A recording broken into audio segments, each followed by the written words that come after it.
nearly 70 matches for the Lakers with over 600 kills in her outstanding career. She's been a leader on and off the court and will leave her name in the record books at the conclusion of her career as a Laker. Let's hear it for number 13, Georgia Ferry.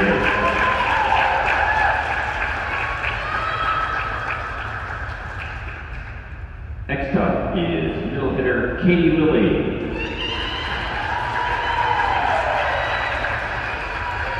Katie is joined today by parents Dawn and Marty and brothers MJ and Troy.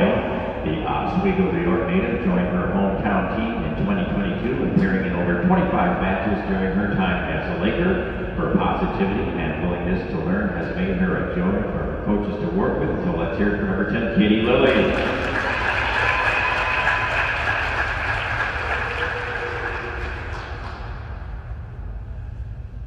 Next up is right side hitter Kylie Lynch.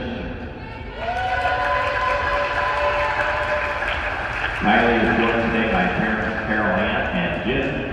A recent addition to the Lakers out of Elmira, New York, Kylie has been recognized by her coaches and teammates as one of the most improved players, and also for her tireless work ethic to improve her game and help the team. Ladies and gentlemen, number 12, Kylie Lynch.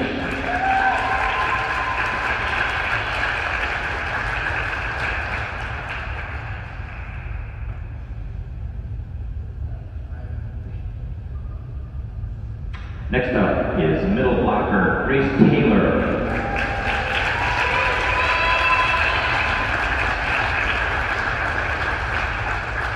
Grace comes to us from South Glens Falls, New York, and is joined by parents Kelly and Timothy. Over her career as a Laker, Grace has been the epitome of consistency with a work ethic that has set an example for her teammates.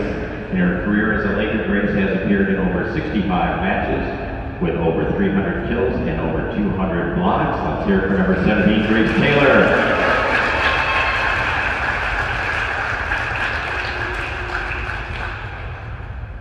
Our sixth and final senior is libero Kaylee Troy.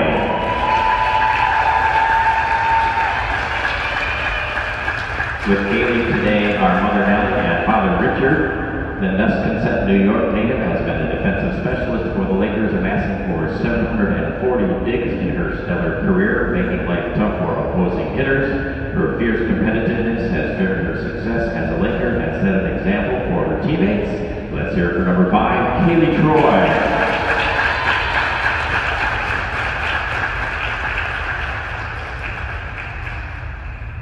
Oswego State Athletics would like to thank our 6 seniors for all of their contributions to the department, their efforts on and off the court, and their commitment to the Laker way. So let's hear it one more time for the Laker volleyball class of 2024.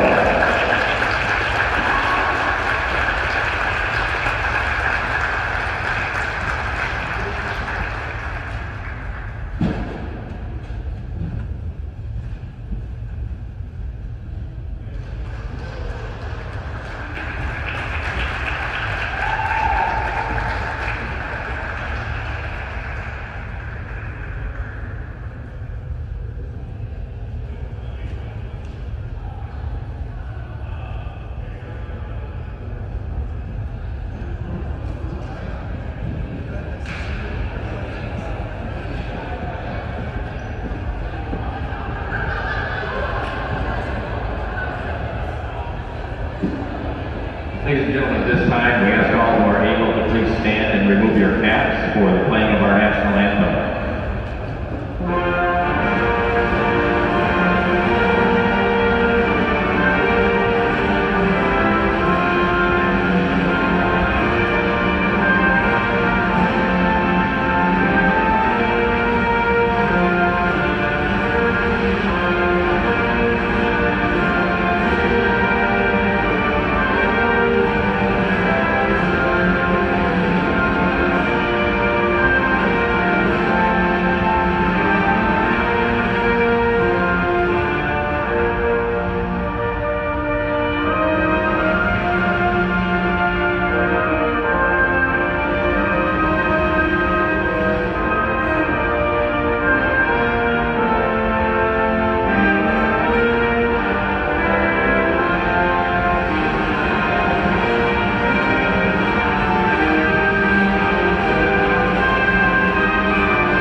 meet the teams for today's match. First for Oneonta. Libero number 1, Carly Chamberlain. Setter number 2, Emmy Stevens. Outside hitter number 3, Kiera Welch. Libero number 4, Anna Mahler. Setter number 5, Sophia Gerace. Libero number 6, Annalisa Alicia. Middle blocker number 7, Autumn Singleton. Middle blocker number 8, Sabrina Scucciarini. Middle blocker number 9, Michaela Kendrick. Middle blocker number 10, Katie Spano. Outside hitter number 11, Gianna May. Middle blocker number 12, Ashanti Davis. Center number 13, Layla Driscoll Webster. Outside hitter number 14, Julia Reed. Libero number 15, Hannah Lupo. Outside hitter number 16, Isabella Fabrizio. Right side hitter number 18, Hallie McCabe. And middle blocker number 19, Emma Moretta. The head coach of Oneonta is Ashley Coyle, assisted by Tim Reese. Now let's meet your Oswego State Lakers. First, the non-starters for the Lakers. Outside hitter number 3, Grace Gilman. It's on the actual team I played with last year. There you go.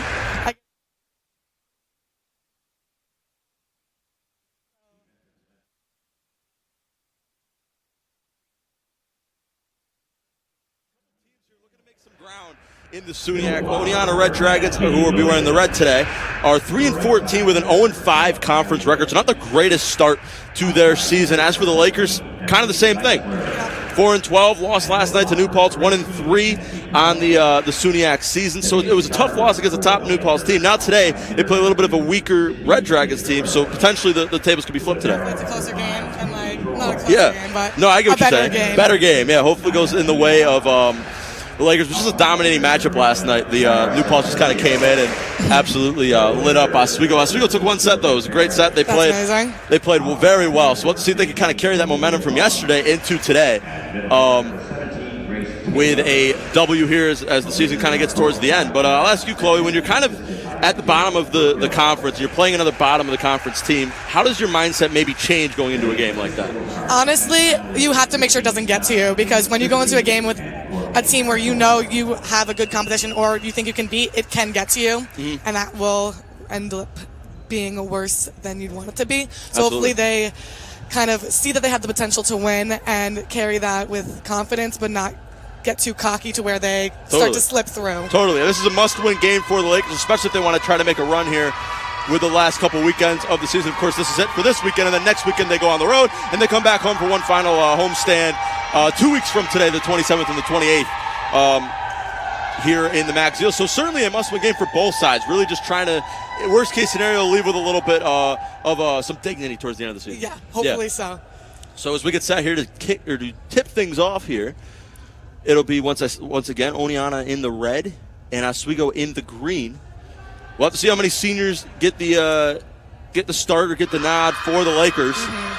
We'll hear from John Stemmen in a little bit, but I talked to him on Tuesday or Wednesday, I don't remember off the top of my head, and he said how a lot of these seniors they get a lot of playing time anyway, so it's not going to be too difficult for him to move in and out some of the seniors. They've had their years of playing together, so they definitely know how to work well. And we saw a lot of different people come into the game yesterday. We saw a lot from C.J. Idem, the freshman. We saw a little bit from Grace Godavin. So he kind of mixed things around a little bit yesterday. So we'll have to see how many different lineups he throws out there. I wonder if it's going to be mostly seniors today, just because their season is coming towards an end. Yeah. And their final playing time is dwindling down. So I think that they'll be starting, like we see Olivia Bunn on the court right now, playing outside or in the outside position. And Kaylee Troy also out there too. Georgia's in the middle position. Right. Sydney Schifferler, the graduate student who wasn't honored before the game, still another person they're going to probably lose at the end of the season, who's out there as well. As it is off, Troy sets it over to Diaz. There's Simplicio, tips it over, kept alive by Oneonta. Thrown over, good dig by Schifferler, couldn't get it though as it goes out of bounds, and it's Oneonta cracking to the scoreboard first. Fell right into the deep one and was received by the outside back row DS. Yeah, not the ideal spot. They found a spot where the Lakers were not. Yep. Deep one is always a tough position to get to. It's usually open, unfortunately, for a lot of players, and right. That's when you find that spot. And now the volley from Bunn goes a little bit too far towards us, and it's now 2-0 Oneonta, so a great start for the Red Dragons, as it'll be Layla Driscoll-Webster for the Red Dragons, who has back-to-back successful serves. Hope her team get a point as the serve is up. There's Troy. Set by DS over to Ferry, and it's blocked and slammed right down. Great point there on the block down low. That was number 12, Ashanti Davis, with the block. And not a great start for the Lakers. Not looking too good right now.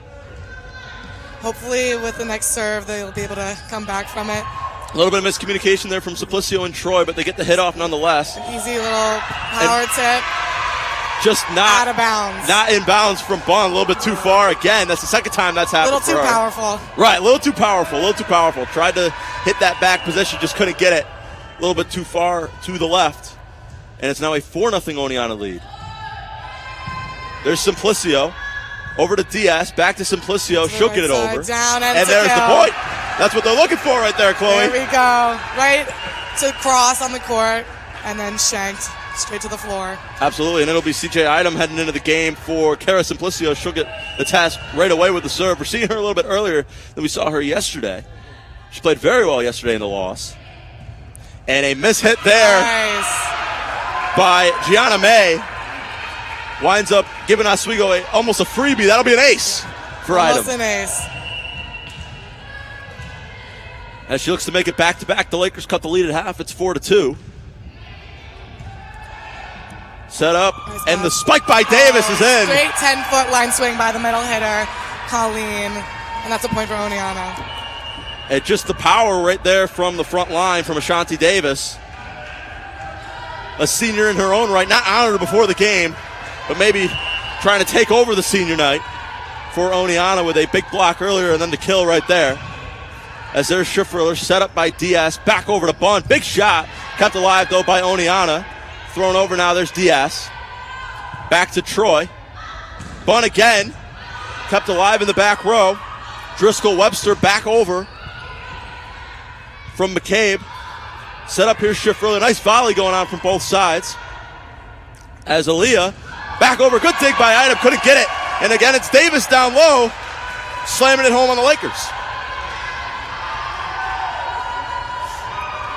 It's a good volley. A lot of free balls I saw going over the net. Spot placement was very important in that. Absolutely. As there's Troy once again. Diaz sets it up, Bunn on the far side. Can't get it to go over. Right into the net. And not a good start for the Lakers. You got to wonder, Chloe, how soon John Stemmen's going to go to his first timeout. I know. It's going to have to be soon considering the lead that Oneonta has at the moment. Hopefully he's reading and decides soon what could be switched up. Well, 5 points separate the two teams. Diaz throws it over. The length from Davis knocks it right back. There's Troy over to Schiffriller. Blocked down low again. Right back into the net. Right into the net. Just not strong enough. And there's that timeout. And there's the timeout. There's the timeout right there. So John Stemmen very quick to get to the timeout there as his team trails by 6. What are they talking about here in the huddle, Chloe?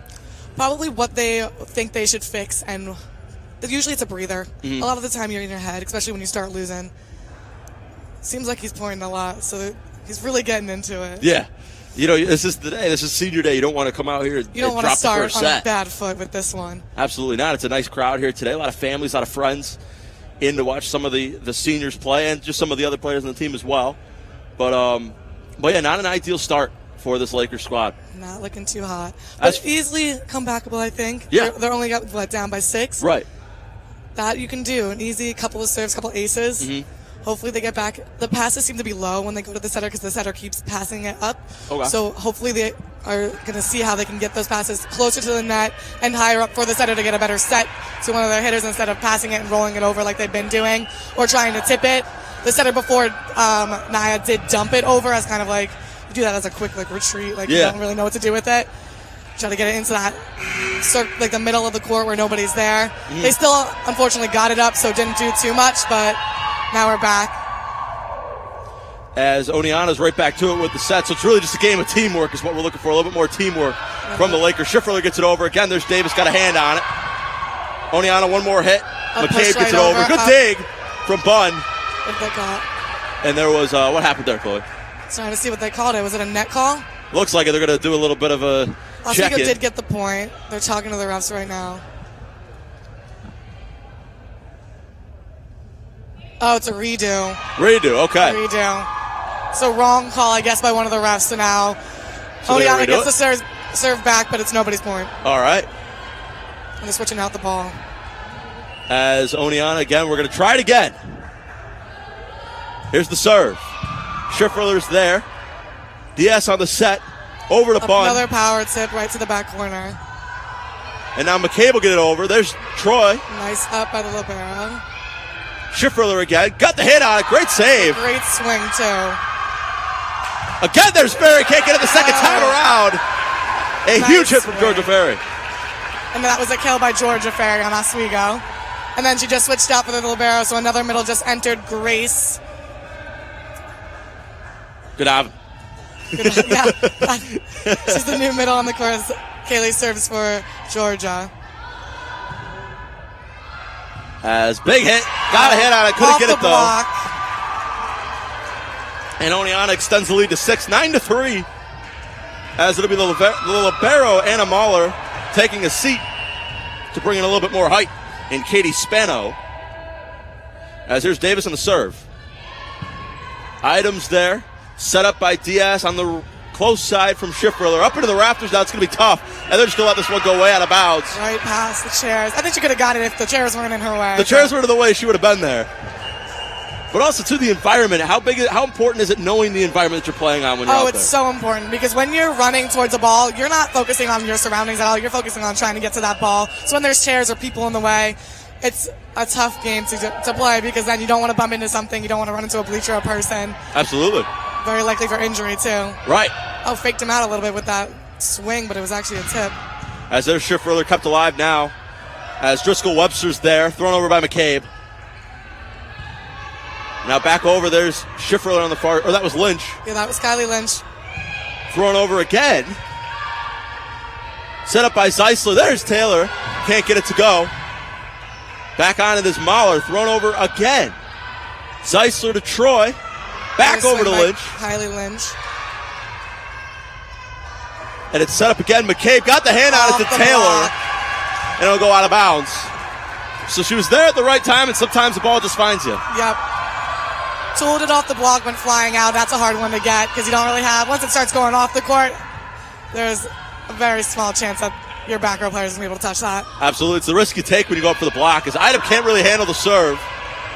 And it'll pay dividends to the Lakers as it's now a 7-point lead, 11-4, Oneonta on top. As McCabe will head back for the serve. The sophomore from Rockville Center, New York. She's recorded her first kill of the game.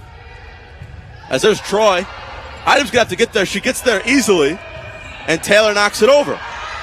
Good free ball over right to the back of the court, too. Absolutely. Covering the block, nice covering. It goes back over after covering, but the ball went back on the side. A tip. They can't get it there as it drops down off the dig from Schifferler. The attempted dig, but it doesn't go. And now it's 12-4, not the spot the Lakers want to be in here. Nope. Of course, first to 25 here in the first set. As McCabe again on the serve, too strong, going to go out of bounds. And the Lakers will take the point right back. Read too. Yeah, great read. Good eye on that one because I was very close to the back line. Great read, absolutely, to let that one fly by. It was certainly a hittable ball. There was two people in the area, but the Lakers let it go, and it goes right out of bounds. And a point that the Lakers need desperately as Schifferler's in the back now.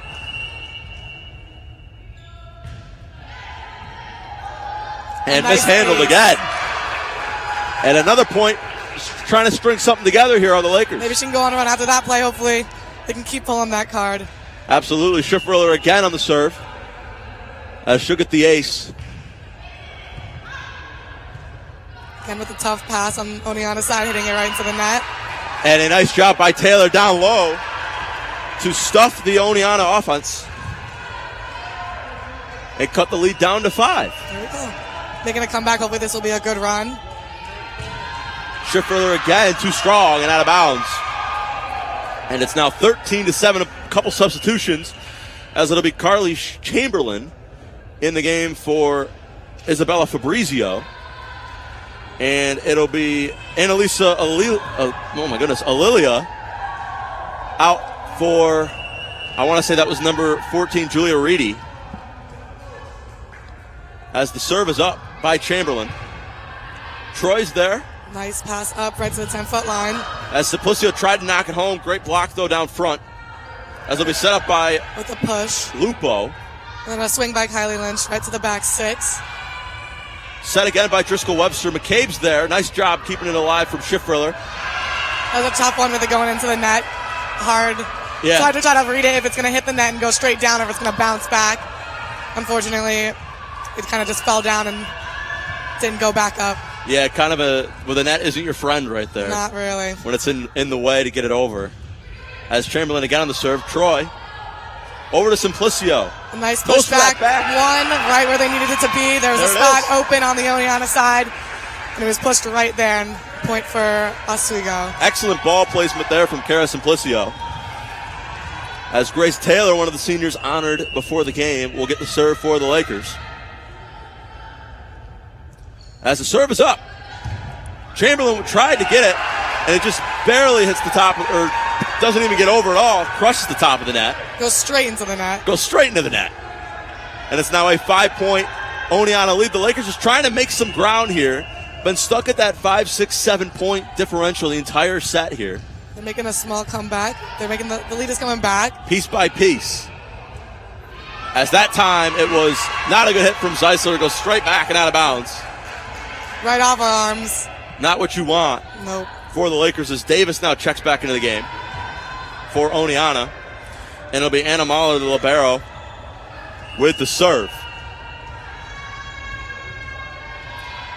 I've definitely seen people come back from this and totally. More points, so I think they have a chance. Totally. We saw it a little bit last night. The Lakers were down in the third set, and they wound up taking it later on as a nice block. On the Oneonta side, went right back down on Oswego's side. Absolutely. Great block there down low. And it's 16-9. When there's good blocks, it's hard to get a good swing because when you want to get it down and close to the net and the block is there, it's going right back to you. Absolutely. Seems to be happening to Oswego a little bit today. As there's Mahler again, set up by Simplicio. Lynch will get it over. Chamberlain's there. Driscoll Webster just throws it over. Great job. It's a nice touch by Kylie, but it didn't go anywhere, unfortunately. So as the libero, Chloe, I'll ask you, we'll kind of dissect Kaylee Troy there on that last play. Was she in the right position? Yeah, she was playing close up, she probably read that there was going to be a tip from the other side where she went from the back row right up to the front to cover up their hitters, which is why she was able to touch that ball. Because if she was any farther back than where she was, she wouldn't have even been able to get a hand on it. So even though it was kind of shanked from the tip, she still got it up, which is better than it hit in the floor. Absolutely. So she gave it a shot. Just wasn't, just one of those times can't be in multiple places at once. Sometimes it's just hard to read, even on the tipping point on Oneonta's side. It was even a hard read. She kind of moved her hand back, so you thought where the ball was going to go the other way, and then it kind of, she was there for it, but it was a hard read on right. that point. And now how important is that for Oneonta to recognize that hard read? Oh, it is so important. When you can read a tip and read a spot, at least Kaylee was able to see that spot was open, knowing that the tip could go there. And then when you're tipping on the Oneonta side, you want to see where in the front row you can tip it where the libero's not. You want to stay away from the libero every time you're hitting, tipping, passing, anything, because they are meant to get that ball up. So that was good on Oneonta's part, seeing that she wasn't completely there and tipping into that spot. I know, just a great read by the Red Dragons there to get that point. Big reason why they're up by 8, currently 17-9, on a little bit of a run themselves as John Stemmen used his second time out of the set. As it'll be Mahler with the serve. Simplicio's there. Volleyed up by Zeisler. Tried for the kill. The Schiffler couldn't get it. As it hit straight into the net. Right into the net once again. Just wished it was maybe 2 feet lower than it is. Yeah. And that might have gone over. Would make the game a lot easier to play if it was lower. As Mahler again with the serve. That time the net's not their friend either as it hits the front of the net. So swings and roundabouts here. The net's nobody's friend. When you serve it into the net, it's the worst feeling ever. That's your point. You're on a very lonely island. Yeah, for sure. So when you're serving, it's the ball's in your court. You get to place it, you get to see where it goes, and then once it goes in the net, it's game over. Yeah, worst feeling ever. As there's DS with the serve. The other team. As Mahler got a little mixed up there on the went for the volley, couldn't get it, and it goes straight out of bounds. 18-11, DS with the ace. One of the strongest setters. With one arm too. That's the worst thing too. When you stick out your arm trying to get that ball, it's never gonna end up the best pass. As it'll be Driscoll Webster on the far side. McCabe, good block down low, but it'll go out of bounds. As both Bunn and Ferry were in the right spot. And now Oneonta's only 6 points away from taking the first set here. A crucial first set on the road.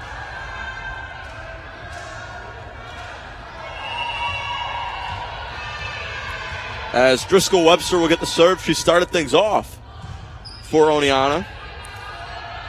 As nice Troy over to Diaz. Troy. Driscoll Webster on the set. There's Davis. Nice job by Diaz. Received by their setter, too. And there's McCabe blocked again by Simplicio. Back over, and that one will go out of bounds, or will stay in. It looked like out of bounds from up here. It did, yep. They ended up blocking the ball, but instead of it going back over the net, it just shanked out the side of their arm and went out on Oswego. Gotcha. I didn't even see the block. That makes a lot of sense. And now only 5 points separate Oneonta from a 1-0 set victory here, 1-0 set lead. Diaz over to Bunn. Driscoll Webster over to McCabe, and again finding that spot. Yep. Once again. You saw Olivia go down for the ball too, trying to cover, and Kaylee Troy, both there, but not touched by either of them. They got right in between the two. Right, just didn't found the hard wood. It could sometimes also be a communication factor, because when both of you guys are going for the ball and then you don't know who's going to touch it first, you also can kind of hesitate and both not end up touching it at all. Absolutely, and there's a nice block. Again down low, and Oneonta doubling the Lakers here, 22-11. Looking to put away what's quite frankly been a dominant first set from the Red Dragons. As here's Layla Driscoll Webster again on the serve. Schifferler set up. Ferry tried to do the same thing, but this time Oneonta's there. Trying to find that back corner. Schifferler fills it nicely. Back over to Ferry. Strikes the power. Slams it home for the Lakers. Great job by Georgia Ferry on the spike. Right in between the 1 and the 6 is a straight down, no touch from Oneonta's side. A great kill for her. And she's got some crazy power. No touch on that block either. Went right through the block. Just some crazy power down low from Ferry. As Mahler, Driscoll Webster, Davis pump faked. And that one will go out of bounds. Yep. Another good read by Troy. Reason why she's out there is the libero. Yep. So when it's in or out, those can get tricky too, especially when the ball's going down straight. Can't always read it. Right. It's more reflexes sometimes than anything. Yeah. As that one a miss hit there. As Idem will get the ace. And it's now 22-14. 3 unanswered for the Lakers who are looking to go on a little bit of a run. Something that they need here to get back into the set. Make it a closer game, too. Absolutely. As Chamberlain can't get there. Another ace from her, too. Another ace. Back-to-back aces from the freshman. Player. Hit Gianna May both times. Just got to keep finding that. As she's serving from the close side here. Item again. Chamberlain this time handles it. There's Davis. Great block. What a block down low from Georgia Ferry. Went straight back down to the middle of the court on Oneonta's side, and they called a timeout. And there's a timeout from head coach Ashley Coyle. And now the Lakers kind of stringing a little bit of a run together here. That's what you need. When you get in a huddle after playing well and getting a few points up, right now Oneonta is definitely in their head. They're taking a breather right now. Yeah. Trying to settle. That's when they want. They also take these timeouts in hopes that it'll mess up the server on the other side so that we call it a cupcake. You cupcake the ball, and that's when you miss your serve after a timeout. Gotcha. And that's what you'll call a timeout for, especially when they start going on a run, which is probably what Oneonta's doing right here, taking a breather. Absolutely. Reading what they're doing wrong, and then hoping the server messes up on the next serve. Well, I'll talk to you a little bit about momentum and the idea of momentum and how big that is in volleyball. Calling a timeout, trying to maybe, almost like in football, how they'll ice the kicker. It's almost got to be the same here. You got a little bit of a run, and Oneonta's going to call that timeout, trying to kind of slow any momentum that Oswego might have. Is that true? Yeah, you want to keep it. So what happens is when you call a timeout, Oswego's going to try to keep their hype from all the points that they're winning. They're in a good mood. They're feeling good about themselves. Oneonta, total opposite. They're kind of feeling like, oh, the points are going down. Like, we need to pick it back up. Don't let them catch them. and then you're trying to both even it out. Oswego wants to get themselves hyped, keep themselves hyped, and then Oneonta wants to hype themselves up.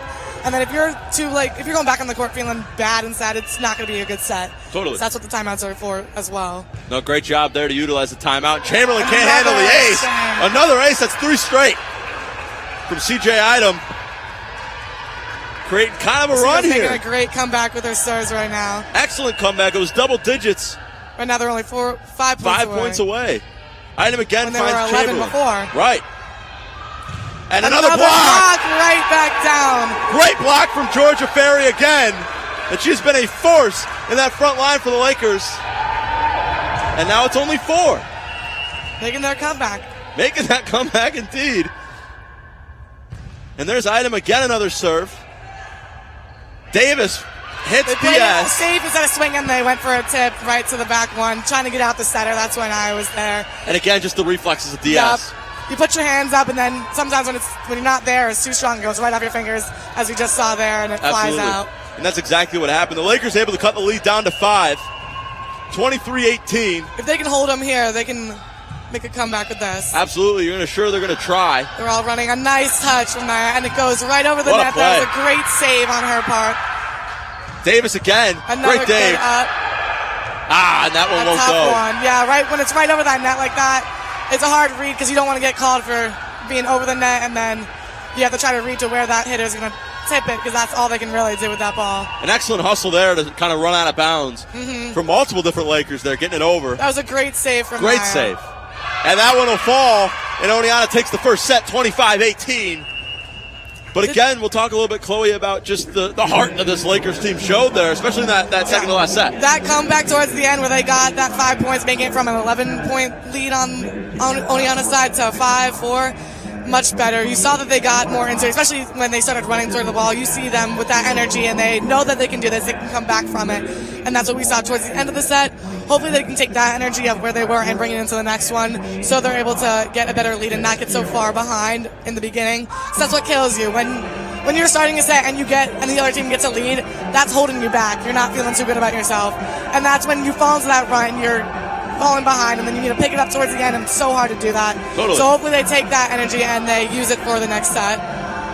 Yeah, and we actually talked to a handful of seniors here earlier on this week, specifically Grace Taylor and Kaylee Troy. We talked to them a little bit about how their experience has been here at Oswego. Let's take a listen as to what Kaylee and Grace had to say.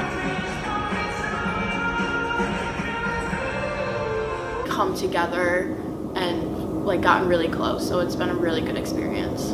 Yeah, I've had the same experience, really positive.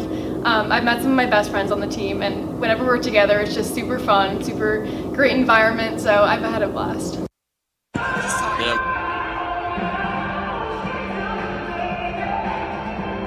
All right, yeah, there you go. Kaylee Troy and Grace Taylor. They're on just a little bit about the experience of playing here with the Lakers and just the excitement. But the other thing that we talked about that isn't going to get shown is a little bit about the adversity that this Lakers team has had to overcome, whether it be just new head coaches or missing a whole year because of COVID. I'll ask you, Chloe, because we all dealt with it. We're all seniors here, Yeah. So I got to ask you, what was that like? Well, I wasn't here for COVID. I got to experience COVID in high school, and that was tough for volleyball as well because when I was in high school playing volleyball, they condensed our entire season into 2-3 months. I lost my voice completely, and it was so hard when travel teams shut down. You're not a senior. You're not a senior. I'm I thought you were. junior. Okay, carry on. Anyways. But I couldn't imagine it being in college too, with their playing, missing a whole year, and then having to come back from that. Plus, in the past 3 years, they've had 3 different coaches. This is a new coach this year. Last year they had a different coach, and the coach before that, the year prior, was their coach for a longer term. So I couldn't imagine having to keep switching and new leadership on the court, and every coach has their own way of coaching and playing. So it could be new rotations, new gameplay. It's a hard adjustment, especially with new players. I know senior Kylie Lynch, this is her first year playing on the varsity team. Yeah. That's a new adjustment when you have new players on the court. And then when people leave and not having the exact positions that you might need, having to adjust. I know that they changed one of their liberos to a setter this year, which she's not on the court right now. She might be playing later. That's a whole new thing, trying to learn new positions as a junior, senior, something like you haven't been learning since you started playing volleyball. Is a whole new adjustment, and they have to overcome that with new coaches. All right, real quick, we're going to throw it down to Jaden Jiggins on the sideline. Jaden, what do you got for me?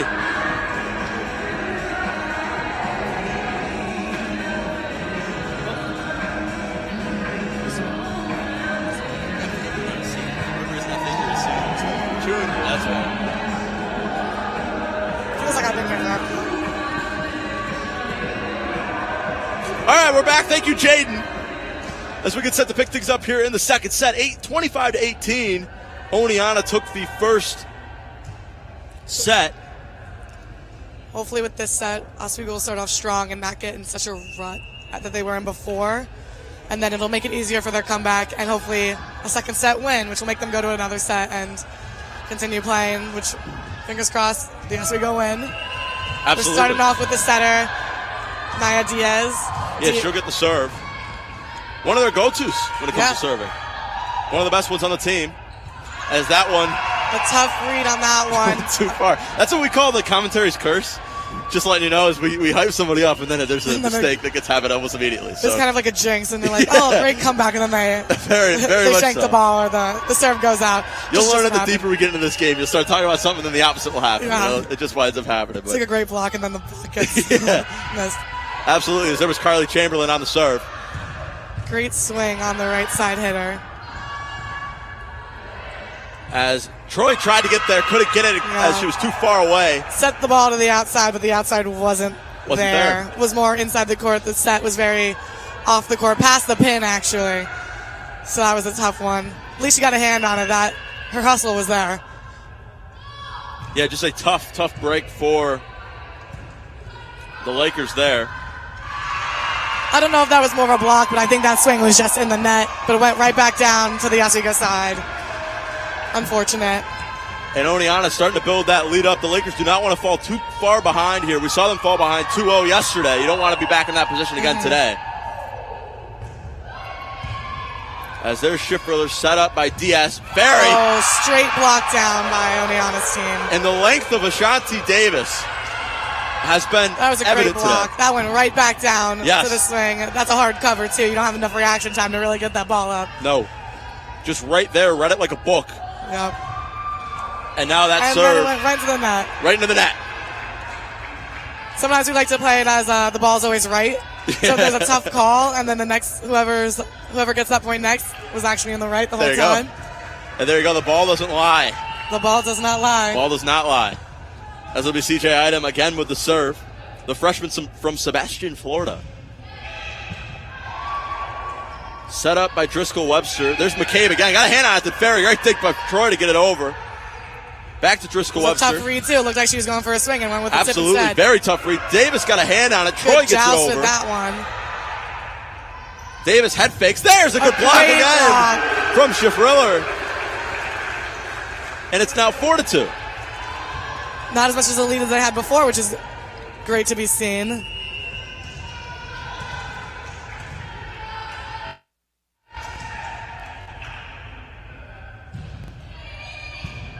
Seed by Oneonta's libero. Middle tip. Touch and cover by Oswego side. And three-balled it over to the back corner one, which was a great spot. That was open. Made them run for it. For them just to pass it right back out. Hit the ref. Hit the ref. That's not what you want to do because that is very out of bounds. It is 4-3. Lakers trying to tie this one up here. Make it a brand new ball game. Here's Idem again on the serve. As Mahler's there. Davis came in hot. Nice block right by Ferry again. What a too. block. Ferry is just racking him up down low. Went right back down to the middle and hit the floor. A great block. Love when that happens. Roofed them. As here's Idem again. Serving it to the back six. Giving it to the libero every serve. Oh, that was a nice power tip and a good cover by Naya. Troy's there. She'll get it over. Set by Driscoll Webster. McCabe's on the far side. It was a Just strong passed. swing. Off the block, too. You saw it went off of Sydney's arm and kind of tooled it right back down. That's a hard read when it gets tooled off the block because you don't really know where it's going. If you're trying to read it as the swing, as a DS, a back row player, once it gets off that block, it lightens the blow a little bit, but it can be a hard read and result in it hitting the floor. Absolutely. As Diaz with the set. Another head fake. A communication mishap with that one between the middle and the outside. Not what you want to be. Ferry looked like she was going to get it, and then Schifferler kind of, both of them Came in for it, and then they both backed away, and the both ball kinda just came dropped off a in little between short. them. Absolutely. That's the worst. That's when the communication is key, and you really need to start talking when that starts to happen. Totally. Really brings morale down, too, right? When you guys stop talking and it gets stuck between the two. Yeah. And again, it happens there. See them getting a little agitated on the court over there. Yeah. It's kind of not silly plays, but it's communication errors right now, which is some of the worst ones in volleyball. You're not really supposed to let the ball drop. That happened before. Second ball hit the floor. No, it's not what the Lakers want here. As Davis again on the serve, Troy. Nice up. Oh. Ferry slams That's it a home. nice swing. I'm kind of surprised that wasn't called for a two-touch. You saw it kind of hit off the setter's hand both times. Okay, yeah. They didn't call that, though, which is kind of good for Oswego on that part. But Wow. It was a great swing by the middle. It's a great eye. I didn't even notice that. Yeah. You can kind of tell when the ball moves in two different directions. Okay. In a set, that's a two-touch that gets called, but that one wasn't noticed by any of the rest. Gotcha. As that one goes right into the net, Oswego get the point back, 7-6. Here as Ferry will get a serve. Very close game, only 1 point behind. Very close. Much better look for. Oh, and there you that go. is a great serve on Ferry's part. We love when they do that because that gets you nervous. When it hits the top of the net, Yeah. it just goes over. That's where the net's your friend. Yeah, that's when they're your friend. It's a hard read for the other team, too. You never know where it's going to land. And in the scorebook, it looks like an ace nonetheless. As got a hand on it, can't get it's to a good it though. spot, yeah. As Schifferler got the hand, Ferry went for the dive and couldn't get it. That's when covering comes into key, when it's stuff like that. Especially when it's just hitting your fingertips and it's not going really anywhere but right behind you. That's when the DS comes into play, or the libero. Right. Good As swing. That was Oneonta. like right over the block. Right. As Diaz gets into position, Schifferler goes for the slam. Block. Nice recovery. Strong hit. Somehow got that over. That was incredible Great from Diaz. play. Tip right to the middle spot where nobody was, but it was received, which is great. Yeah, great job from Schifferler to read that. As that one mishit. It was hitting the back. It would have went out if she let it go, but she got her hand on it nonetheless. Those are the best, too. And you think it's going out, and they touch it, it's like they save you. Yeah. And that was a strong hit for Sydney, too. So it's the worst when you have a nice, strong down hit and it gets blocked right back at you. Yep. Worst feeling. As it'll be Emily Zeisler getting the serve here. As it's up. Oneonta's there. That was Good Chamberlain. receive. It went right to the setter. As Reedy was there. Back to Schifferler. Good play, too. Great She sent dig. it right to the open in the middle, but it was picked up by number 15 on Oneonta. As again, set up. As Fabrizio hits it over. Right now it seems like they're playing more strategic because they're not swinging as hard as they've been. That was a great touch, too. Just found that back corner to Troy. Once again, and got it.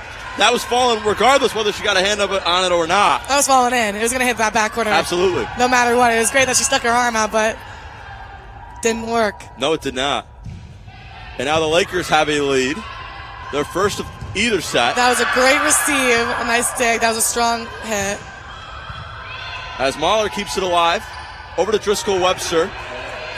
Again, there's Fabrizio thrown over. Troy on the volley. Schifferler. Too strong, out of bounds. Yep, just out of bounds. Just too. out of bounds. Oneonta will take the point there. Seems like they started playing more strategic, though, because they're tipping a lot more than they are swinging right now. They're going for those open spots over trying to go for power in a hard swing. Absolutely. As Chamberlain checks in for Fabrizio, and Alilia takes a seat for Lupo. As Chamberlain will be tasked with the serve immediately. We're knotted up 9 apiece. As there's Zeisler.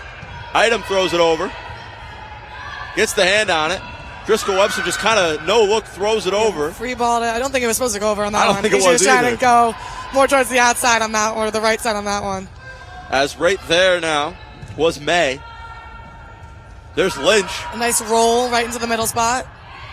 Chamberlain back over to May. Items there. Set by Zeisler. Nice job recovering, though, by Again with another tip right down the Red the line. Dragons. Got the hand on it there down low, did Lily. And the Lakers can't handle it as it'll drop in. 10-9, Oneonta on top. As Chamberlain again on the serve. A much better set for the Lakers here.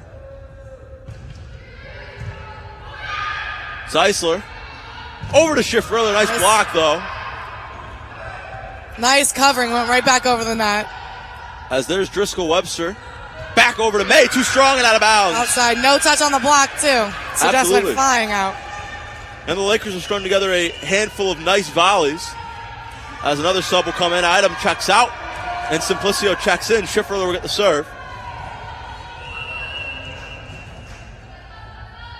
As it's up.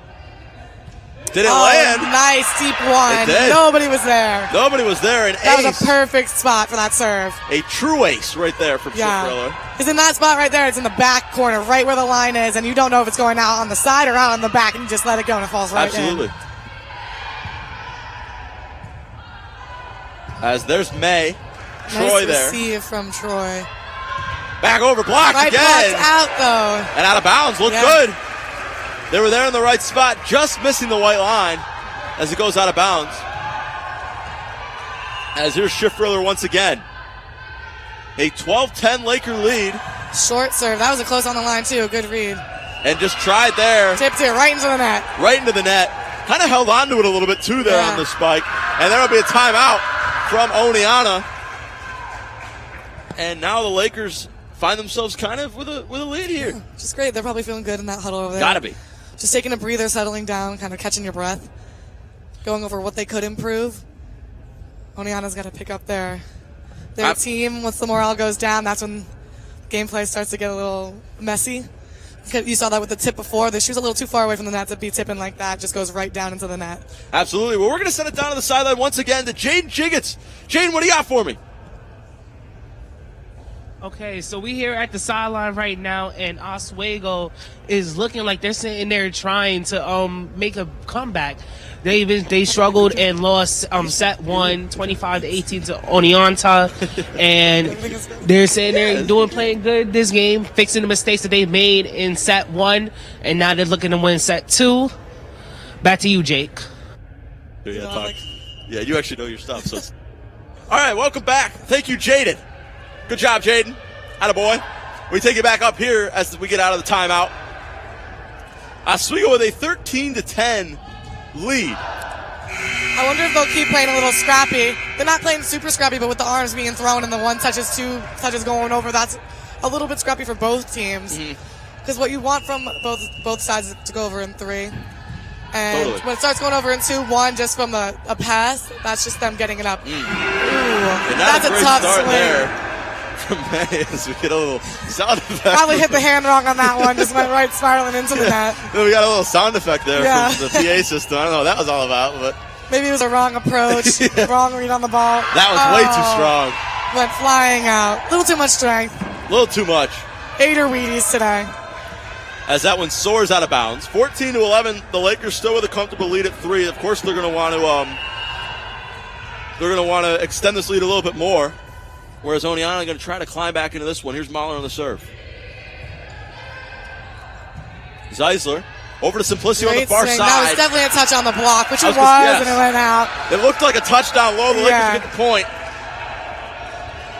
Looks like the decorations on the wall are falling down too from that swing. Right. Hitting the back wall, sent the posters flying. Yeah. Senior day A cool jump serve from Troy. taking a hit there. Great Oh, that was dig. a great touch on. Just on the nobody libero, there to number recover 4. that. Excellent hustle from Mahler. Saved it from an ace from Troy. She didn't get that because it was a 2-touch. Yeah. So a great job by Oneonta to prevent that, but they do not get the point. As here's Troy again. It's a good receive. Went right to the center again. Power tipped it, plain and safe. With the reaction, just went flying backwards though, ended up out. And it'll go straight out of bounds from Simplicio.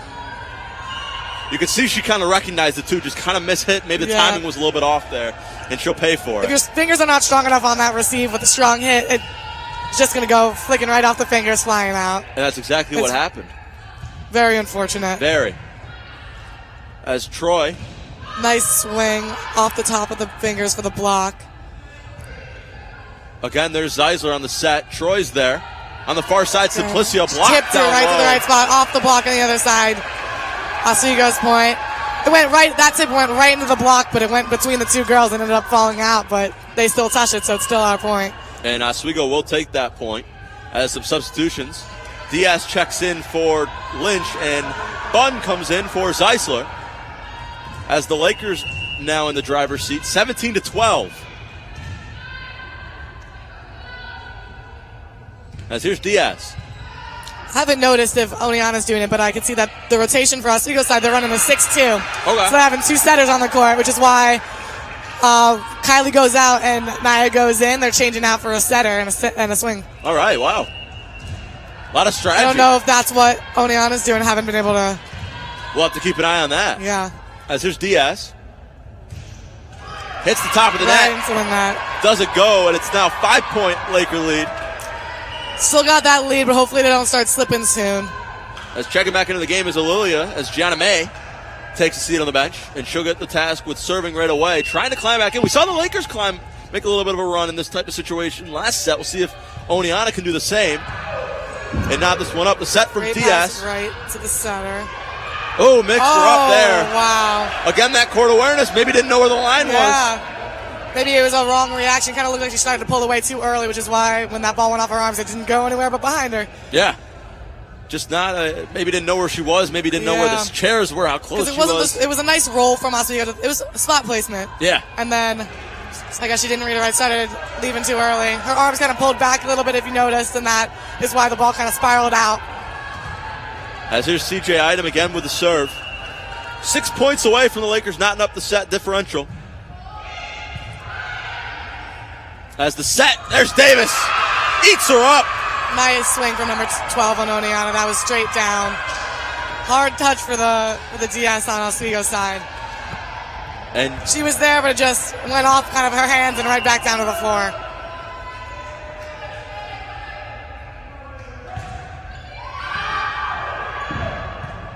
Receive a free ball coming from Sydney on Oswego, right to the 6th position on Oneonta's side. Touch on the block on the swing from Oneonta's side, but the ball was not received on Oswego's side and just kind of fouled out off the tip of the touch of the block. As Davis goes back for the serve. That one's too short. Yep. Kind of seems like when she was serving, her arm was a little too low on that swing. She kind of T-Rex armed it. She kind of punched that ball with her hand. Went straight forward into the net. She's got kind of a unique serve. I've watched her a handful of times there. She's just very nonchalant. Maybe it was like toss. Sometimes what happens with the toss too low. Maybe. It's all about rinse and repeat. And there is. Block, unfortunately, went out though. That was a great block down low from Schiffriller. It just landed right out of bounds. She was in the right place, just didn't fall in the right spot. As now Oswego with a 20-16 lead. Again, the serve. Troy. See from Troy. Diaz over to Bunn. Keeps it alive. Cross hit. Right with the push, and it got called what they call two-touch. Two-touch on Oneonta's side, which is a point for Oswego. And there's that first call you alluded to earlier, the two-touch. Yeah, the two-touch. That's why they don't like when setters don't set, when non-setters set the ball. Always ends up in a two-touch. Wow. Even when the setters do it, it's tough play, especially when it looks good and it just happened to be a two-touch. And then you can't get a good swing out of it, which is kind of what happened for Oneonta right there. Yeah, it didn't work out in their favor. As here's Zeisler again with the serve. 4 points away from the Lakers tying up the set, 1-1 apiece. Now just getting a little scores decision here as to who's on the court. Timeout is being called for timeout. Oneonta's side. There we go, and a much needed timeout. Oswego's very hype right now. They still have that lead. They have the serve there. They got the high ground right now. Oneonta's gonna collect themselves. They have to. Right now they're currently facing a 5-point deficit to this Oswego team as now we reconstruct these senior day posters down on the baseline after they took a beating there in that for a little while. But hopefully they keep up. Hopefully there's no cupcake with this one. Oswego keeps their serve. You can see that even going into the timeout, Oswego was very much more hyped than Oneonta was. They kind of walked over there knowing they needed that timeout. Absolutely. You know, I'll ask you, Chloe, too, and just this goes for all sports in general, whatever, but how important is it for the Lakers to take this set, considering you don't want to be down 2-0? Oh, I can't say it's going to be super important. Like, it's definitely important that they take it. They still have a third set to come back if they happen to not take this set. But if they take this set, it's going to make it so that their morale is going to be up. They're going to want to keep playing. It's going to make it a better chance. They're going to feel like they have more of a chance than if they were to lose and try to get back in the third. Right now, if they win this second set, they're going to the third set with the win under their belt on top of that and it being tied. So it's an even playing ground rather than it being 2 versus 0. Absolutely, and that's exactly the spot that the Lakers want to be in. As Zeisler will get the serve again. Right into that one position and the middle tip, playing strategically again around that block. Great As there's swing. Schiffriller. Right into the 6th position. Passed it up a little bit out of bounds, but they were able to get it back. Tipped it back over to the Oswego side. Yep, and here is Lynch. Great dig. Right into the position, and it Oh, went right back save. over on that overpass. Nice job Touch getting of it that over block, from lighten the blow for Fabrizio. Oswego's receivers. Roll by Kylie Lynch. As there's Fabrizio again. Look Again for that with back another corner. tip. They're power tipping it over right into the back one. They see that it's open, and they're going for it each time. That's what they're looking for. As Again, there's Reedy, another finds one. it this time. They got it that time, though. I'm sorry, that was Katie Spano. That was about 3, and that one volley was 3 power tips right into that back one.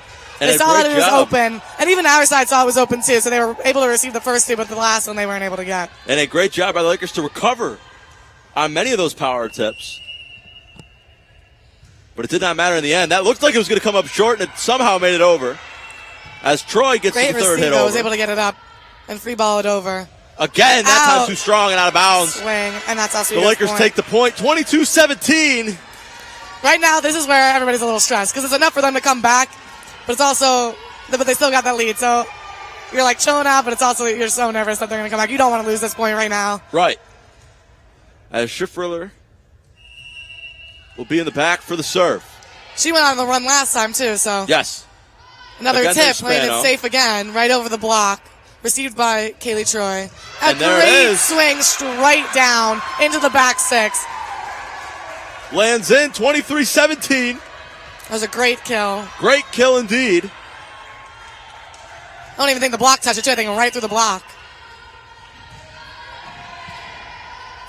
Nice pass right up to the setter and a swing down. Lessen the blow by the block. Oh, Ooh. communication.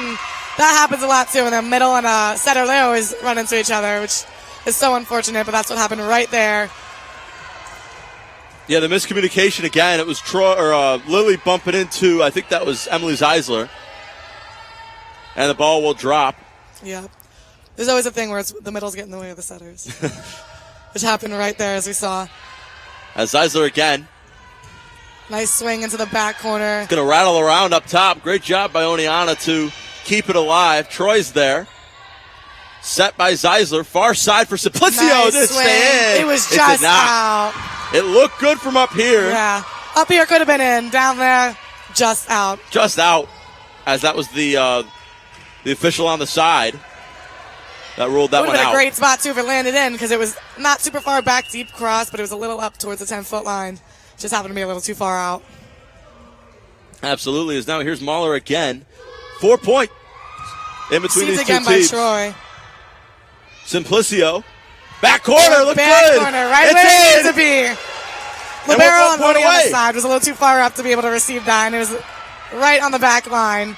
A great spot. Just knocking it in. And now the Lakers are 1 point away from taking their first set of the game. Here's Kaylee Troy. And that'll do it. Shanked. Way out of bounds. Miscommunication. And the Lakers grab the set. They knot it up 1 apiece. A great serve, a great ace to end the set too. Exactly the way that you want to be if you are the Lakers. As that one just rattles way out of bounds. You can even see in this set their energy was a lot better than it was the first set. They were much playing better together too. Absolutely. Just a great job by the Lakers there in that set. Looks significantly better, Chloe, than they did in the first. I agree with you. I got to ask you, too, though, what do you think any adjustments they made here heading into the second set? I think they were definitely more strategic in what where they were placing the ball than they were in the first set. And they weren't making as many, I'm going to say silly mistakes as they were before. Before there was a communication error where it dropped between the two.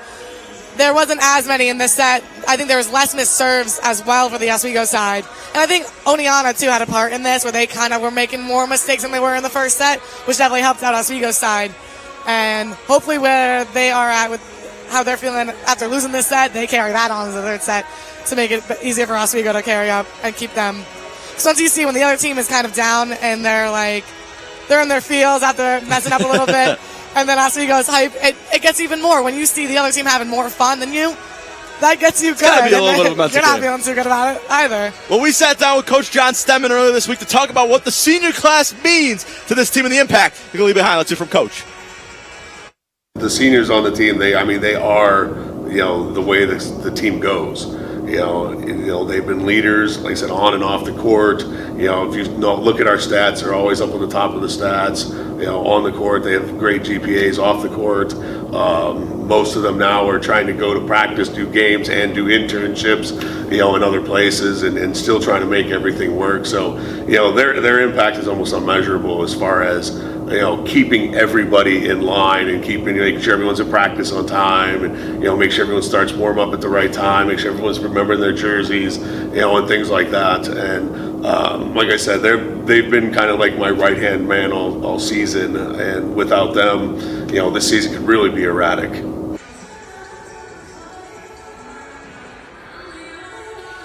All right, we welcome you back here.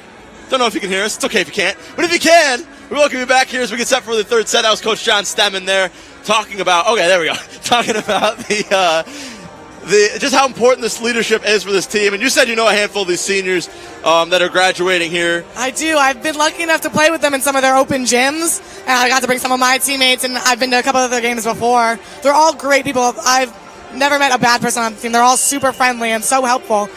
And even being in their open gyms and just playing like threes or scrimmaging against them, it's been so fun. They're so welcoming as well to new players and to the club, our club team here. They even take some of them. They've played with us. I've played an open rec with some of them as well. They've come and played it with me and a couple of my teammates. Great players, great people. They work well together. It seems like they all get along. It seems like they're great friends. I always see them together. No complaints about the women's volleyball team here. That doesn't seem like Only great experiences with me. Yeah, so it seems like, just from covering a handful of games for all different sports here, this team you see them right now dancing on the sideline. Yeah, even just before the game. time. When I came in early, I was talking to them right before we started the game and just catching up with a couple of them. I've been able to talk to Kylie, who was on my team last year. Got to talk to her before the game as well. But it's a very welcoming, good group of people, it seems like this volleyball team is. So especially these seniors, going to be missed when they get out of here. And great players as well. It's so much fun watching them play and getting to play with them and at their skill level as well. They've got some strong hitters, some great passers. Absolutely, as they look to take the third set here. We're knotted up one apiece. Oswego's got one and Oneonta has one, as we get set to tip things off here once again. As there's Driscoll Webster on the serve. Diaz is there. Troy gets it over, hits the front of the net, can't get it to go. It was a tough one. It was kind of a tough pass as well.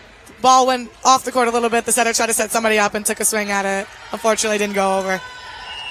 And Oneonta, for the third straight set, grabs the first point of the set, grabbing a 1-0 lead. The Lakers yet to crack the scoreboard first in either of the three sets. It's Bunn. Great tip on her part. There's Mahler.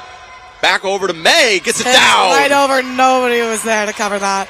That one was a tough spot. They saw that open spot right behind the blockers, and they tipped it right where they needed to. And just a quick step from Diaz. Couldn't get there in time as it drops down. And Oneonta with a 2-0 lead. Here's Driscoll Webster again. Diaz back to Ferry. A little high, I think, and that's why it was a hard touch for that middle. Goes for the back corner. Great job covering it from Webster. Back over to May. Troy's there. Easy roll right to the libero, and another swing blocked, but she covered it. Still fell right to the ground. That stuff. She got blocked, got it back up, but kind of went right back into the net. Yeah, great job there from Davis to send it back home. And it's 3-0. Lakers falling behind here. As again, there's Driscoll Webster. Another pass. It wasn't super high enough for her to set it. Bunn's nice there. Swing from Bunn, right to a good spot. Troy, back to Simplicio. Goes, great job getting it past Fabrizio. And all the way to the back wall, and the Lakers have their first point of the set. Right off her arms, went soaring out. It's a good kill on her part. She's got some killer swings. Yes. No, she absolutely does. A big reason as to why the Lakers have had some success. As there's Item. Set by Driscoll Webster, back over to May. Item tried to get there. Oh, that was Troy. A great wow. save. Wow, what a job well done from Kaylee Troy. That was a great touch. Again, she's there to rattle around and it'll fall. Right off the top of the ceiling, went down. That's a hard read, too, and the pass is a little too high.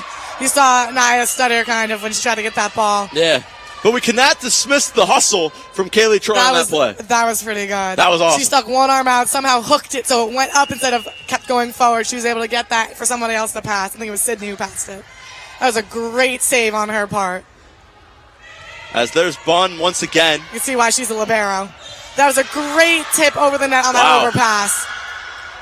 Played it No safe call there. right over. That looked like that was 4 hits. No call from the officials, though. Oh.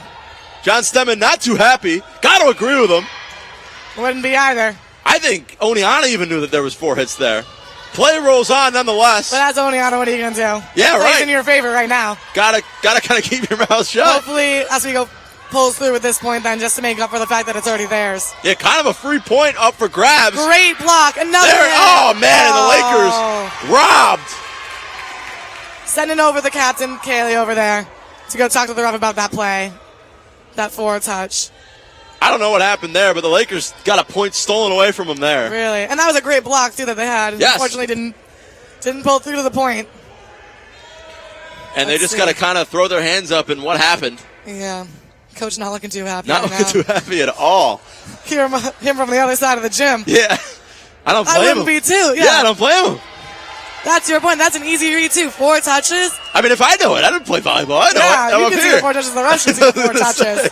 I saw the 4 touches. Great That job. was too Oh, strong. the ball never doesn't lies. lie. It is, Chloe. Ball doesn't lie. I'll see The you at ball the doesn't lie. point. Missed serve on Oneonta's side. So that one goes way out of bounds. So, So they'll get the practically point it's a back. reset right there. if you think Reset. about it. That's how I think about it. Absolutely. So they got to move on quickly. As they get the point back, here's Georgia Ferry on the serve. Great. Kind of floated. That's a nice float. Again, there's Webster. Blocked down low by But it went- Schiffriller. blocked right into the net, unfortunately. And the Lakers do not get the point. Oneonta takes it. And now Davis will get the serve again. Ashanti Davis from Cortland Manor, New York. The senior. Item. Kelly's Over to able to Troy. get that ball, and it's going to free ball it over right into the back corner. Good spot. She couldn't get it. Great spot. where they Couldn't placed get it. Back 6. She had to put her arms up. She didn't set the ball. She tried to swing at it a little Yeah. bit, but it didn't really translate, and the ball just kept going back. No, she hit it with one hand and It kind of went flicked all the right way. off. Yeah.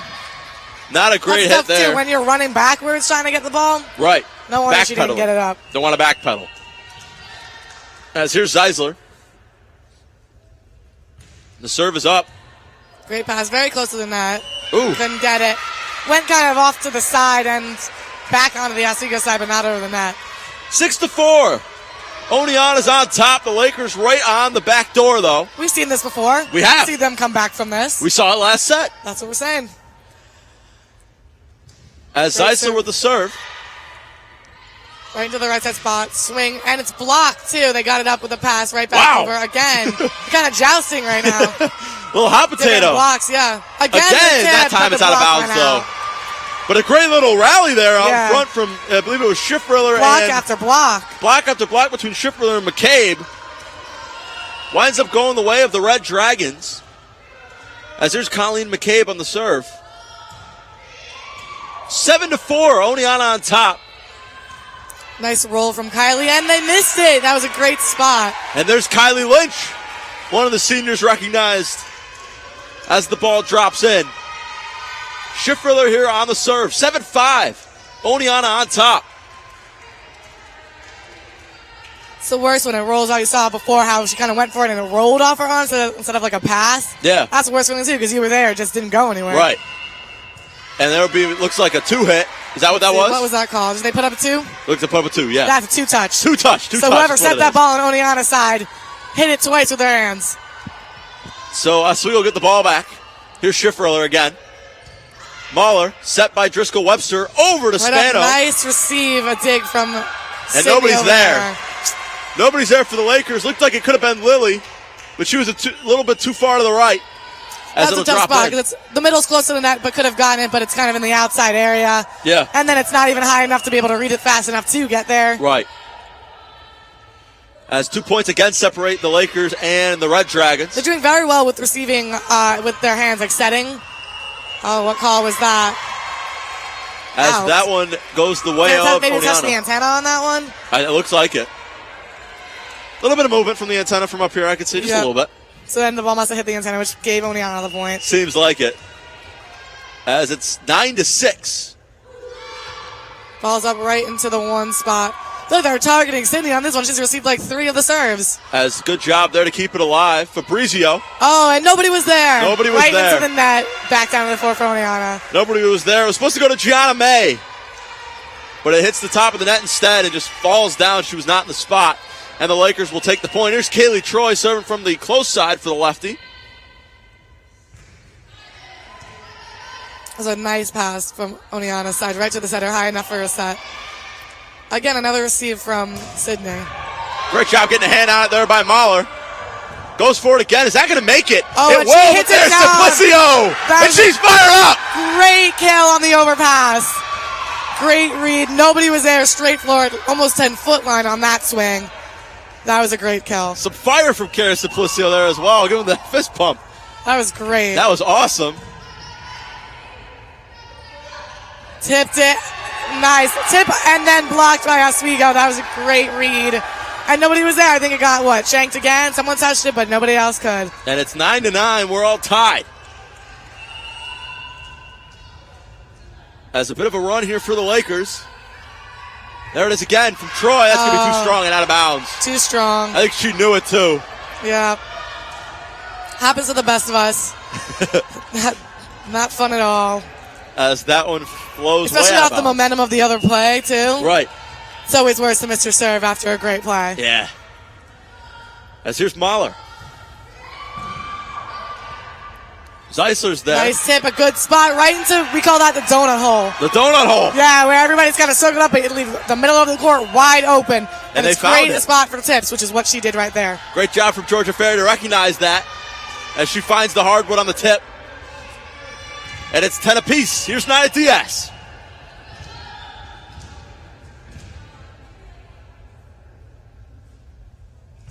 Serve is up. Fabrizio kind of mishandled it, but a great job recovered by Mahler. Still a good There's play. May. They got a swing on it. Simplicio. Back to Bun. Great Went for swing it. on Gets Bun, the and point. that's a kill. Off the block, couldn't receive it, went flying out. That was a good swing. Job well done by the Lakers there. Now Oswego's got the lead. On the first kill of the game for Bun. Oswego grabs the lead for the first time in set number 3. Here's Diaz. Kind of floated back. If you saw that, kind of stayed in the same area. That was a great swing on Oneonta's side and went straight down. Great That's a hard swing. receive. Results in a point for Oneonta. Kaylee was able to get a touch on that, but not fully enough to get it up. Right. And then ended up shanking it out. As it'll be Layla Driscoll-Webster again on the serve. As Troy's there. Diaz. Another swing. Another amazing kill. That from was, Kara. She's killing it today with her swings. That's right now. That's 3 that I've noticed that went straight down to the floor from her swing. No touch on the block, just her hand and then the floor. she's got some fire today. Yeah. This Kara Simplicio. As here's Idem again. Too strong there. Nice covering on the block. Godavin's in the game. Throws over for Bun out of bounds. That's tough when you make a free ball go out. Those are supposed to be your easy ones, and then that's her game, that's her play, and it goes out. That's the worst feeling. As Lilia will check back into the game for Gianna May. And she'll get the serve. Godavin's She there. wasn't there in time. Her push wasn't going to make it, so she went for the push, but it got blocked, so it's right back on the Oswego side. And that time it'll hit the front of the net. That was a good dig, because that looked like it was about to hit the floor Yes, off it the did. net, too. Diaz. Back to Ferry. Got Nice the hit on it. covering. Kept Oh. alive somehow. Mahler gets it over. There's Ferry again. Diaz on the set. Here's Bun. Can't get it. Oh. Can't get it as it had a bit of a funky spin on it. Yeah, not the best approach by Olivia over there, which is why the ball kind of spun. She if you saw her kind of run and turn for it on Yeah. that swing, that's not going to get a good hand on the ball, which is why it didn't really go over. But still got the point anyway, because Oneonta missed their serve. Flying out. Absolutely a great read from Grace Godavin to let that ball go out of bounds as Taylor checks in for Katie Lilly. And now here's Georgia Ferry.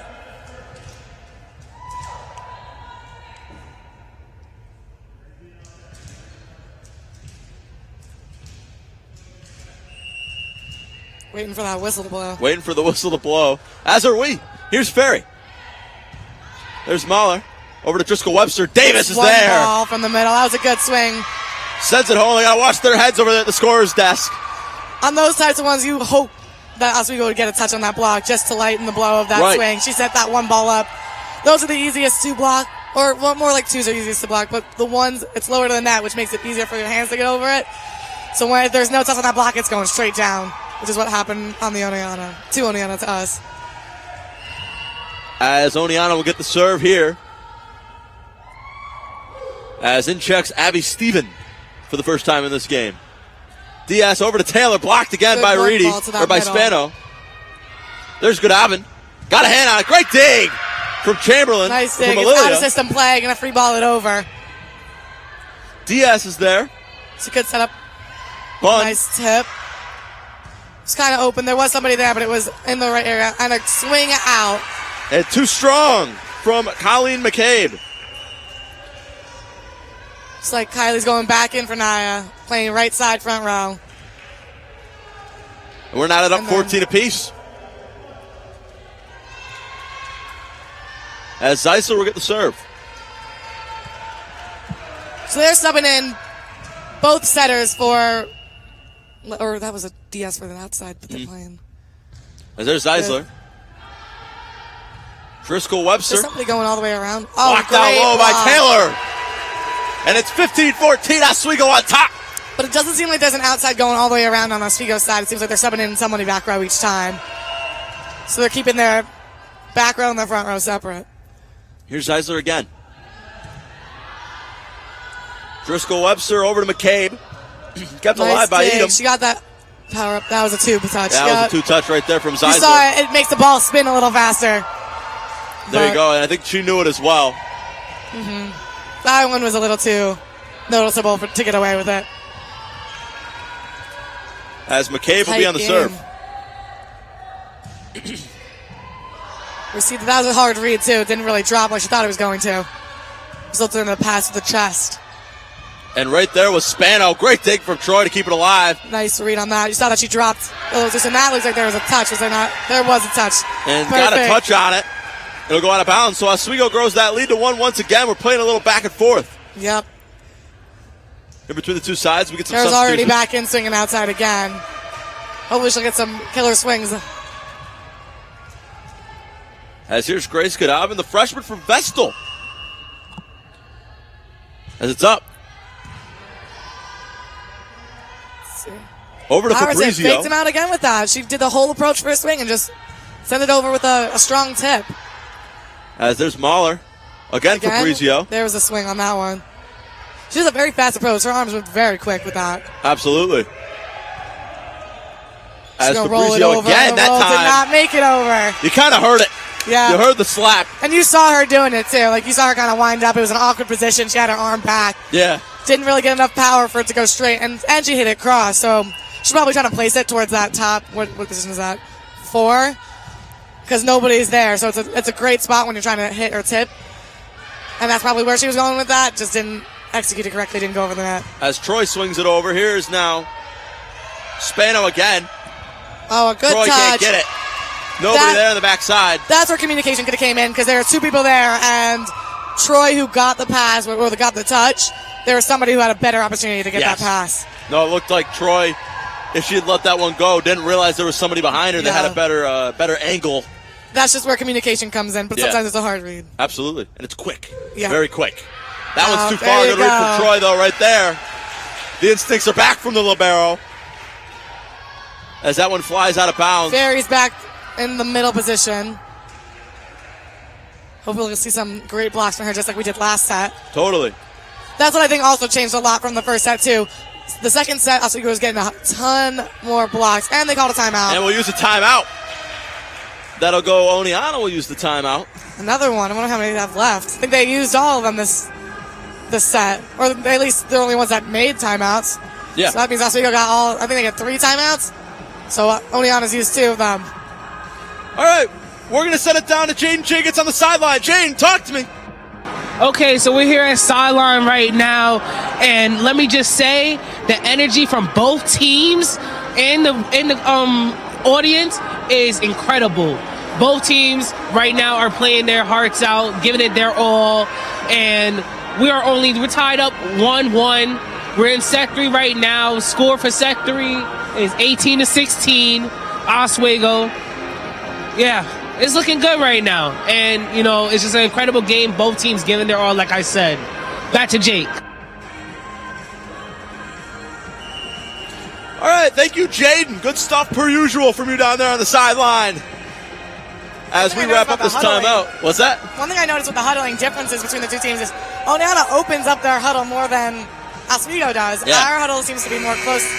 They're tied up, they're talking, but they're like open. They make a circle. I don't know if that really changes anything, but no, I've never had a team do that. I can see that, 100% from just the difference in Using the space they got. using the space they got, indeed. Making sure everybody's listening. Keeping a good eye on everybody. Troy doesn't cupcake this one after this. As there's Troy again with the serve. She didn't. It went over. As there is power tip May. on that one. And she'll get the point. Yeah, looks like one of the blockers touched it on Oswego's side, which when it went out, it wasn't just the net.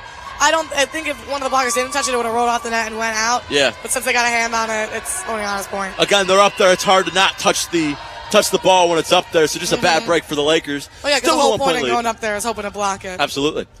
And here's Mahler with the serve. Just get And they get the ball back. Right into the net again. Right into the net. 2-point lead, Lakers. Looking to take back-to-back sets here and grab themselves a 2-1 set lead. 19-17. Only 6 points away from the Lakers grabbing that second set victory. As there's Nia Diaz. We see her in the back end of the sets a lot when the Lakers are trying to clinch the set win. Here it is. Gets very quiet in here. As there's May again. Diaz over to Ferry. Kept alive. Oh, Davis swung and missed. Too high of a set. She was looking for a 1 ball. She got a 2. Her approach was too early. Totally whiffed that ball in the middle. Yeah. Went straight back down to the floor. And she's got some length. We've talked about the length the entire day here. She's got some height. Yeah. She's got some length. She got some hang time on that for sure, but Yeah, not did. enough to be able to touch that ball to make it go over the net. No, and it did not. She missed completely. As there's Diaz again.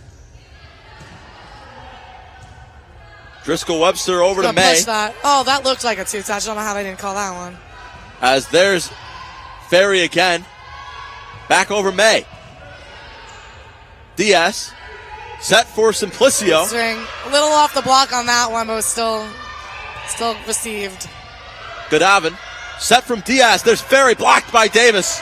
Ferry again. This time. She's going to get it. Time. Great swing from Ferry on that. As it ricochets off Hannah Lupo and goes out of bounds. And it's 21-17, 4 points away from the Lakers taking back-to-back sets. Here's Nia Diaz again with the serve.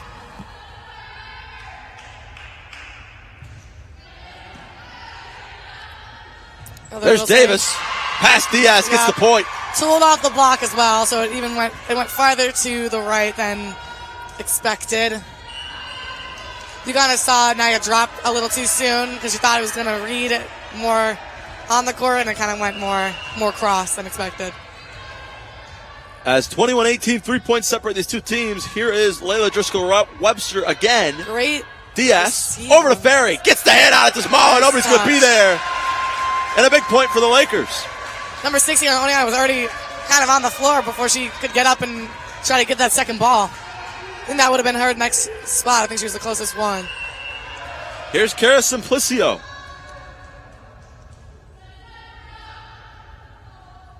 With the serve. Out of system now. Sutter did not get second ball. Looked to find that hole. Couldn't get it. Covering. That was good. Godavin's there. Looks for the back corner, and it's going to be out. Little too cross. Had the right idea, just a little bit too much. It was just outside that line, too. If it was a little more back, it could have hit that back corner, but since it was a little too far up, it kind of... Not enough space. Yeah, it didn't make it all the way, so it was more out than it should have been. As here's Lilia on the serve. Troy to Diaz. Let's see another Over to Godavin. swing. Got a hand on it. I think that's going There to be we a tip. go. Looked like it landed in anyway, so it wouldn't have mattered. Yeah, that's what she wanted to land. Last hit, kind of same area, that just this time it was on the line. So she made the adjustment and gets the point. The Lakers are 2 away. Very hard cross too. That's going from the outside right to the other side, like the outside line on Oneonta's side. As Ferry had the serve there. Blocked Nice out low. block. Godavin Great covering, keeps it too. alive. Simplicio. Thrown over again. Touch That on it. time it's going to land. Great back one spot, right in between the 6 and the 1, and back line. Nobody was there. That's a hard 24. read, especially on a good swing. 24-19. Lakers with the set point here. Here's Ferry. Great. Flips off the top of the Great net. serve too. Again, that time will find the hardwood It's a from nice Fabrizio. swing. That went right over the block again. You saw it hit the top of their fingers, but goes still straight down onto the court. 24-20. Stevens comes in from Davis. She's going to take the serve. As Oneonta needs 4 unanswered to climb back into this one. Here's Stevens. Godavin over to Great Diaz. pass, right Taylor Amazing looked like it was up. good. Oh, nice save on that one. And it's free ball Excellent over. save. Ball's in their court with that free ball. They can run something. So they just did with the There's right side swing. Simplicio. Steven has it. Back over. Tipped it right into the middle. Was there for the covering though. Godavin got the hand on it. Great save. Great. Not going to be able to get there. The Lakers take the third set. It's great. Shanked the ball. Wasn't able to get it back. Point for Oswego. That was a great play. Great swings too. Absolutely. You saw Oneonta kind of started getting a little scrappy with their tips on that one. Started tipping over the swing. You still had great swings on their part, but even towards the end, they were kind of playing it safe with that tip. Going for that middle position, was still able to get picked up by Oswego though. Yeah, great win from the Lakers. Back-to-back sets taken by Oswego. Now they found themselves going into the second set, down a set. Now they're up a set. Yep. Now heading it's into the fourth. 2-1. They have the high ground for the next set. Hopefully they've got the win on 3. Absolutely. It's going to be an interesting fourth. Now with a little bit of breathing room, we don't want to let Oneonta get back into the game. That's 2 losses for Oneonta though. Yes. Hopefully they're in their bag with this one. Gotta hope so. Feeling the losses. Hopefully that continues so Oswego stays hype. Well, I'll ask you, Chloe, too. Do you, as a player, right, if you're out there and you have the 2-1 set lead, obviously you want to take the 4th set, go home before you make it to that 5th. But if you're on the team that's losing, how important is it to get to that 5th set? Oh, you want to. It is so important because you're not going to win if you're not. Right. And so this set means everything to Oneonta right now because if they're starting off bad, they start off down, they're not communicating, not being hype, anything along those lines, they don't have a chance to win. If they stay down, they don't have another set to have a comeback. Yeah. So they need to win this set to even make it to a 5th and to have any chance of winning. So right now, they're huddling. They're being certain that they need to do well in this set to even have a chance to win. Yeah, the game's over. Yeah. If they don't lose, win game's this set. done. So they either have to come back right now or they're losing. But Oswego's side, even when you're winning, this is when the cockiness comes into play. If you're too like, oh, we got this, we're winning, we're beating them, this is easy, you're going to play it, it's kind of called playing down to their level.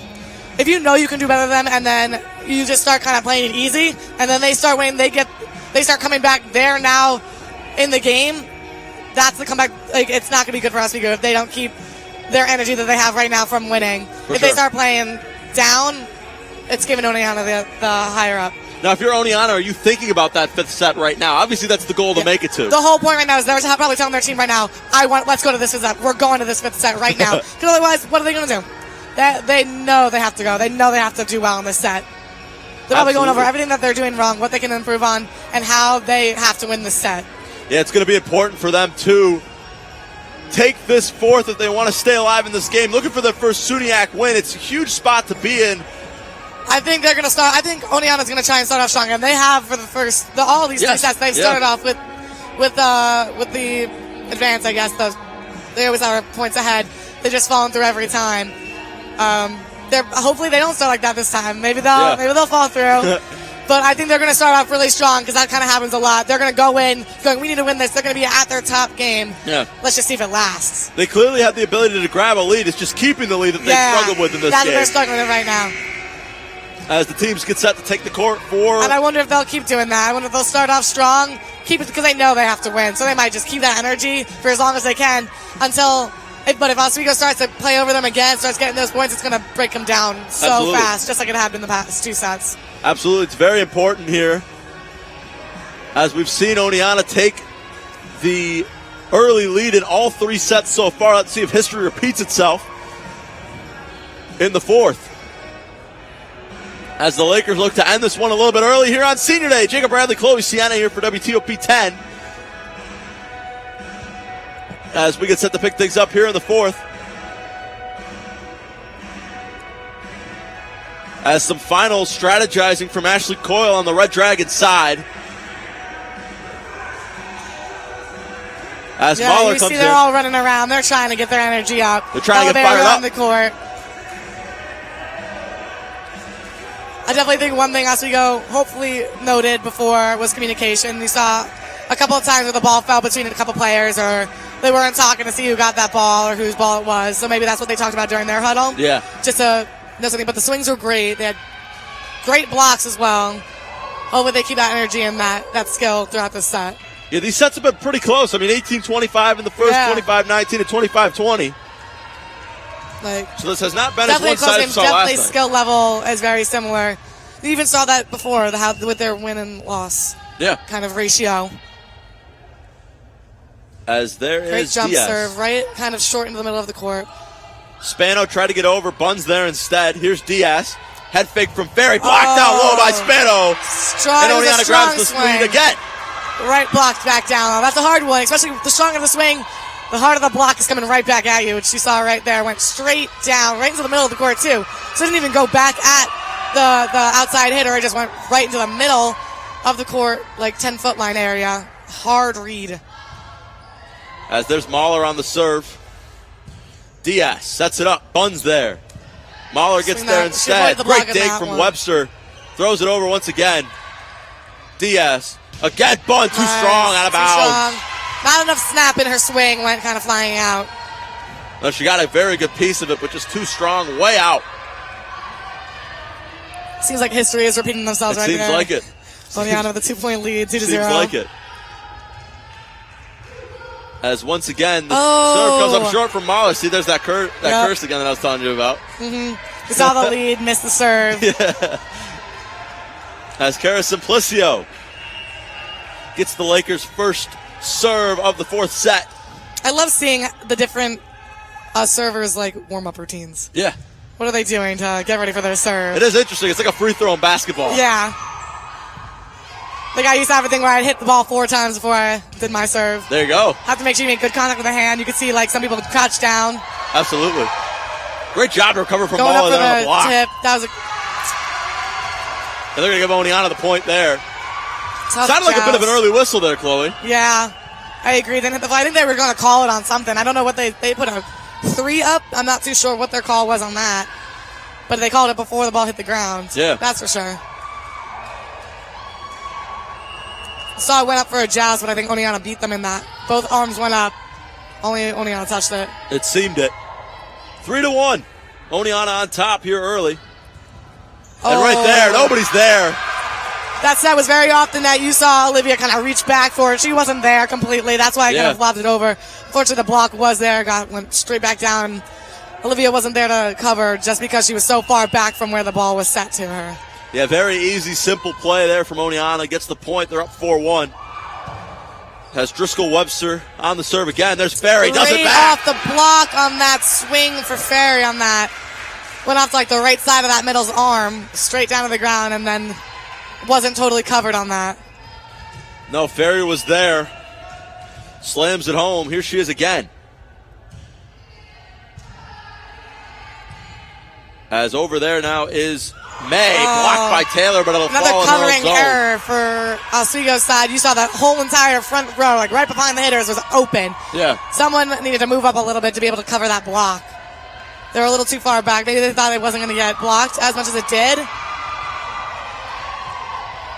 And it didn't work out as the Lakers will drop the Oneonta's point. energy picked up, though, and They Oswego's have. isn't. They have. No, Oswego doesn't want to go to that 5th set. I wouldn't either. As Taylor Again, rolls along the ooh. top. Stays alive, Surprised they though. didn't call her for under the net on that one. And Great right roll out of on room. the net, though. You saw it kind of trickled a little bit before it ended up falling on Oneonta's side. Yeah, Julia Reedy ran out of room there on the net. As it's now 5-3, only a 2-point lead.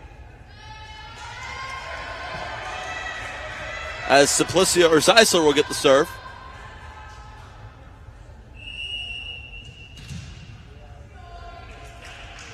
As here it comes.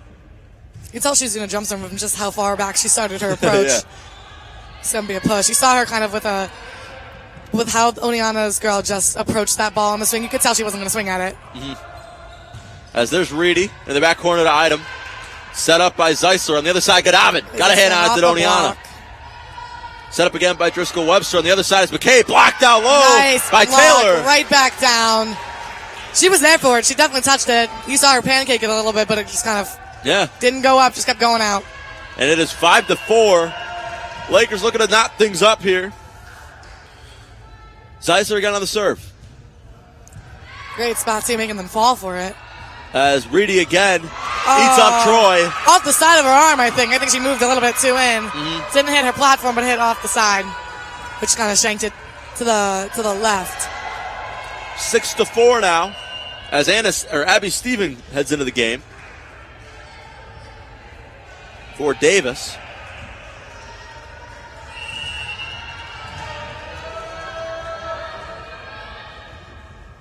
As here's Stephen with the serve. Godavin. Zeisler now over to Lynch. Tipped by Spano. Nice off the block, landed in a good spot. Nice Good dig. covering on her boat. Tough reach, kind of reached for it. Didn't totally connect with the ball as much as she should. That's why I kind of shanked. Yes, and there were so many people there too. Could have been, communication definitely. Because you saw Troy there, you saw Grace there, and Kylie. As all here's had Stephen opportunity again. at the ball. Flipped off the net. Would have been a good serve if it went in the court. Absolutely. Off the top of the net. Those are the worst to read. But unfortunately, it trickled out. Good That for was us, tough. Tough break there for Stephen. As Godavin will get the serve.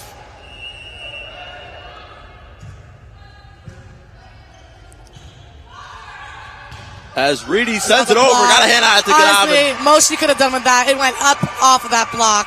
Even getting a hand on that. They'll go out of bounds, 8-5 now.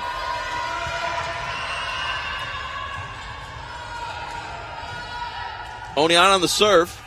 Here's the lefty. Zeisler over to Simplicio. Nice swing. Good cross. Nice hard cross. It looked open. The only person there was the libero. Call that on the touch, too. Got him on the touch. Didn't look like there was any touch there, but there was. Kind of just looked like it went out, but I guess someone put a finger on it. Someone got a finger on it. It's now 8-6. Troy again. Short serve into the net. Idea was there. It would have been a great short ball to the 3 spot. Would have made either the setter or the middle get it. Didn't make it over, though. That one will fall just short. As Oneonta will get the serve back with a 3-point lead. Reedy. Set by Zeisler. There's Ferry. Nice. 8 up. Off the block. Great Oh, that was dig, a though, to great keep it alive, but save. didn't get it. Didn't get it as it goes well out of bounds. Great hustle, though, by Oneonta. Yeah. That's when the one arm comes into play. Yeah. It's the only time we want you to touch it with one arm is when you're trying to save it like that. Yeah. That was a great touch. That looked like it was going right out, too. As here's Diaz with the serve for the Lakers. Pretty back and forth here in this fourth set. 9-7. Oneonta on top. Here is Nia Diaz. That's going to be too strong. Yeah. And it's going to go off the senior posters. Tough break. Tough break indeed. And Oneonta keeps their 3-point lead here. As it'll be Katie Spano getting the serve. The Wonder how sophomore many from Dryden. missed serves in total they got. I don't think that's their worst component right now, but they've missed a couple. Yeah. Troy, good job adjusting there. Mid-hit. There's Bun blocked down low by Davis. Swing on her part, just came right back at her from the block. Troy again, great dig from Moving Spano. around the block with that one, you saw her go deep cross. Everybody was going line with that. Kept alive now. Diaz on the set. Oh, Missed approached it there too soon. from Ferry. Davis blocked by Nice Ferry. Kept block alive, on though. that. Davis again goes for the tip. Great dig from Troy. Nice covering on that. That's where she's supposed to be on those types of plays. Tries for the back corner. Goodavins there instead. Here's Bunn. Kept alive by Driscoll Webster. Set up. There's May. Diaz to Ferry. Kept alive. A great volley from both sides here. Again, Diaz. That's how they're going out of system right now. Simplicio got it. Great swing. That's another kill for her. What a job well done for both sides there. The Lakers take the point on the great swing from Simplicio. Another one.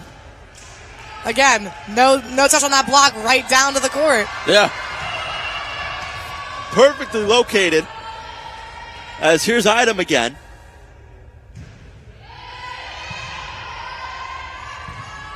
Set on the far side. That's a tough read. Oh, she swung at that, hit the net too.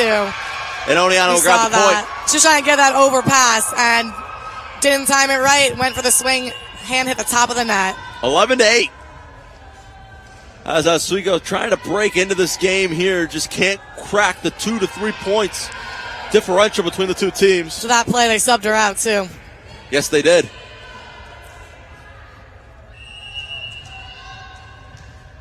As here is Layla Driscoll-Webster again on the serve. Troy's there. Diaz, Ferry, blocked down low by Davis. Off the block a little bit. Mahler over to May. Diaz again on the set. Far side to Goodavin. Got! Nice. Maybe. They hit the antenna on the swing, so the ball is technically out. Looked like this judge close to us had one way and the other judge had a different way. Yeah. But nonetheless, it goes you kind of saw it shake a little bit. Little bit. 12-8. Troy. Set up by Diaz. Back over. Good job nice getting play there. off the net on that one, too. Off the net, and another point going the way of the Lakers. Great 12-9. line swing for that right side. That's the best case scenario with those, because when it hits the top of the net like that, it kind of kills the power on the swing. So for it to be able to go to a good spot, perfect case scenario. Ate her up right and there on the serve. shanked. From Ferry. Now the Lakers in the best spot they've been here in the set. 12-10. Only So down by keep 2. this run going. Looking to keep the run going. On the ace from Ferry. Here it is again. Mahler back over to May. Look for that back corner. Again. Power tipped it right to one where there was nobody. You saw number 8 try to get there. Didn't make it there completely. She's able to read it, but still a wide open spot. Yeah, Oneonta saw that and took it. Just past the reach of CJ Idem. As Annalisa Alilia will get the serve. Troy over to Goodavin. Nice off the net swing. Saw her cover that. That was kind of the overpass that Bunn was going for before. Just didn't complete. Good job by spot. Taylor. Wow! Oh, that was a great save on Oneonta's side. That's crazy. Goodavin again. Did she get it? It was like in anyway. She got it. Great swings. Great saves on Oneonta with those. They all were kind of level to the floor, trying to one arm hit it up, and it somehow went back over to the Oswego side. Great kill though. They thought that was going out, and they were wrong. Wow. You saw all of them back away from the pass, thinking it was going to go out. Wrong read. Wrong read indeed. There's Reedy again, trying to find that back corner. See, another power tip right to one. They were going for it again. Goodavin again. Great take from Mahler. It was a great save. Great up. That's how he gets the point from Reedy. And it's 14-11.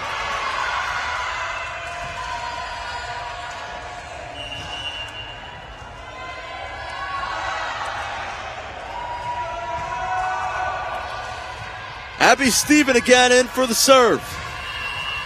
Freshman from Otisville, New York. It's the set. Zeisler over to Lynch. Played it safe. Got blocked completely. That was a crazy. You saw her jumping, kind of really tip it down on that.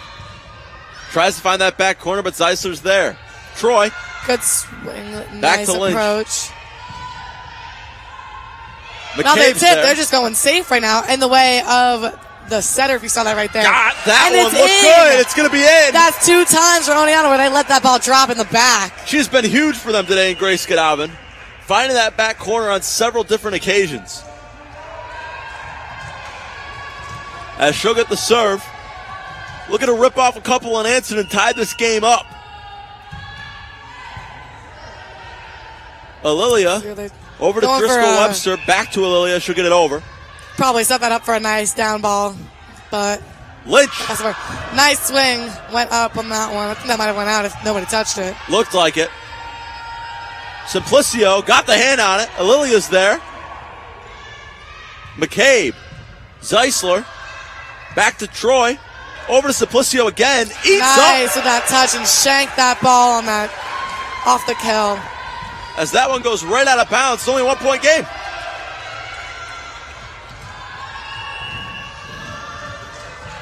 Here's Emily Zeisler again.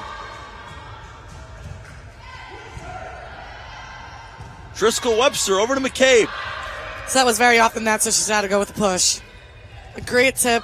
If it was a little more to that side, she would have hit that donut hole before it was wide open. Oh, that was a nice try on that save from Kara, but didn't make it. Yeah, couldn't get it as it drops down. See, she got a little hurt from that one. She probably hit the ground hard with that. Yeah. As it's 15-13. Lakers down by 2. As there's McCabe again on the serve. Too strong from Tough read Simplicio when out. the ball's coming from behind you like that. You saw her kind of turn her head a little bit. 16-13 Oneonta. Looking to rip off 9 points here and take set number 4, a crucial set for them. As again, McCabe. Simplicio set up by Zeisler. Simplicio again blocked. Oh, nice covering on Troy's part, though. She got that up right away. Oh, another block off the push. Simplicio again hits the top of the net. Great play. She's able to get that swing over. Back to Reedy. Blocked nice again. block on that. Right back to the libero for covering. How about one more time? Can't get it there. They tipped her right to where nobody was. They saw that open spot right behind the middle. Both the outside and the right side were kind of too far off on their wings and then got it right in that middle. Oswego called a timeout on that one. Timeout for Oswego. You can even see their energy is low on the side of the court, and Oneonta's over there dancing. They're up there. Their energy's up. Absolutely. We're going to send it down to Jane Jiggets on the sideline. Jane, what do you got for me? Okay, so we're back on sideline, and this set is looking like the last set. Very competitive, very fast-paced. Both teams are definitely bringing that hustle when it comes to hitting the ball over the basket.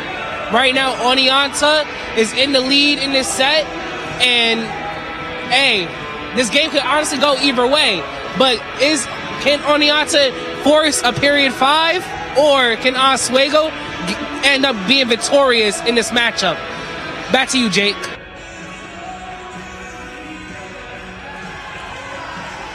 Thank you, Jaden. Good stuff as always on the sideline for Mr. Jiggets. As it's crunch time for the Lakers, crunch time for Oneonta, 17-13. Here in the latter half of this fourth set. Hopefully they bring up the energy on Oswego's side. Yeah. Not down by too much, only down by 4. But 17-13 is a little... It's a little, not a comfortable place to be in from either side, especially not there. Not now that it's 18. With the immediate error. And now it's 18-13. As Colleen McCabe. Hopefully they get out of their heads a little bit. Definitely a little stressed. They don't want to go to that 5th set. Totally. Here's McCabe. Getting the balls up, they're just not going to where they should be. Right into the net. Frustrating spot right there. Frustrating indeed. Not the start they want out of the timeout. Especially when you get a good set and the swing goes right into the net. 19-13. McCabe again. Right over strong. On nice covering. Hopefully someone gets there. Not enough hustle from Oswego to be able to get that ball. It was a great receive from number 3 on that. And it is now 20-13. Oneonta on top. The Lakers starting to crumble a bit here. Here's McCabe again. Shorter serve right into Zeisler for Taylor, no choice. Trying to tip it over like that. Didn't really make it. Right, hit the tape on the net. Another timeout. They're taking it again. Probably a good call. They haven't gotten a single point since their last timeout. Not a single point, yeah. Like you said, since the last timeout. trying to stop that momentum. I mean, Chloe, it doesn't look good coming out of that first time out here. The Lakers down by 8. One of the largest leads that they've been faced with this entire game. Yeah, I think so. And at 21 too. They got 4 points to the win while Oswego still has 8 to catch up. Yeah. Not looking too hot, but right, yeah. you always got a chance at this. They can always fall into like a run right there. Yeah. A lot of heart from this Lakers team. We talked about it a lot earlier on in the game, just the heart that some of these seniors show. Now you got the added motivation of it being senior night and having the family and friends here, having this whole broadcast. And that's the worst when it's a big game like this and then you're losing. Right. You don't want to be losing in this. You don't want to lose. That's why it was great for that second and the third set. They're winning. Families are happy. Parents are excited. And then coming to the third set, a little down. No, you want to pick up the win for senior night for sure. A quick timeout from John Stemmen. He won't use the full minute. 15. As it's 21-13. Oneonta looking to put this fourth set to bed. Here it is for McCabe. Maybe she'll cupcake it. She didn't. She did not. Right over. Passes over on one. Not the best situation for Oswego with that. Spano with the big hit. Kept alive, though, by the Lakers. There's Simplicio on the other side. Blocked by Reed and out of bounds. Great call for that. When they get blocked, the best case scenario is when they block it out. Absolutely. And the Lakers looking to string together a little bit of a run. Here's Kaylee Troy.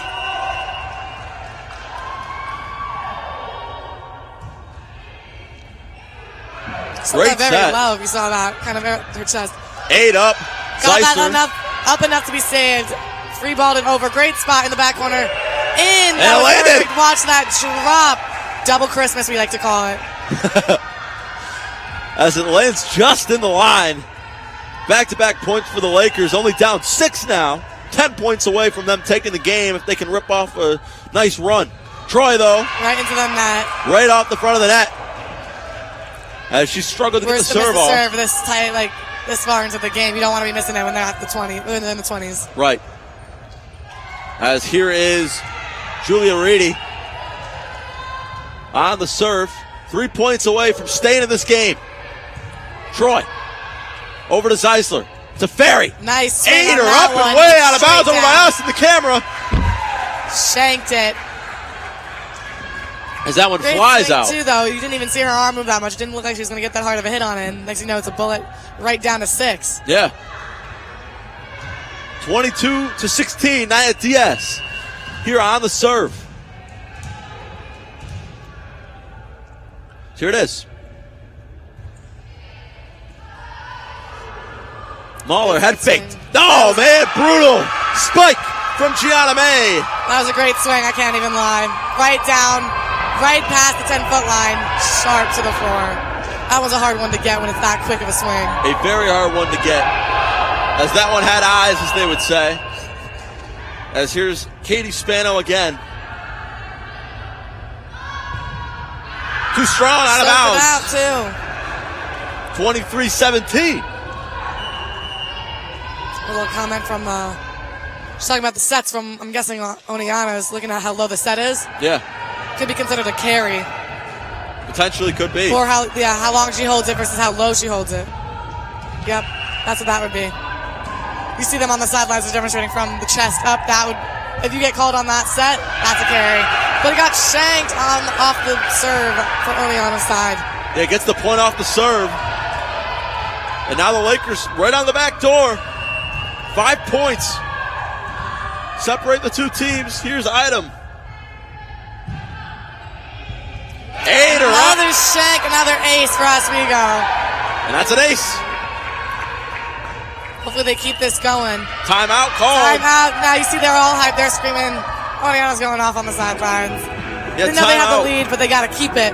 Yeah. No, and we see, the Lakers are climbing back into this one. It was a rough in between the two breaks. Now they get another break, this time used from Oneonta. If only they did that after the first break. Right, and they've played very, very well. Yeah, they're doing good right now. I hope they keep going. Yeah, and right on the back door, 4 points between these two teams. Is there any added motivation for the Lakers knowing that, hey, if we win this one, game's over? Yeah. Honestly, as much as volleyball players love to play volleyball, you want it to be over as fast as you can. Yeah, of course. We like winning, I think, more than we like playing. We're not going to want to keep it easy, no. If we can get it over in 4, you want to get it over in 4. Absolutely, and they're looking to get it over in 4. However, Oneonta fighting to survive. 2 points away from making this a 5th set. Yeah, they want to keep them there. You don't want to let them get to 24 with this. No. You do not indeed. As Item will get the serve for Oswego. 4 points separate the two teams. 2 points separate Oneonta from staying alive and forcing the 5th set. Here's Item. Reedy's there, set by Driscoll Webster. Davis is there, finds the ground. She didn't even have to move. Oneonta said it. That ball went right to her. That was perfect. That was a perfect great play. placement. And now it is set point. Looking to expand it to a 5th. Here's Layla Driscoll Webster. Troy's there. Diaz over to Zeisler. Blocked. That'll do it. It was a great block. Hard swing right back down to the floor. They were all there. They were all covering. Just nobody was able to touch it on that. And we are playing a 5th set. Looks like we're going on. Looks like we will continue to play. Now it's 2-2, so this 5th set means everything. But what we were saying before with how they were definitely talking about needing this 4th set, they knew they did, and they took it. They did. They absolutely did. They did not want to go home early. They want to spoil the senior day They festivities. wanted to stay. They when want you're to losing, stay. you want to go to all of them. Yeah. All 5. But when you're winning, you just want to get it over with. Absolutely. Now this is to 15. Yeah, it's the shorter one, Yes. right. So this is the 15, so it's 8, correct? They switch sides. Yeah, they switch out. I think it's 7. 7, okay. 7 or 8, they'll switch sides to make it a fair playing game. Which always ends up throwing off, especially the first. You want to be the first 2-7. Yeah. And to be able to get that lead, it almost settles your nerves when you get there first before the other team does. Totally. But sometimes the switch messes you up. When you on the other side, it's a whole new playing side. Because sometimes, I know with my teams at least, you get a lucky side. You know, oh, we're playing better on this side. You want that side. So when you have to switch it at some point, not your favorite thing. No. But and I'll ask you too, because we've just seen over the last 4 sets how quickly 15 points can go by. oh, it goes, especially depending. If it's back and forth, it goes longer. Yeah. But if you're going on a run, 15 will go by quick. Right. Oswego can't find themselves down 8-1, 7-1 like they have maybe if you're in the past. down 8-1, 7-1, That's tough. your energy's low. You don't know how good that set's going to be. Yeah, you don't want to be in that spot. Not at all.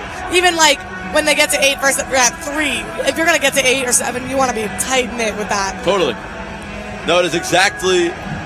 This has been pretty back and forth so far. Yeah. Let's hopefully Oneonta won't get their lead with this set and start off with that 7. Absolutely. As it is a fresh set here. Jacob Bradley, Chloe Sienna here on the call. JJ gets on the sideline. I think he's still down there. I don't see him. I don't know. He might have disappeared. Where's our little mic? He didn't realize there was a 5th set. He just thought it was He over. was done. But no, nonetheless, senior day. It's always fun for senior day, seeing all the decorations they put up and how much appreciation you have. I remember my senior day of high school. That was crazy. Yeah. It's so nice. Like you get paired up with somebody. At least how we did it. You get your poster. You get we always made little gifts for everybody. It was so nice. It makes you feel really appreciated too. Totally. Especially because these are your teammates. You're with them all the time. Like hear about their practices that they go through. You're with your teammates all day long, especially right before school starts. Totally. You're with them 24/7. So you got to bond with them. If not, it's not going to be a fun season if you don't get close with your team. I heard the word best friends thrown around a lot. Yeah. Oh, your teammate, I know, even with my own experiences, my teammates have been my best friends. Yeah. Throughout high school, throughout my travel teams, throughout even college, your teammates, you're with them all the time, you're bonding over a sport, you're bonding over all this different emotions and going everywhere with them, it's a bond. And that's why when senior night happens, it gets emotional. It gets sad.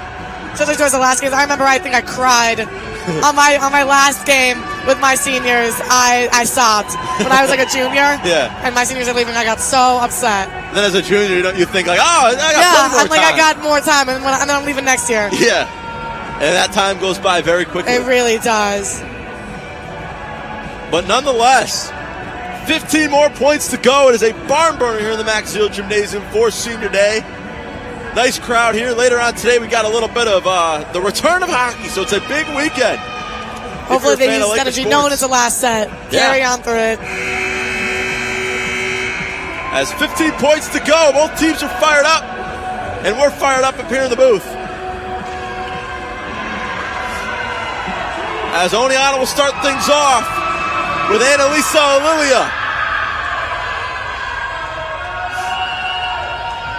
The 5th set here, and we're off. There's Godabin. Ball's up. All right. So Troy gets there. Roll over. Easy spot. Right into the donut hole. There was somebody there to cover it, though. Got Off the the hand block. on it. Hard to get with that one again. Off the fingertips. Yeah, and 5 straight sets now. Oneonta starts off 1-0. Doesn't mean anything at this point. We've Apparently seen them it come doesn't. back. Apparently We've seen it them doesn't. win with Oneonta's first points. Let's hope they just don't get any more. Keep it at 1. Oh, and they did. There it is. Serves the ball out. And it is 1-1. Another substitution. Simplicio heads out. CJ Item comes in. She'll get the serve.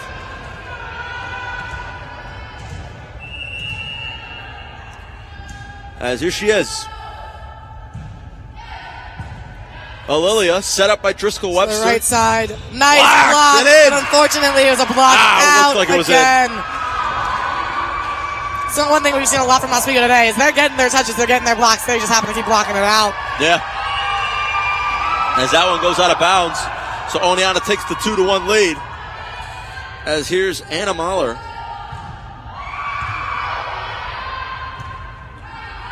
Zeisler over there. Good Finds stop. that It was back right corner. to That's the gonna back stay in. one. Right where that needed to be. Because what's good about the back one is your setter is out of 1 when Yeah. you're playing a back row setter. So that leaves 2 passes in the back row out of 5 and 6. So that one spot is always open. So if you can get a swing to that back one, it's harder for the libero to get there or a passer to get there. Yeah. That's what we just saw right there with that good swing. The Lakers able to take advantage of that.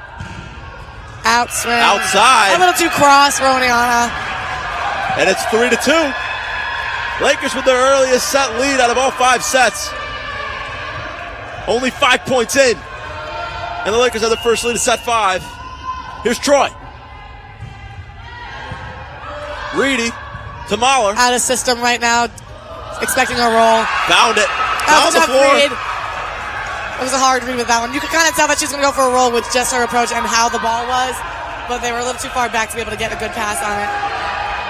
That one drops in. 3 apiece for Colleen McCabe, who's getting the serve. Had some heat on that one. Godavin keeps it alive. Item back to Godavin.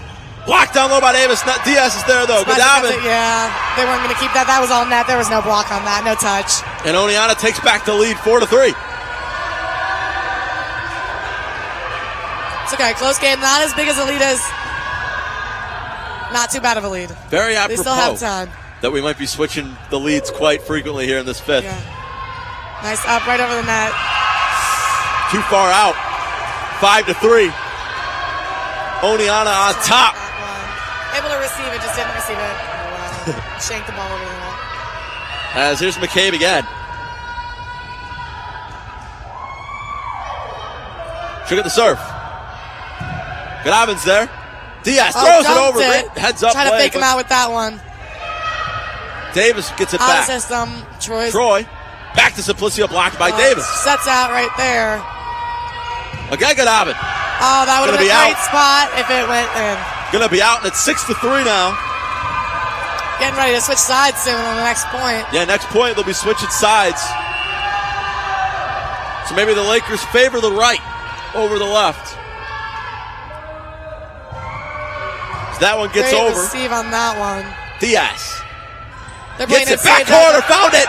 Perfect spot. Saw the opening right there. Libero was pushed up a lot more.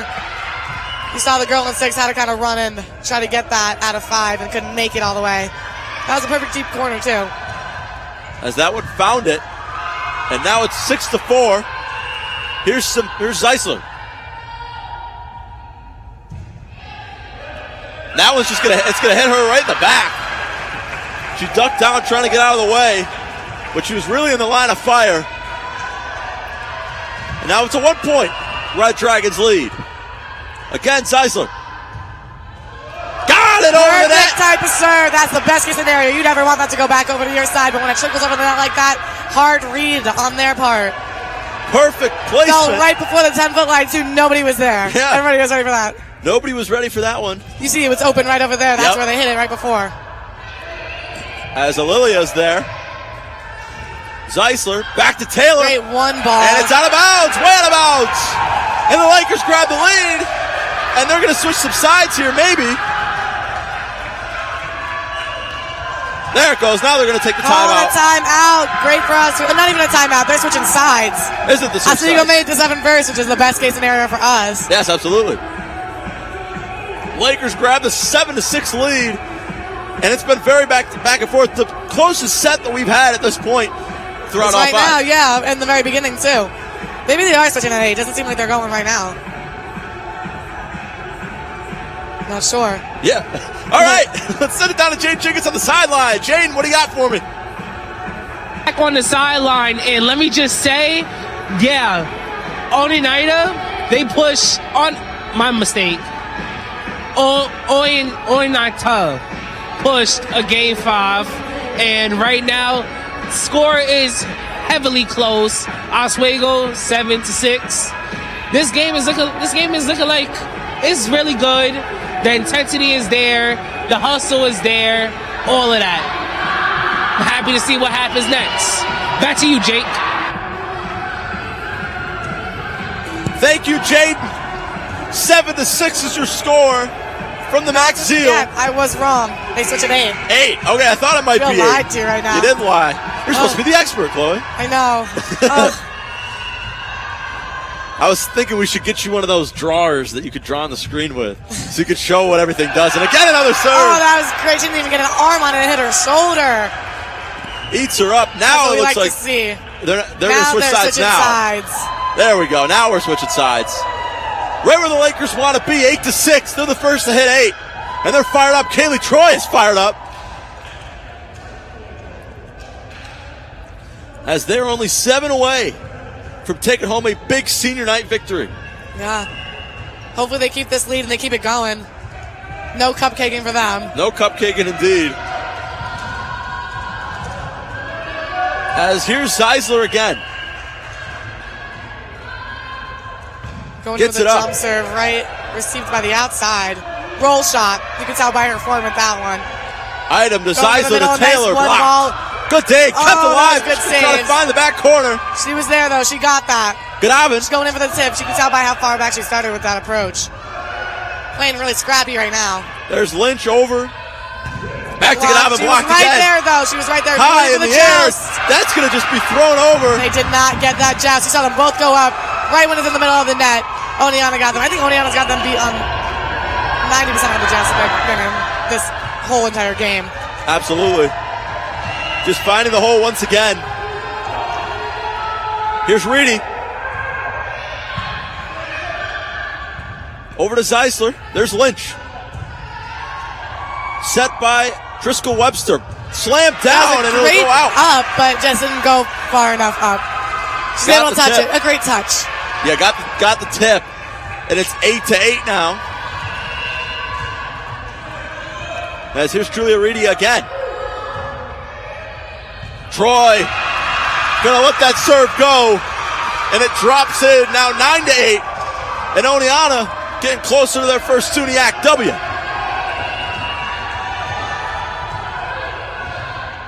Here it is again from Reedy. Zeisler sets it up for Lynch. There we go. Right down the line. Someone was there, unfortunately. Miscommunication. Communication error. They're going to be so mad about that. Especially with how close this game is. You're not going to want that to happen. That'll be one that keeps him up at night. You kind of saw them both stop and look at each other back as the ball dropped right in between them. Right in between. Couldn't place it more perfect. As again, there's Godavin on the They're going serve. in for the tip. You kind of saw that. It was a little too close to the net to be able to set anybody up with that. Yeah. Simplicio Nice blocked swing it out of off the bounds. block. Amazing shot. And it's 10-9. The Lakers hit double digits first. And they're 5 away from getting a big SUNYAC win. As here's Godavin again on the serve.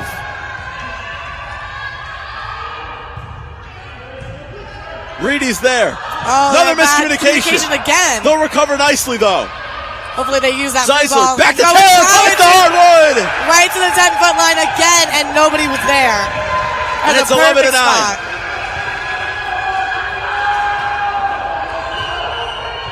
Another rolling Coming in somebody substitution. right now.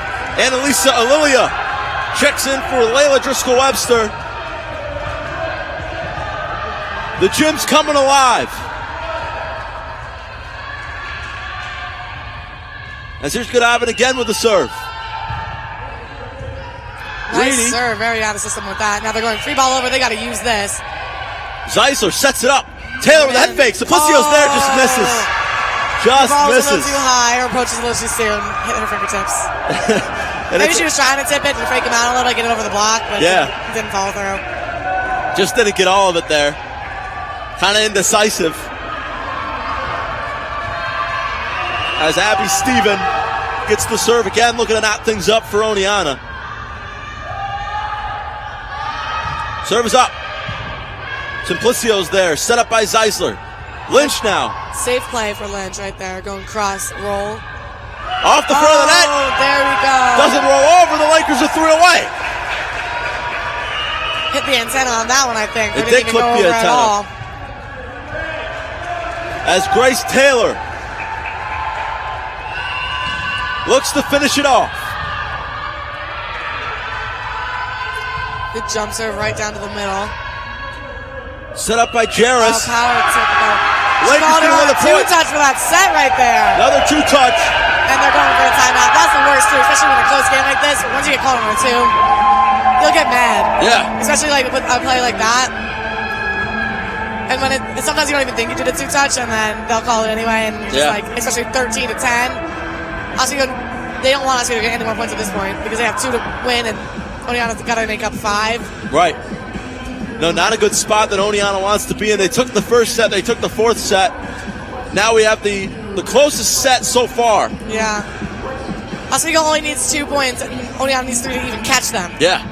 So hopefully they just keep their energy and how they're playing, stay calm, and use. It seems like Oneonta's making a few mistakes here and there, so let them keep making mistakes. Yeah. Oneonta needs 5 unanswered. We'll talk a little bit about some implications from both of these sides, for both these teams. Both of them at the bottom half of the SUNY this year. Yeah. So Compared to last year, too, Oswego was up at the top. yeah, Oswego so ripped a off big drop. 11 games in a row last year. A little bit of a different team, different schedule. Strength of schedule came into play, Different but coaches, too. different Big coaches adjustment, learning the graduates. game all over again. But Chloe, I'll ask you the implications of a big late season win like this. Was it me? Oh. I guess, hopefully, I hope with the win of a senior night, it'll just mean a lot to them. Absolutely. You want to win in front of especially, family and friends. Exactly, like these big games. As here's Taylor, 3-point Oswego lead. Driscoll Webster back over to May. Good Evans there, set up by Zeisler. You even saw with that Simplicio's swing. there, blocked it The out. ball out. Perfect for Oswego. And 1 point away. The Lakers are from taking the W. From the senior night win. Another senior night win. As Taylor looks to end it. A little bit of a rumble in the stands. Here it is. Great serve. Set up, Tip, Spano. It didn't even go over. And they're going to give it to the Lakers. A great way to win. And that'll do mess it. up the other team. That's what they want to see. That's what they want to do. Absolutely, Trying that'll to tip do it, didn't it. even make it through. The Lakers squeak away with the 15-10 5-set victory in just a back and forth game all the way around. Yeah, I think it was it was very.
Welcome to the season finale of Stick to Sports. I'm Joey Pulatsky. And I'm Zach Malamuth. Today we take a look at the NBA playoffs, we take some phone calls in studio, and we say our goodbyes on our final episode. Roll it.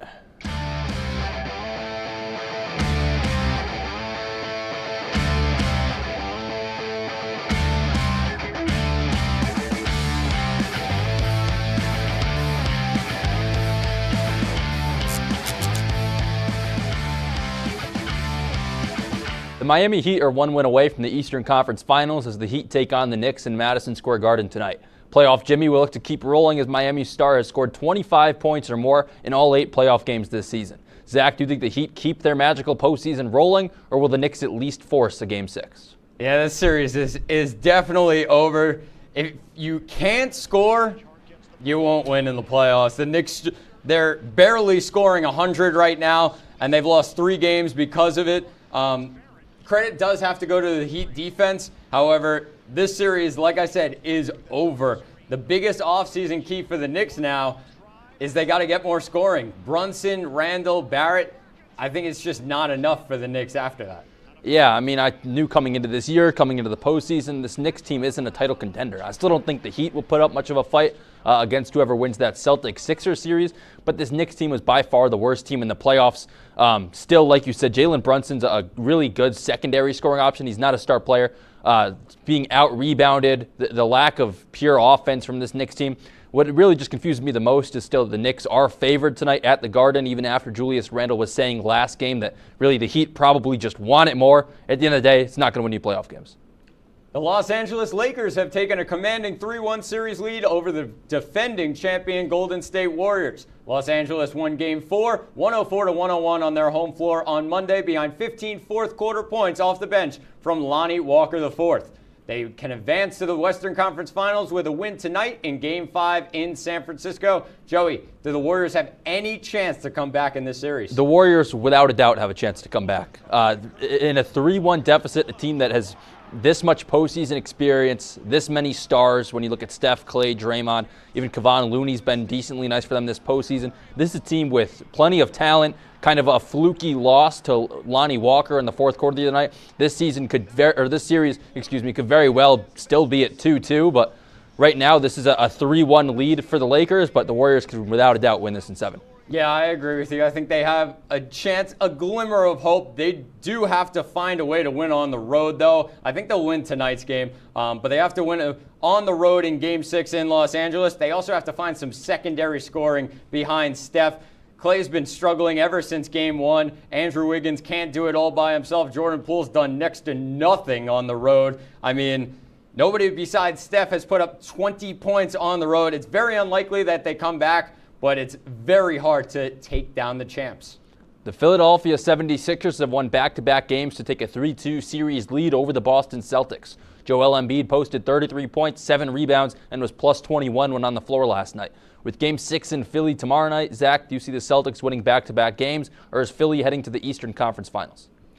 It's very difficult. I was absolutely shocked to see this game yesterday. Boston shot horrendously from the field and from three-point range. 39% from the field, 31% from three-point range. And I don't think they're going to shoot that poorly again for the rest of this postseason.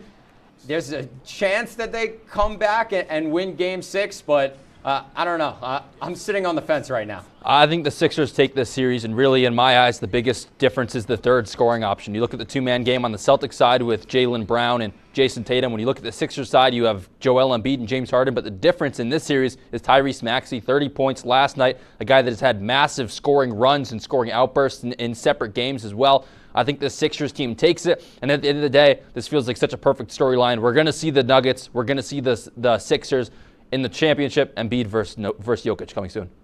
The top-seeded Denver Nuggets took care of business on their home floor in Game 5 against the Phoenix Suns on Tuesday with a 118-102 victory. Nikola Jokic notched his 4th triple-double of the postseason, 3 more than any other player, finishing with 29 points, 13 rebounds, and 12 assists. Game 6 is on Thursday at 10 o'clock in Phoenix. Joey, forget the MVPs, the injuries this year. Is Jokic the best player in the NBA? Yeah, for my money, Nikola Jokic is the best player in the NBA. Of course, a 2-time champ, get a bit of MVP fatigue MVP fatigue, and it goes to Embiid this year, but I still think Nikola Jokic, with how special he is in all three facets of the game, being able to score really both in and out, being able to make plays, handle the ball, being able to get it done on the glass, and he does it all really what looks so effortlessly, which is really what impresses me the most. But in a guy, when you look at well-rounded game, I'm taking Nikola Jokic versus anybody in the league.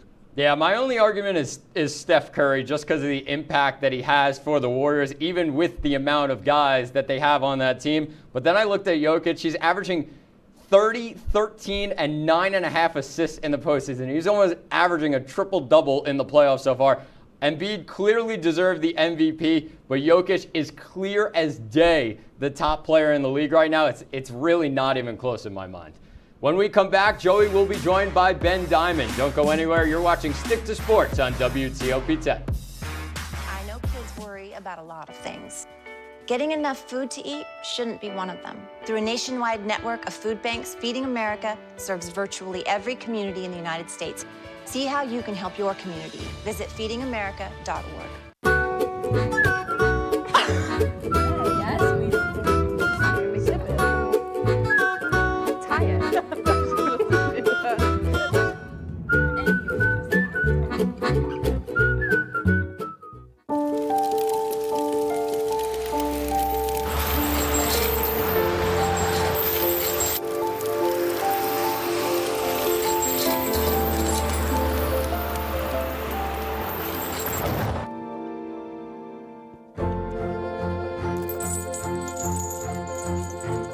Did you know dragging chains can spark a wildfire?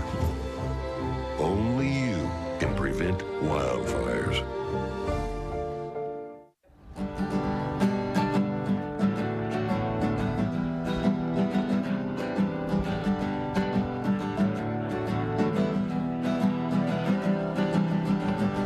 We're here for you, we're here for you. This is your channel 2. With sports and news and what to do, we're here for you. It's your TV, you're watching WTOP. Your TV, thanks for watching WTOP.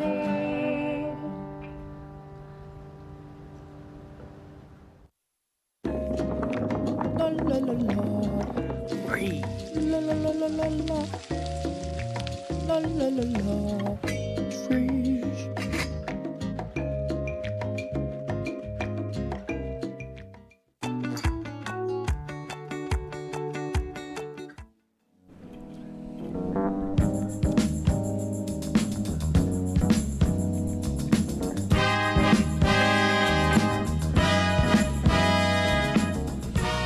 Welcome back to Stick to Sports. Welcome back to Stick to Sports. It's time for the fast break. Joining me now, they let him out of the back room again. Benny D, Ben Diamond, what do you got? Thanks, Joey. With the sluggish start and injuries that have plagued the New York Yankees roster to start this season, they needed a series where they could feel like themselves again. And that series was against the Oakland Athletics, as the Yankees completed the series sweep with a statement 11-3 victory. Although it was against A's pitching, which is the worst in the league early in the season, the Yankees were able to break out of their slump and put up double-digit runs in 2 straight games. With these 3 victories and 2 important series on deck against the Rays and the Blue Jays, how do you think this Yankees team will fare against their AL East rivals? Ben, I think right now the Yankees had the perfect comeback series, and it was really the most healthy mix of elements. You bring back Aaron Judge, you go against one of the worst teams in MLB history with these 2023 Oakland Athletics, and you get back at home. This team, right now with the Blue Jays and Rays coming up, yes, they're tough teams. The AL East is going to be tough, but it's a big turning point for the Yankees, bringing Judge back, and you clearly see it on the field as well. Yeah, I think one of the bigger returns, Harrison Bader, people really just thought of him as his glove and his defense and what he brought to the Yankees team. But his offense cannot be understated, batting .429 with a 13 OPS right now with 3 home runs and 11 RBIs in only 8 games. So right now, Harrison Bader really being the savior of this New York Yankees offense, sort of in an iffy area of the season. Moving over to Queens, the New York Mets have had a rough go of things early in their 2023 campaign, with injuries to key starters Justin Verlander and Max Scherzer, as well as low offensive production from their lineup. The Mets sit tied with the Phillies for 3rd in the NL East and are 8 games back of the surging Atlanta Braves. After getting swept by the Detroit Tigers and losing 2 of 3 against the Colorado Rockies, the Mets are as desperate as ever to find a spark somewhere on their roster. They tried with rookies Francisco Alvarez and Brett Beatty, and although both have looked great so far, they haven't lit the spark the Mets have been looking for.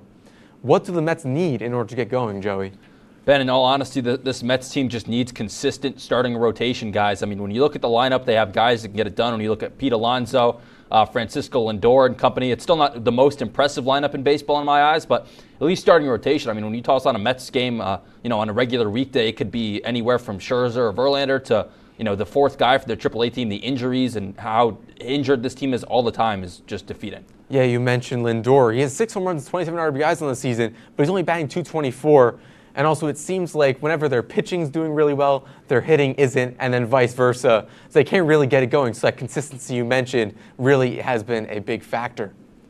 Miami Marlins utility infielder and reigning American League batting champion is once again putting on a hitting clinic that is catching the attention of the entire league. Luis Arraez is batting above the 400 mark and is currently carrying a 12-game hitting streak. Arraez has thrown himself into the middle of the MVP conversation and looks to be the first man since Ted Williams to bat 400 or higher in a season. Do you think he can do it, Joey? I don't think he bats 400 on the season. We're still through the first month. You see the numbers here, a little over 400, 49 hits, a home run, 13 RBIs, only 8 strikeouts, which is, in my eyes, one of the more impressive numbers on the screen after that batting average. 408 through April and the first week of May is nice, but it's not sustainable. The only way he's in this MVP conversation is just because of the fact the number last year was so impressive as well. But you need to do average home run RBIs. Everybody knows that. With what Judge did last year was obviously spectacular. But Arraez, if he's the AL batting champ back-to-back years, he could have a case. Yeah, I mean, he was an all-star last year with the Twins. He's a career .322 hitter. He's been in the league for about 6-7 years. So he's been consistent with his batting average, and I think it's nice to see. He's a rare type of hitter in the MLB. He doesn't need the power to be successful, and he's showing that right now, only with 1 home run to start this season.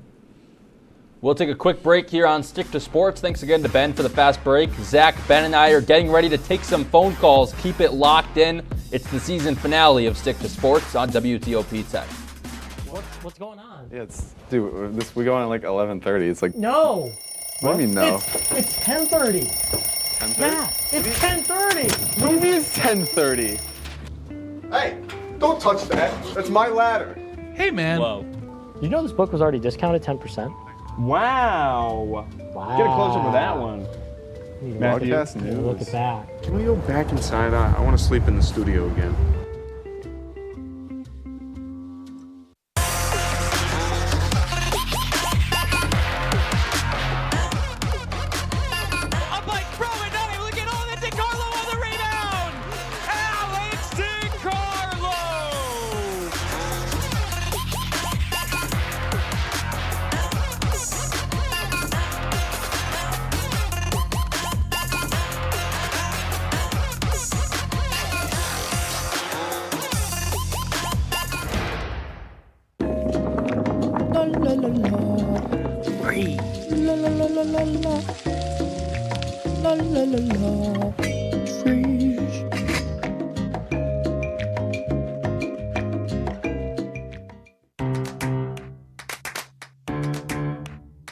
We'll deep dive into our feelings in our Real Talk segment. Stay tuned because it's about to get real.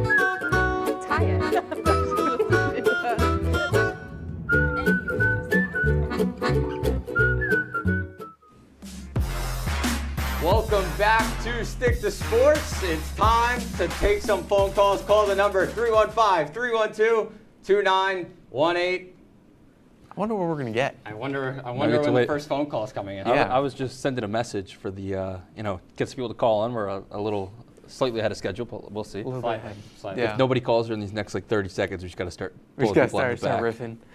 But you know what? There's a lot of sports going on. a lot of sports going on, Joey. We can talk about it. Let's say we got NBA, we got MLB. Someone's got to have a question. Somebody. Yeah. 315-312-2918. In case you're watching this live, don't bother calling at this point, but if you're watching pre-recorded. Here we go. We got our first caller. Caller, what's your name? My name is Bob. Bob? Bob, what's your question?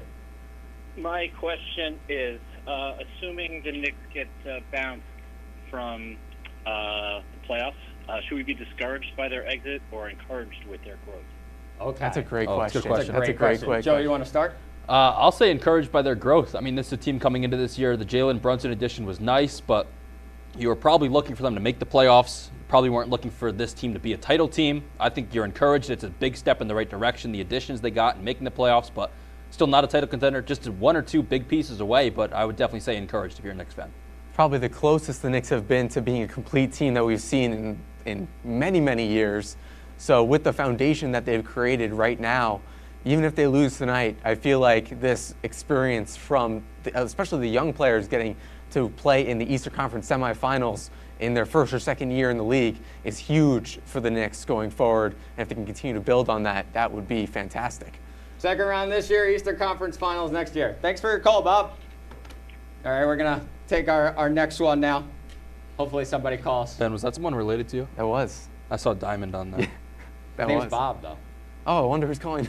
Oh, we got another caller? From the Diamond family again. We have another caller. Caller, what's your name? It's Randy. It's Randy? Okay. What's your question? I'm curious about your basketball thoughts. The Warriors are a 6 seed, the Lakers a 7 seed, the Heat an 8 seed. The Heat and the Lakers had to play in to make the playoffs.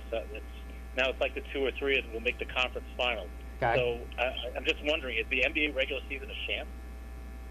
Oh, that's a good question. Oh, there you go. Go ahead. So I've thought the NBA regular season has been a scam for the last 5 or 6 years already. Obviously, load management is a huge story during the regular season. Doesn't happen a lot in the postseason. But yeah, the NBA regular season is basically a joke in my mind. Yeah, I tried to talk to you about it during the regular season. Talked about the Knicks and how they're doing. You're like, I don't care. You're like, I don't care because it's the regular season. I care more about college basketball because that's more fun. And you're right. College basketball is way more entertaining than the NBA regular season. As although the NBA regular season leads up to the postseason, it's still not as interesting with the load management as you mentioned. It's a scam. There's so many stars in the league. It's so deep. Zach, pick up the phone. Who do we got? Our next caller. What's your name? Hi, this is Brett calling. What's up, guys? How you doing, Brett? How you going? What's your question? Good. Question for you guys is, which one of the New York teams is going to be the next one to win a championship? That's a good question. That's a great question. Joe, you want to start us off? Oh, of the New York teams, next one. I mean, it seems like everyone's so far away, but the one that's closest in my eyes right now is the Yankees. Yeah, I mean, everyone else is so far away. It really, yeah, because I mean, although all the teams are building towards something great right now, and I feel like every team's sort of at the same spot, except for the Yankees, who seem to have built something that can win a World Series, but obviously right now hasn't looked that way. So, I mean, while the Yankees are towards the top, I think the teams are kind of, towards the middle right now. You guys are forgetting a team. The New York Jets are going to win the Super Bowl this year. All right, thank you for your call, Brett. The New York Get Jets. our next one. The New York Jets. All right, we got a couple more minutes. Anyone else calling? Here we got go. one more? Caller, what's your question? Hey, this is Phil from Pulaski, and I just saw that Gary Sanchez signed with the Syracuse Mets. What do you guys thought about the Mets adding some catching there? Mets adding Gary Sanchez. What are our thoughts here? My thoughts on Gary Sanchez. He's a bad catcher, and he can't hit. He hit 188 in this first month with the Giants in AAA. I don't see anything changing in Syracuse. I don't know how he keeps getting jobs in Major League Baseball and minor league baseball. I wouldn't want him anywhere near the Yankees ever again. I don't know why people are still so infatuated by him. His catching is not good. His hitting is not good. I don't see really what he brings to any table for any team. He can hit.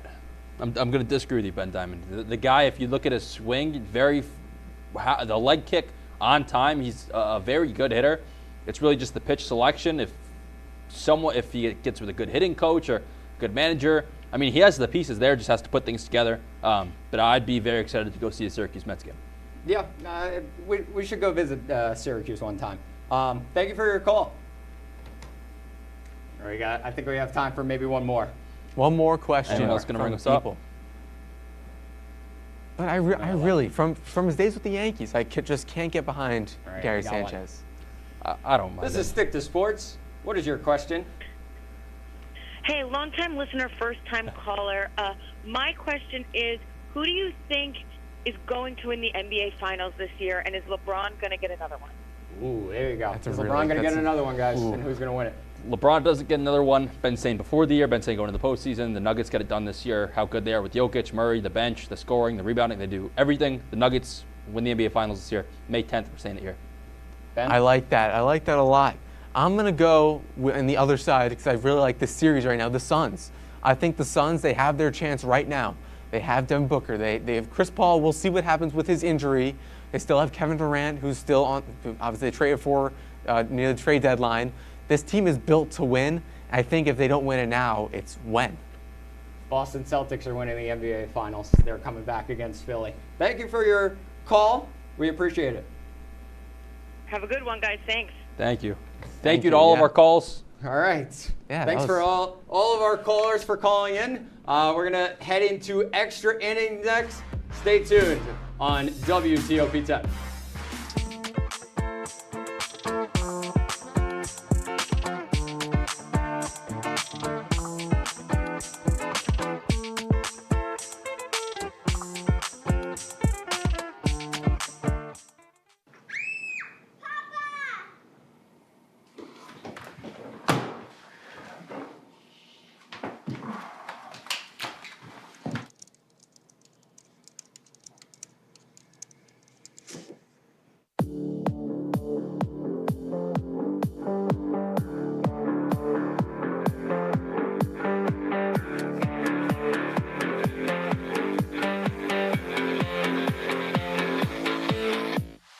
Say, President Stanley, whenever there's bad weather, who would you turn to? I'd turn to Storm Team 10. No, but you've got to say it like this. Storm Team 10. Say it with me.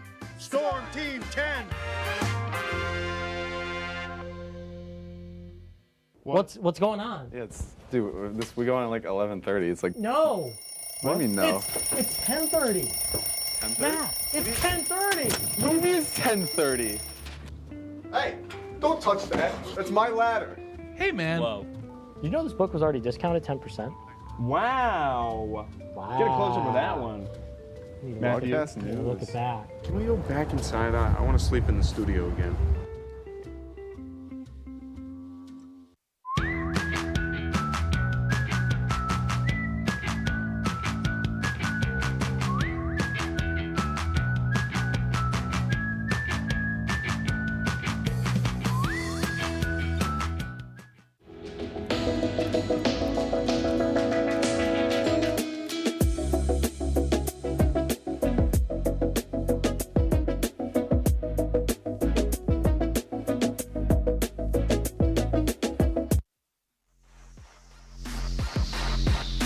Welcome back to Stick to Sports. Ben, it's time for extra innings. Yeah, it's time for extra innings, the final extra innings of the season. But the results are already in for the season, but this one's just for fun. It has been fun for me, but this is your guys' last time to get some extra innings in here on Stick to Sports. Oh, yeah. Lots of One fun. last ride for it. One last ride. We're going to get these standings up in a second here. So, but I believe Zach is the winner here. Oh, yeah. Crowning a champion. There we go, Zach. See, look, 1 and 4. What am I doing? Get it together. What am I doing? I mean, if you're fading Ben Diamond, you're 17-8 and you're in first place right now. Yeah. I mean, if you're hitting it like a 67% oh my God, clip, if I just did the opposite of everything I did, I'm in literally. first place. First place. That's crazy. All But right, let's get into it. Zach won this year. Congratulations, Thank Zach. you. Thank It's been a ride doing the show with Zach and Joey. You came in last semester, right? Did. Yeah, so the epic turnaround. The epic turnaround. Worst to first. So I'm coming in first You're reading next about season. that in sports history textbooks one I'm day. coming in first next season. It's written in the stars. Our first one for tonight, Celtics -2 at the 76ers. Zach, who do you have winning this game? I have the Celtics. I still think they're going to win the NBA Finals, like I said in the last segment. Celtics. I think the Sixers take this one at home, get it done at home with Embiid, with Harden, with that home crowd behind you. The Celtics team played their worst game of the playoffs in that last night. I mean, even Joe Mazzulla admitted that. Tough to bounce back going on the road in an elimination game, looking to really ramp it up. Just don't think they get it done. Yeah, I think it's a great series. Two fantastic teams in the Eastern Conference. It's really difficult, but right now, the way we look at it, Embiid and Harden are not going to be beat here at home, as Joey said. I'm going to go with the Sixers, who are not favored in the Game 6 matchup. Moving over to the Western Conference, Nuggets at the Suns. Suns favored at -3.5. Joey, who you got in this game? Nuggets take this. I think they take this game. They take this series. I think they go win the finals. Just Devin Booker's not going to go for 35 a night, and we saw that last night as well. I think the Nuggets just get it done. They're really just steamrolling through everybody. They're just plain and simple better than everybody. I'm going to go with the Suns. I think they're just a different team when they get on their home floor. The Nuggets, they're a great team, but I think this series is going 7. I'm going to agree with Zach there. I'm going to go with the favorite. I'm going to go with the Suns. As I mentioned before during the calling section, I think the Suns this is their chance to win the NBA Finals with the team that they have crafted. So I'm going to go with the Suns winning Game 6 and then hopefully Game 7. Moving over to the MLB, Reds at Marlins. A very interesting matchup. Zach, who you can think is going to win this matchup? I'm going to go with the Marlins. It's been a rough season for Sandy Alcantara, but the Marlins have the more dangerous lineup. I think they win this one. Reds Marlins, our baseball board must be getting pretty slim here tonight. Look at the pitching matchup. It's Lodolo. Yeah, give me the Marlins. Sandy Alcantara. Sandy Alcantara is going to figure it out sooner or later. He's had a tough first few outings. He's got the stuff. He's got the length. Luis Arraez, who we touched on earlier. The Marlins get this done tomorrow night or tonight, whenever this game is. I'm going to go with the opposite. I'm going to go with the Reds. I mean, anything can happen in baseball. It's like any other sport. Anything can happen. Nick Lodolo, young stud left-handed pitcher, really has been fantastic to start this season, really showing his stuff and really is going to be an anchor for this Reds rotation for years to come. So I believe that Lodolo can really take this Reds team over the hump, and the Reds just defeated the Mets. So I think that the Reds would be able to defeat the Marlins, who are behind the Mets in the NL East. Moving over to the Braves at the Blue Jays, Elder versus Yusei Kikuchi. Joey, who's winning this matchup? See, this is an interesting game because in my book, this is the World Series game. These aren't guys you're going to see in Game 1, Game 2, Game 3 of the World Series on the bump at least. But the lineups, if anything, I'm taking the over in this game. But give me the Blue Jays, Kikuchi, slight edge on the mound. And this Blue Jays lineup is just the best in the league in my book. So I'm going to take the Braves here because Kikuchi is on the mound. Elder is 3-0. He's been absolutely tremendous so far this season. 3-0, like I think a 1.5 ERA. Give me the Braves. I'm going to go with the Blue Jays and Kikuchi. Kikuchi has revitalized himself this season. He's become a different pitcher than he was last season. I think he gets this one done against the Braves. Moving over to our locks of the week. Zach, you want to get us started with yours? I'm going Jason Tatum. Whatever his over is against the Sixers in Game 6, take it. It's elimination game. Take it. Lock of the week, Nuggets plus 330 to win the title. Whoa. Go get yourself some money. There you go. Every NHL game in the second round has been an absolute scoring barrage. Devils at Hurricanes over 5.5. Maybe they're due for an under. Have you thought about that, Benny? Yeah, and I'm going with the over because I'm prepared to get hurt again by the over. So it is Joey and I's last episode. Joey, a goodbye speech maybe? Oh, I've not. So some people to thank: Zach, Ben for co-hosting these past 4 semesters. Everybody that's helped out in the back. My mom at home, love you, Ma.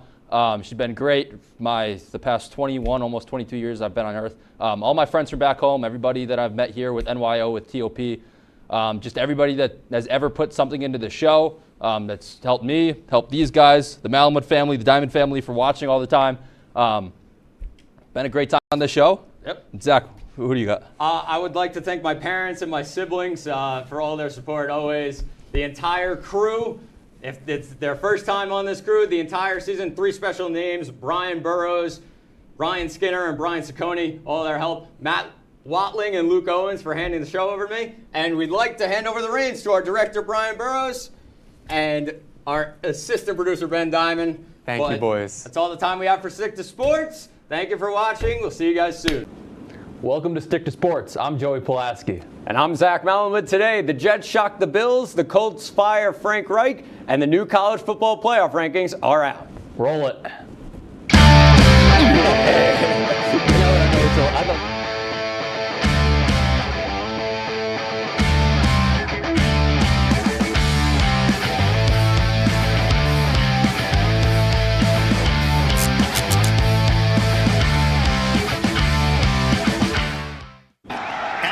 The New York Jets pulled off the shocker of the week, taking down the Buffalo Bills 20-17 at MetLife Stadium on Sunday. The Jets' defense blitzed just twice all afternoon, and the defensive backs did their job, holding Josh Allen to 205 yards, no touchdowns, and 2 interceptions. Ultimately, the game ended with Sauce Gardner making a big play and Josh Allen battling an elbow injury.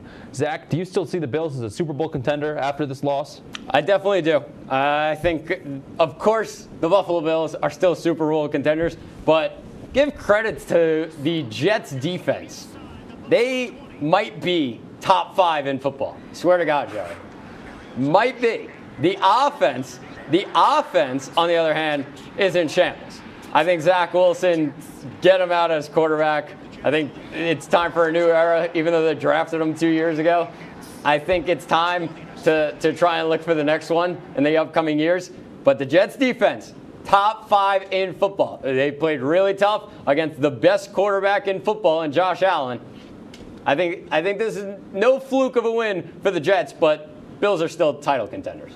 I honestly think you have a fair point with the Jets being one of the best defenses in football. With what they've done with that secondary, the game plan from Robert Saleh and the Jets coaching staff to really drop the backs and not put too much pressure on Josh Allen, try to double team guys like Stephon Diggs, Gabe Davis. The game plan was there all afternoon. It was executed well by the defensive backs from the Jets as well. Sauce Gardner, big play at the end. But at the end of the day, the Bills are still going to be title contenders. The AFC is just not what it is in years past. The Bills and Chiefs each 6-2, Titans 5-3.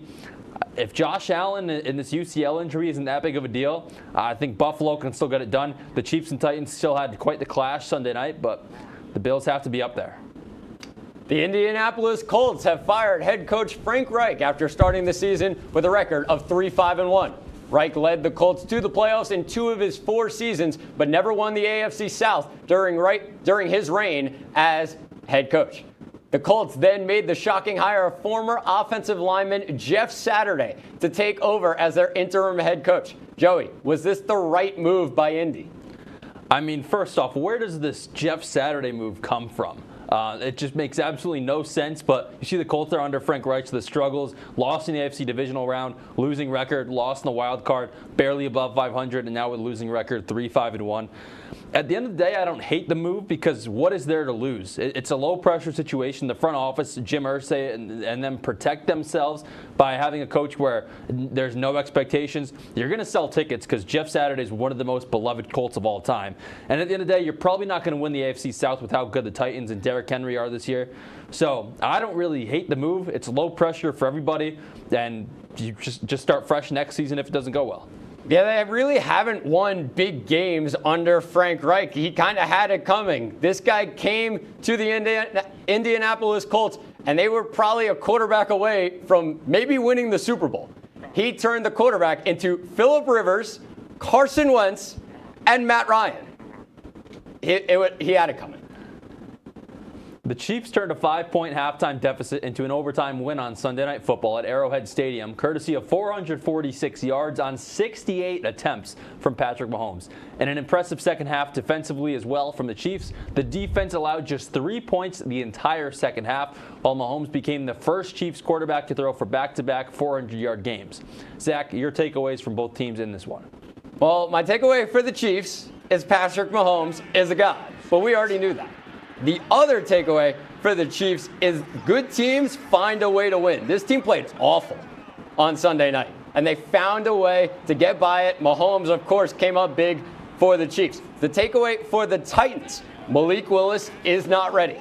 I think more time under Ryan Tannehill will help Malik Willis, but he definitely has speed that can help him. He looked a little bit like Lamar Jackson with just some of the moves and jukes around defenders. And the other takeaway for the Titans, give the ball to Derrick Henry. 7 carries in the second half. Yeah, I'm not sure why the Titans, that was one of my bigger takeaways. I don't know why they stopped feeding Derrick Henry the ball. Had over 100 yards, a couple touchdowns, a dominant first half. But at the end of the day, I was sitting there during the first half thinking the Titans were onto something with their option offense with Malik Willis and Derrick Henry. Quickly dismantled, but the Chiefs, still an AFC contender, of course. Everybody knows that. But the Titans offense has to just find ways to keep going with Derrick Henry. The defending Super Bowl champion Los Angeles Rams have dropped to 3-5 on the year after their 16-13 loss to Tom Brady and the Tampa Bay Buccaneers on Sunday. After the game, cornerback Jalen Ramsey was very frustrated in his post-game interview with the performance of the team on offense. Joey, what's wrong with the Rams right now? Well, Zach, what's wrong with the Rams is pretty simple. There's no offense happening in Los Angeles. 206 yards in offense this week, 223 the week before. Teams put up that number combined in one game sometimes. The offensive line hasn't been doing anything, obviously missing the veteran Andrew Whitworth, who was a key piece last year. Darnell Henderson had 2 runs of 10-plus yards. And at the end of the day, the wide receiving core, Cooper Kupp was special last year, but you need somebody outside of him. The offensive line, again, the running back, the wideouts, it's everything. This offense just has no rhythm. Yeah, you're right. The offense stinks, plain and simple. They're just way too one-dimensional with Cooper Kupp. They have to find another guy. They brought in Allen Robinson to be the second guy. They barely throw him the ball. They go to Cooper Kupp way too much. Matthew Stafford is nowhere close to where he was last year. He's not making the right throws for the Los Angeles Rams. And like you said, they miss Andrew Whitworth. The offensive line is hard right now, and they cannot run the football. We're going to take a quick break right here on Stick to Sports. Up next, we recap the weekend of college football, make our early season college basketball predictions as well. Stay tuned right here on WTOP 10. When you look at the number of disasters in the U.S., chances are every area will deal with some kind of emergency in the next decade. And between school, sports, and social lives, chances are you won't be with your kids when it happens. Will they know what to do? Ready.gov/kids has the educational tools and information to make the conversation easy. When the time comes, chances are they'll feel prepared, not scared. So talk with your family today.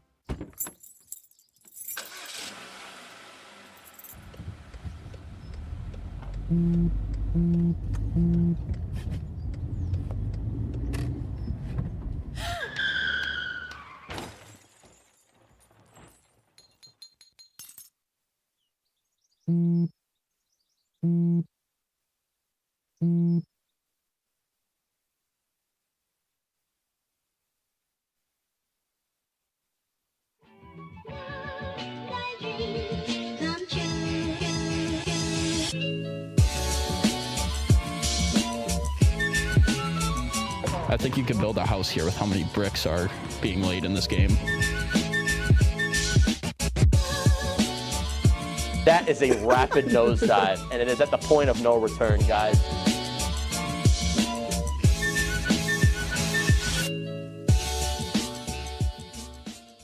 Up to Dobson at the point. The cross-ice pass comes to Parise, who's going to extend the lead to 3, but the Columbus Blue Jackets, they're not going down without a fight. Puck loose, out in front of net. Welcome back to the best show on WTOP. I'm your host, Miss Meg Trivia, and I'm Donna. We start things off in the pool as 4 members of the Oswego women's swimming and diving team have earned all SUNY honors. Oh, finally got that old music back. Welcome live inside the Outer Urban Studio for the newest episode of Sports.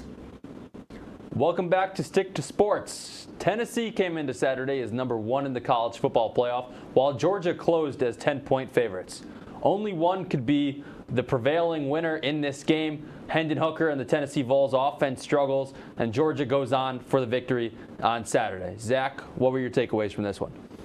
My takeaways, it was based on how dominant Tennessee's offense has been. No Hendon Hooker touchdowns for the Vols. That's a huge takeaway considering how dominant, like I said, Tennessee's offense has been.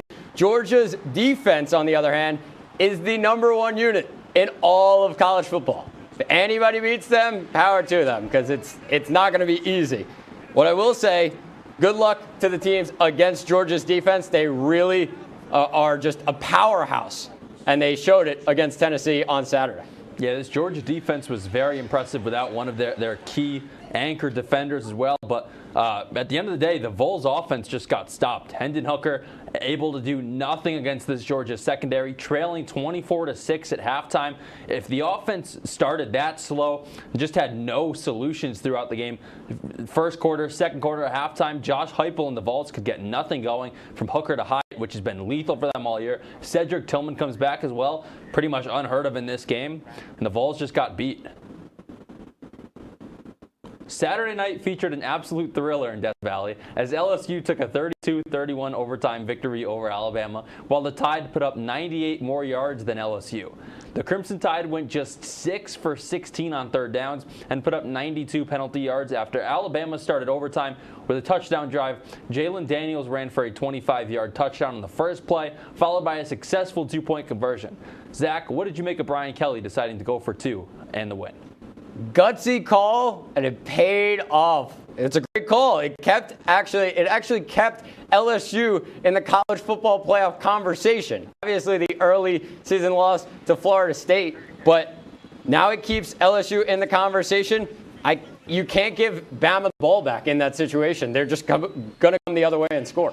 I think it's one of those everybody praises him if it goes right, everybody hates him if it goes wrong kind of things. I love the move even going into it. Like you said, you can't give Bama the ball back, and your offense just went one play for the touchdown. Let them roll with it. I mean, and you're also looking at a couple of two-loss teams. You really got to battle, because right now you still have to battle for the college football playoff. If you're 3 losses, forget about it.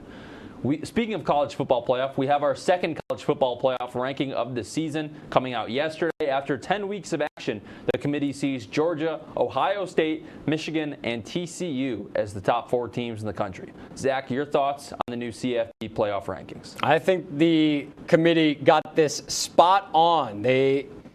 I think they're spot on. Only fair to keep the undefeated teams, Georgia, Ohio State, Michigan, TCU. It's fair to have Tennessee out as well as Oregon. The only argument of Tennessee and TCU, it's going to be solved when Texas beats TCU on Saturday. I'm with you. I think they got it right. You have to reward the 4 big-time undefeated teams. You see there, Georgia, Ohio State, Michigan, TCU, a combined 36-0 this season. Something's going to work itself out between Ohio State and Michigan. Maybe TCU doesn't finish undefeated. There's still a way for the Vols to work their way back in, even with the 1 loss. It's still a very good loss. Let's move over to college basketball with non-conference games already kicking off. Hall of Fame coaches like Jay Wright and Coach K are gone, but this season is set to be spectacular. Joey, let's make some early predictions with the Wooden Award up first. Who takes it? Wooden Award this year goes to Jaime Jaquez Jr. You don't see him on the graphic there. Drew Timme, Armando Bacot, Oscar Tshiebwe, Caleb Love, and Marcus Sasser are your 5 favorites. I got it going to the Pac-12 to UCLA. Jaime Jaquez Jr., 14 points per game and 6 boards a game last year. Jules Bernard, one of the leading scorers on that Bruin squad last year, is gone. Mick Cronin, loved him since the Cincinnati days. Really like this UCLA team in the dynasty year in and year out. Jaime Jaquez Jr., probably about 8th or 9th favorite to win it, but I think he gets it done. That's an interesting one. I am going to take Oscar Tshiebwe, number 3 on that list, plus 975 when healthy. Oscar Tshiebwe is the most dominant big man in all of college basketball, and it's not even close. Kentucky arguably has the top team in the nation, and I think a lot changes with Tshiebwe down low when he is healthy. Next, let's get into both freshmen and transfers for some of the biggest programs in college basketball. Joey, which freshman or transfer, or both, do you think will have the biggest impact on their team this year?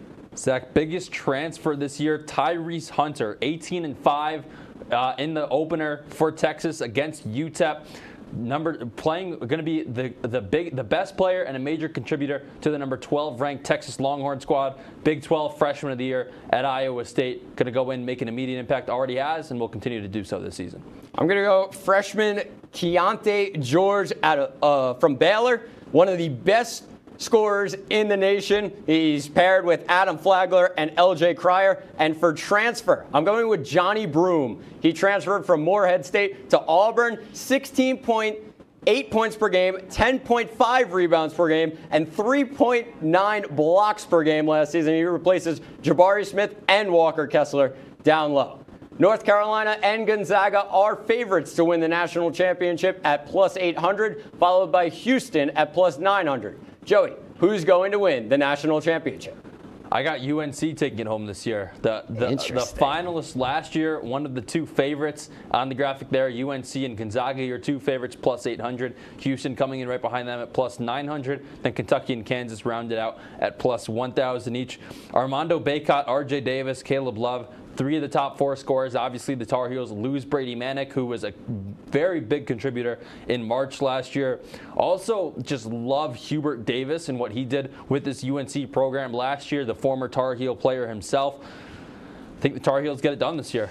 I'm going with Kentucky. I already talked about Oscar Tshiebwe. They're at plus 1,000 on that odds list. They are the best team in the country when Oscar Tshiebwe is healthy. They added freshman Kason Wallace, who can shoot, pass, and defend, and Antonio Reeves, who can shoot the lights out. Experience matched with talent. They'll win it.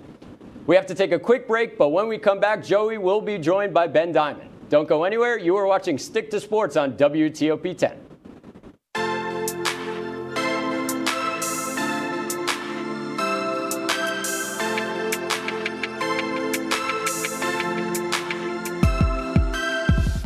Hey guys, it's me, Isabella Gomez, filling in for Smokey Bear because he's got more to say than just... Only you can prevent wildfires. Like, if you're outside enjoying a barbecue, don't let a hamburger distract you from fire safety. Make sure you aren't dumping your hot coals or ashes onto the ground because that could start a wildfire.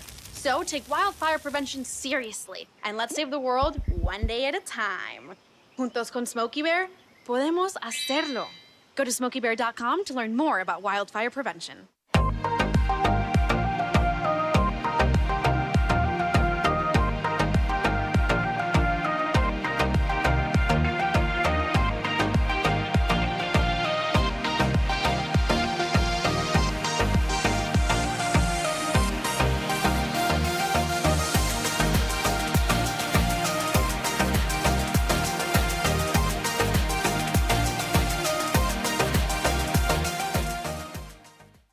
When I was in foster care, I never knew when I would have to move, so I always had my suitcase ready to go. Then one day, I was adopted. My new parents opened their hearts and home to me. My parents cook my favorite breakfast for me every morning. My parents take me on trips I never thought I would go on. They gave me a home and an even better reason to use that suitcase.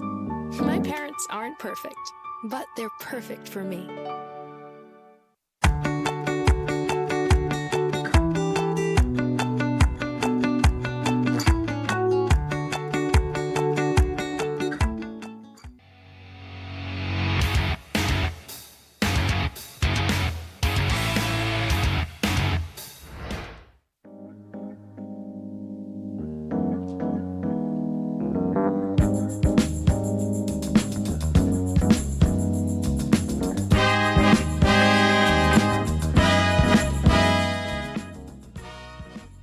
It's time for the fast break. Joining me now, Benny D, Ben Diamond, one of our producers. Ben, what do you got for me? Thanks, Joey. A week after firing head coach Steve Nash, the Brooklyn Nets decided on head coach that they're going to go ride with for the rest of the season. Jacques Vaughn, who was named the interim head coach in the wake of Nash's firing last week, has been officially named the head coach of the Nets. Ime Udoka, former Boston Celtics head coach, had been a name that was thrown around for the job. But amid the recent Kyrie Irving controversy and the Udoka controversy would not have been a good fit for the Nets. What do you think of this, Joey? Ben, I think the Nets made a phenomenal move bringing in keeping Jacques Vaughn and promoting him to the assistant coaching spot. I think anytime you have an in-house hire, not only makes the players more comfortable, makes the organization more comfortable. You're promoting people within your organization, which I think is, of course, always a good thing. He's been there since 2016. At the end of the day, if it wasn't going to be him, the names that was swirling, like you said, was Ime Udoka. With the Kyrie situation, you just don't need that, plain and simple. And I don't know the entire situation with Udoka. Who knows if we'll ever find out. But regardless, Vaughn, a phenomenal hire and promotion for the Nets.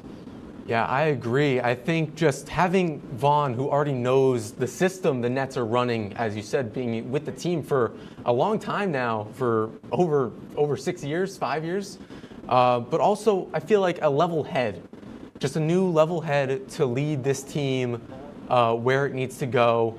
They've started to turn it around. They beat the Knicks just a little bit ago, but yeah, I think this Vaughn hiring is good for the Nets going forward. After trading away their franchise quarterback in Russell Wilson during the offseason, many fans thought the Seattle Seahawks were going to be in for the hunt for a top 5 pick in the 2023 NFL Draft.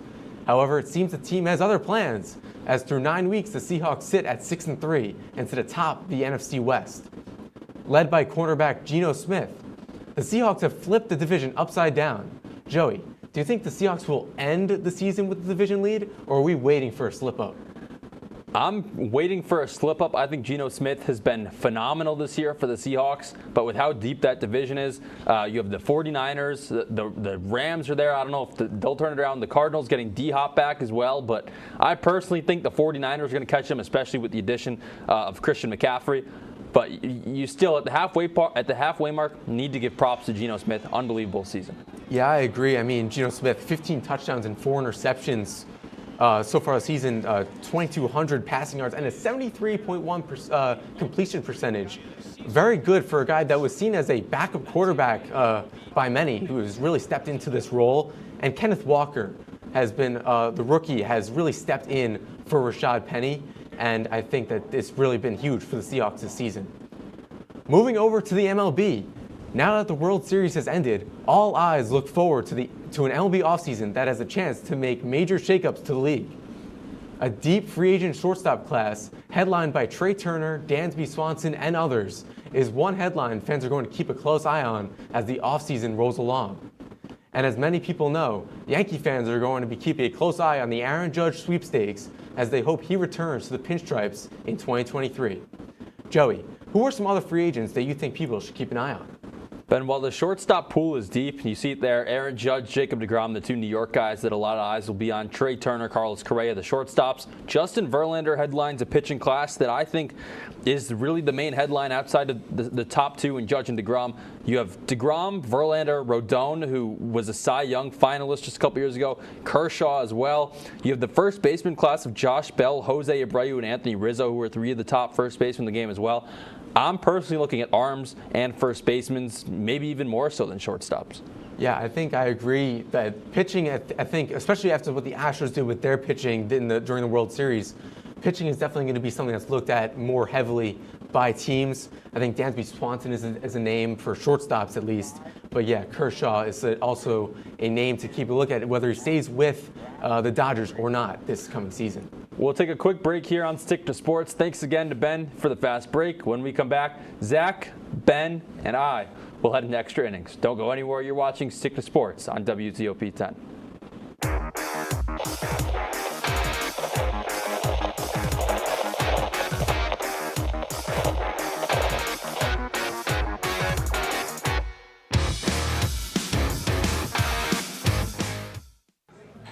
Put the keys down, Kevin. But I'm going to drive home. There are several warning signs present that you shouldn't be driving. I guess I have really been looking for love in this dating app. Yep, I'm definitely going to call a ride home.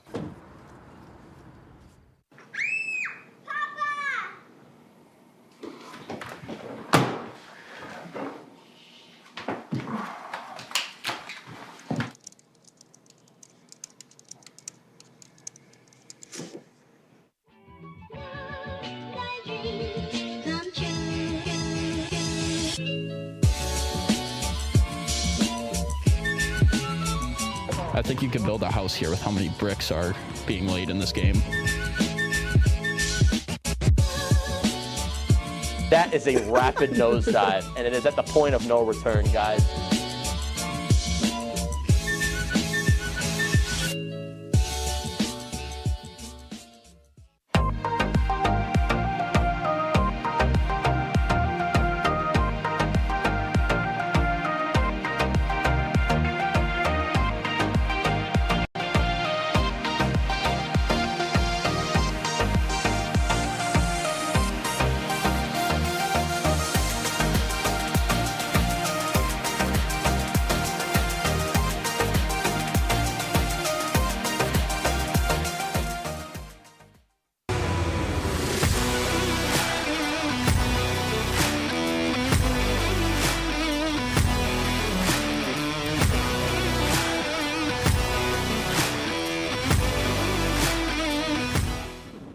Welcome back to Stick to Sports. It is time for extra innings. Let's take a look at the standings so far this season. Joey currently in the lead. And I wouldn't say handily, but he's in the lead right now. He needs a over 500 day to cement that.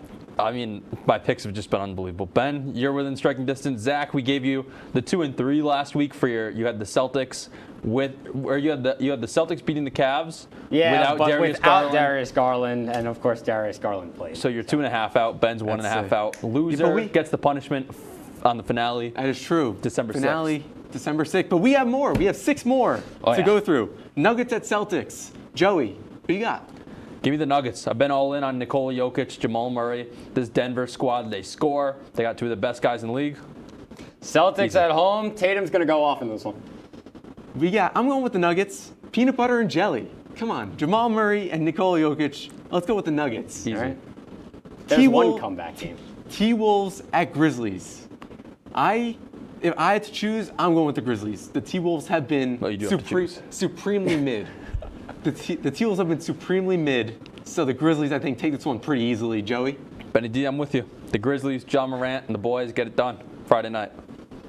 We all agree. Sorry. Yeah. Grizzlies. T-Wolves are struggling right now. Grizzlies all the way. I'm wondering if the strategy is going to start coming into play with you don't want to be bouncing in last. around. We got to figure out something. Now, we're going to move over to some UFC. We got Chandler versus Poirier. Poirier's -200 favorite. Zach, you're the UFC guy. Who you got? Oh, yeah. I didn't know you were the UFC guy. It's both. It's okay. I got Poirier. He's the better all-around fighter. He's bigger and better, and he's the better wrestler in the end. They're both highlight reel fighters. This one should be a dandy. I'm going with Poirier, though.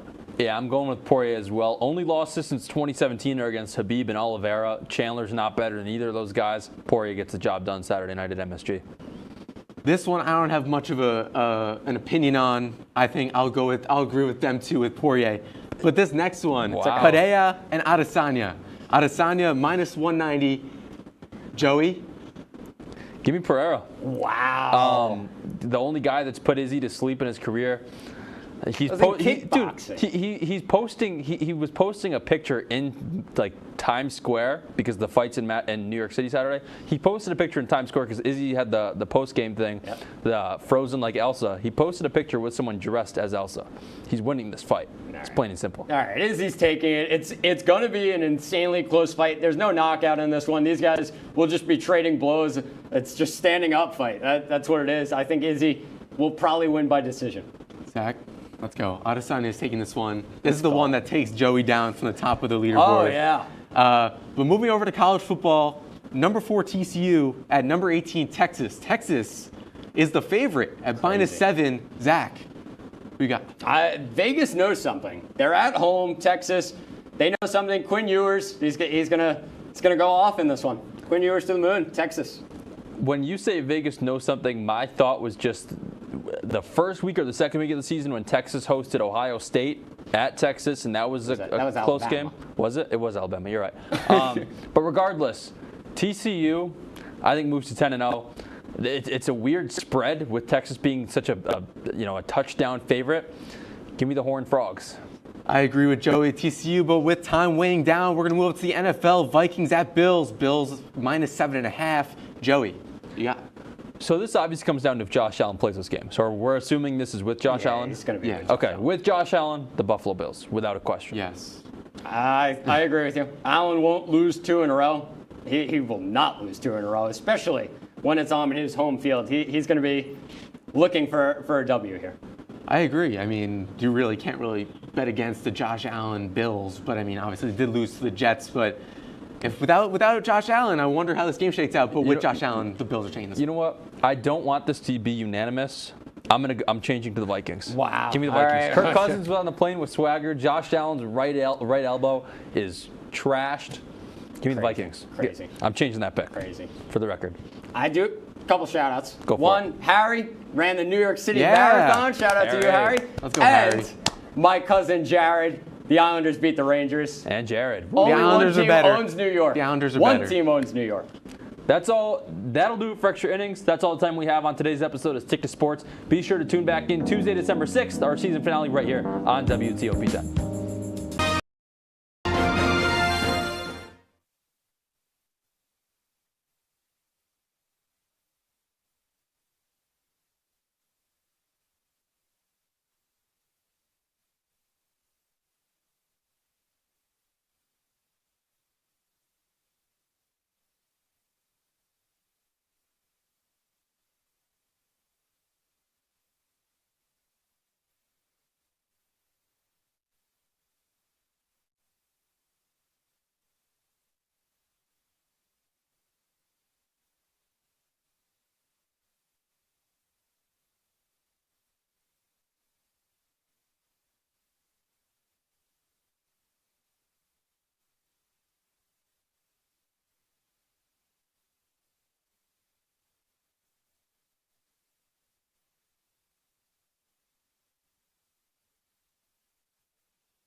Welcome to Stick to Sports. I'm Zach Malamud. And I'm Joey Pulatsky. Today, the Bengals stunned the Chiefs. The college football playoff is set, and MLB free agency is in full effect.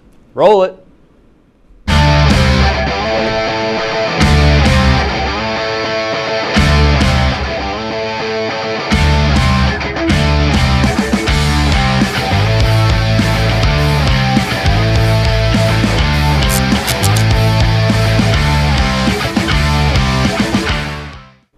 The Cincinnati Bengals defeated the Kansas City Chiefs 27-24 in a rematch of the AFC Championship game from a year ago.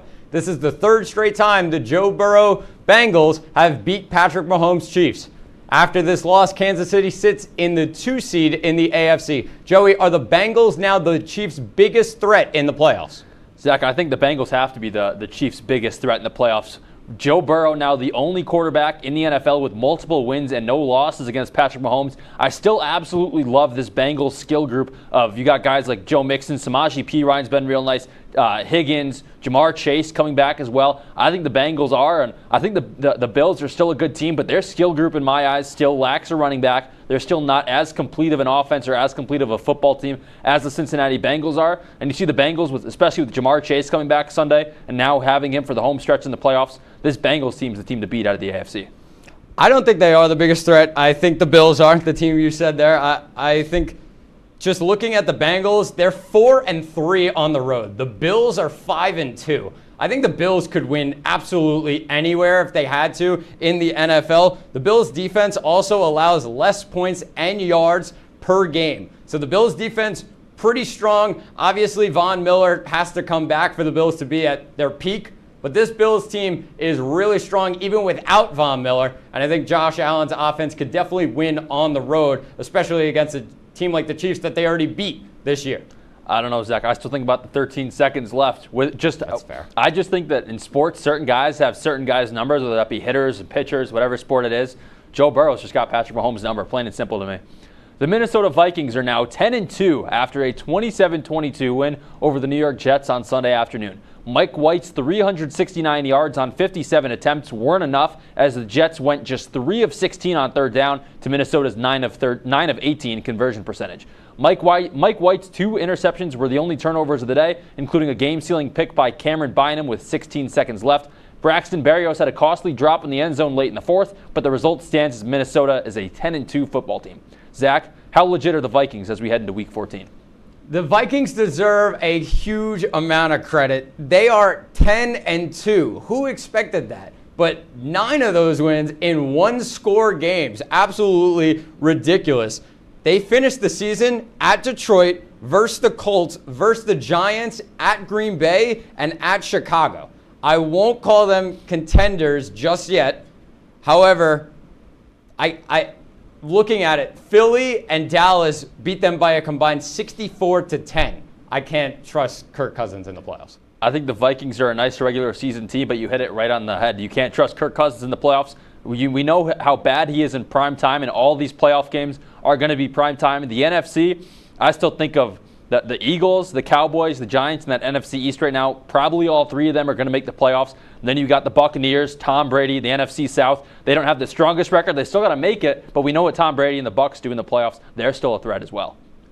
The New York Giants and the Washington Commanders had a huge NFC East battle this Sunday that ended in a tie. Giants kicker Graham Gano had a chance to win it from 58 yards in overtime, but missed, and the game finished 20-20. Tie.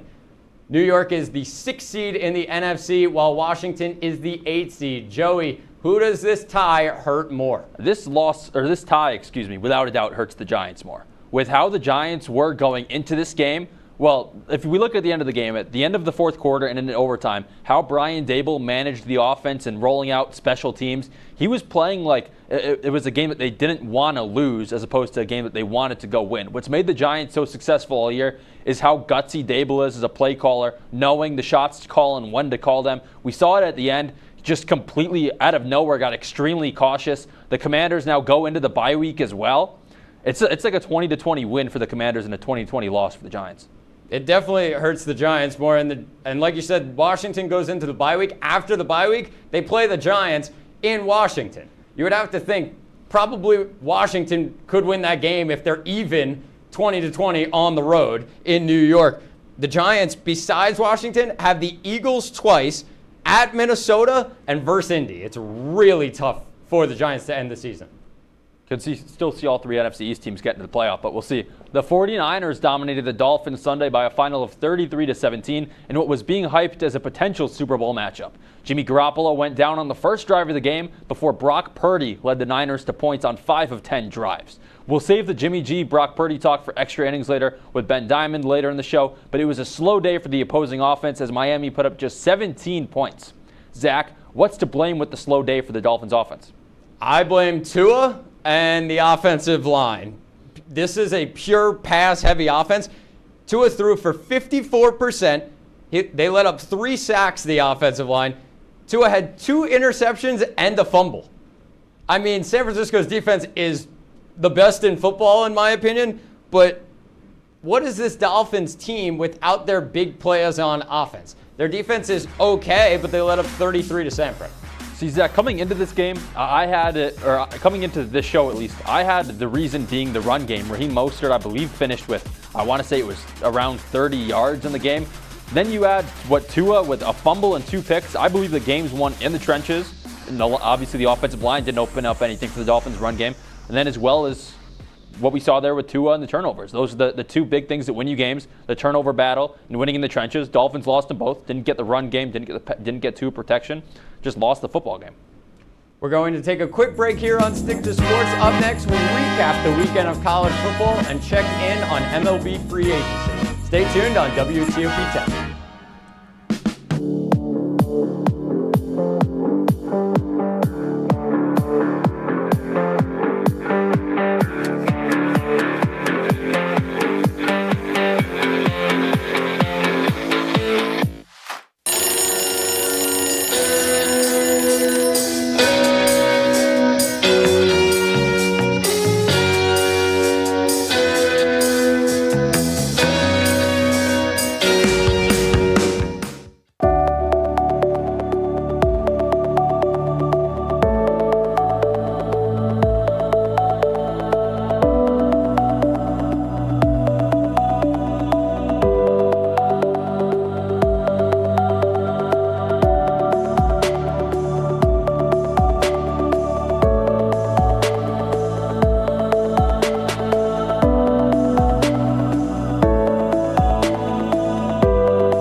Shine on that boy. Look at the bling. Look at do we got a diamond tester on?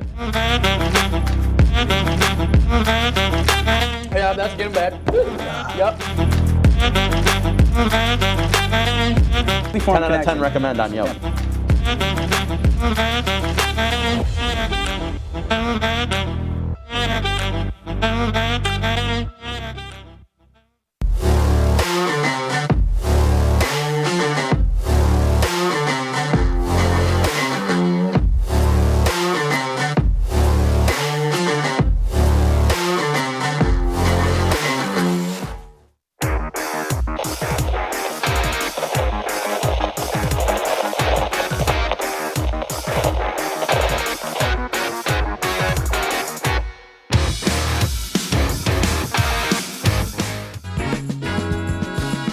Welcome back to the season finale of Stick to Sports. The college football playoff matchups are officially set. Georgia takes the top spot at 13-0 and will take on number 4 Ohio State in Atlanta. The second-ranked Michigan Wolverines will take on the 3-seeded TCU Horned Frogs in Arizona. Joey, what are your thoughts on these rankings? Zach, I think the College Football Playoff Committee got it right on the nose. You see there, Georgia and Ohio State, of course, like you just said, matching up. Michigan and TCU as well. I think they made the right play. Alabama was, I thought maybe could have snuck in there at 4 in the sense that both of their losses were close and were on the road, as Ohio State's loss was a blowout. But Ohio State had lost to a very good number 2 ranked Michigan team. I think at the end of the day, I don't see either TCU or Ohio State overthrowing the other team. I think Georgia takes care of Ohio State pretty handily. I think Michigan takes care of TCU. I don't think Tennessee could have gotten either, considering the Hendon Hooker situation and the blowout loss. I think they got this right, and I think it was really the clearest picture we've seen in a long time. The first three are correct in order: Georgia, Michigan, TCU. But yeah, my problems with Ohio State. I understand just one loss, but their biggest game of the year, they're on their home field against their biggest rival, and they lost by 20 points. They beat Penn State. That's probably their biggest win on the year. But Bama, a much tougher conference, lost 2 games by a combined 4 points. And on the road. The Kansas State Wildcats defeated the TCU Horned Frogs in overtime to win the Big 12 championship on Saturday. K-State hit a game-winning field goal after TCU was stuffed at the 1-yard line on 4th down. TCU still ended up as the 3 seed in the playoff, but Joey, did this change your opinion at all on the Frogs? It did not change my opinion on the Frogs, because plain and simple, I didn't think they were going to get past the 2 seed before this game, and I don't think they're going to get past the 2 seed after this game. Either way, TCU showed some heart. I mean, they played this conference championship game more or less like it was their college football championship, like it was their own personal championship game, I should say. Fell just short. We got to love what you see out of Max Duggan in the post-game presser, showing the emotion, trying to will his team into the Final Four in the postseason picture as well. But no, I didn't think they were going to win before, and I still don't think they're going to win. I think Michigan handles them pretty easily. I would probably agree with you. It really didn't change too much of my thoughts. I do think Max Duggan, from what I saw in that game, that man is the Heisman. Give him the award. He ran on one drive to tie the game for, I think, about 90 yards, it seemed like. The man was out of breath and falling into the end zone. Unfortunate that they lost in the end. The Utah Utes beat the brakes off the USC Trojans in the Pac-12 championship on Friday night. Utah won 47-24 behind 310 yards and 3 touchdowns by quarterback Cameron Rising. USC dropped 6 spots in the rankings to number 10 and will play Tulane in the Cotton Bowl on January 2nd. Joey, was USC that good in the end? I don't think they were. I mean, if looking back at their regular season slate, they had a loss to Utah. They had close games with UCLA. I believe they had a close game with Arizona as well. But they were already playing against top 25 teams in very close 10 or less point games. I mean, USC struggled. Caleb Williams wasn't legit the whole time. Giving him a Heisman finalist, don't quite agree with that. But no, I don't think USC was legit the entire time. I agree with you. The Pac-12 is not the same as the Big Ten or the SEC. USC, like you said, close games. They won 4 games on the road. All of them were by 1 score. Let's move over to MLB free agency, as the hot stove has been burning these past few days. Justin Verlander signed a 2-year, $87 million contract with the New York Mets to fill the ace role on the second-best team in New York. The 39-year-old has won the AL Cy Young in each of his past 2 full seasons, and now takes his talents to Queens. Zach, is this a step up from Jacob deGrom for the Mets? I do like you sliding in the second-best team in New York there. But let's look at Justin Verlander's stats in recent seasons. 2019, he had the Cy Young year. 21-6, 2.58 ERA, 300 strikeouts, a couple of injuries, Tommy John surgery in 2020 ended his season early, and then 2022, 18-4, 1.75 ERA, 185 strikeouts, and an AL Cy Young award. I don't think this changes the Mets drastically, though. It's kind of a replacement for Jacob deGrom, who couldn't stay on the field too many times, but their lineup still can't score. They need to fix that first. I think this is just like Jacob deGrom, but you're going to get him for a full 162-game slate. Obviously, the big question for Justin Verlander was how would he be in 2022 after missing 2020 and 2021 with the Tommy John surgery. Bounces back to have a sub-2 ERA and a full 162-game slate. That's insane. Give the guy his money.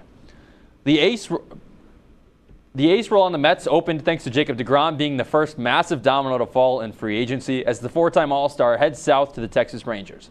deGrom's contract is worth 5 years and $185 million and doesn't come as a massive surprise to many, as the Rangers spent $500 million in a day last year to ink Corey Seager and Marcus Semien. Zach, did this move from deGrom surprise you? So it didn't really surprise me, but the injuries are just bad. He missed the rest of the season in 2021 after July 18th, and then no starts until August 2nd in 2022. His injury history has been brutal, so teams aren't going to pay him top dollar. The Rangers have some solid players, some solid pitching. Now they have an ace. If he could stay healthy, they have an ace.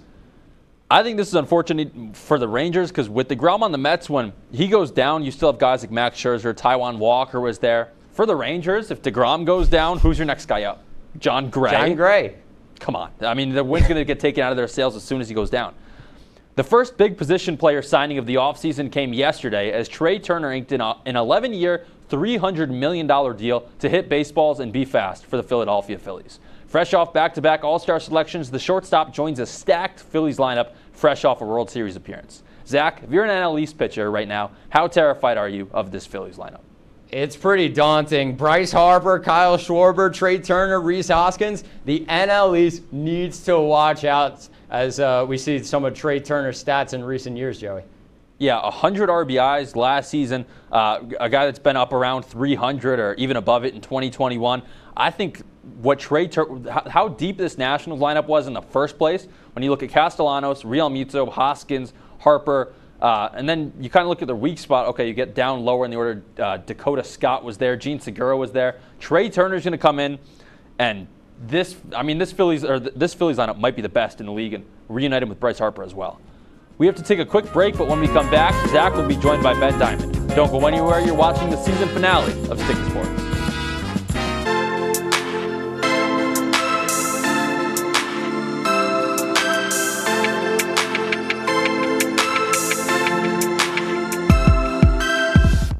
Hey guys, it's me, Isabella Gomez, filling in for Smokey Bear because he's got more to say than just... Only you can prevent wildfires. Like, if you're outside enjoying a barbecue, don't let a hamburger distract you from fire safety. Make sure you aren't dumping your hot coals or ashes onto the ground because that could start a wildfire. So take wildfire prevention seriously and let's save the world one day at a time. Juntos con Smokey Bear, podemos hacerlo. Go to smokeybear.com to learn more about wildfire prevention.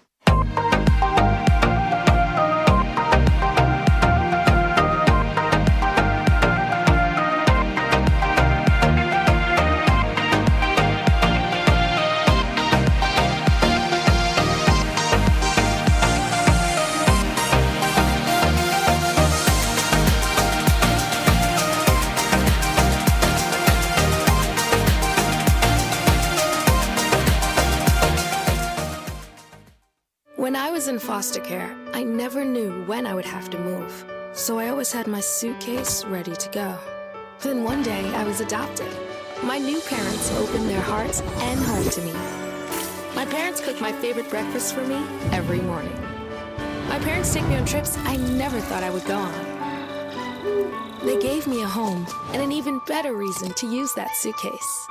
My parents aren't perfect, but they're perfect for me.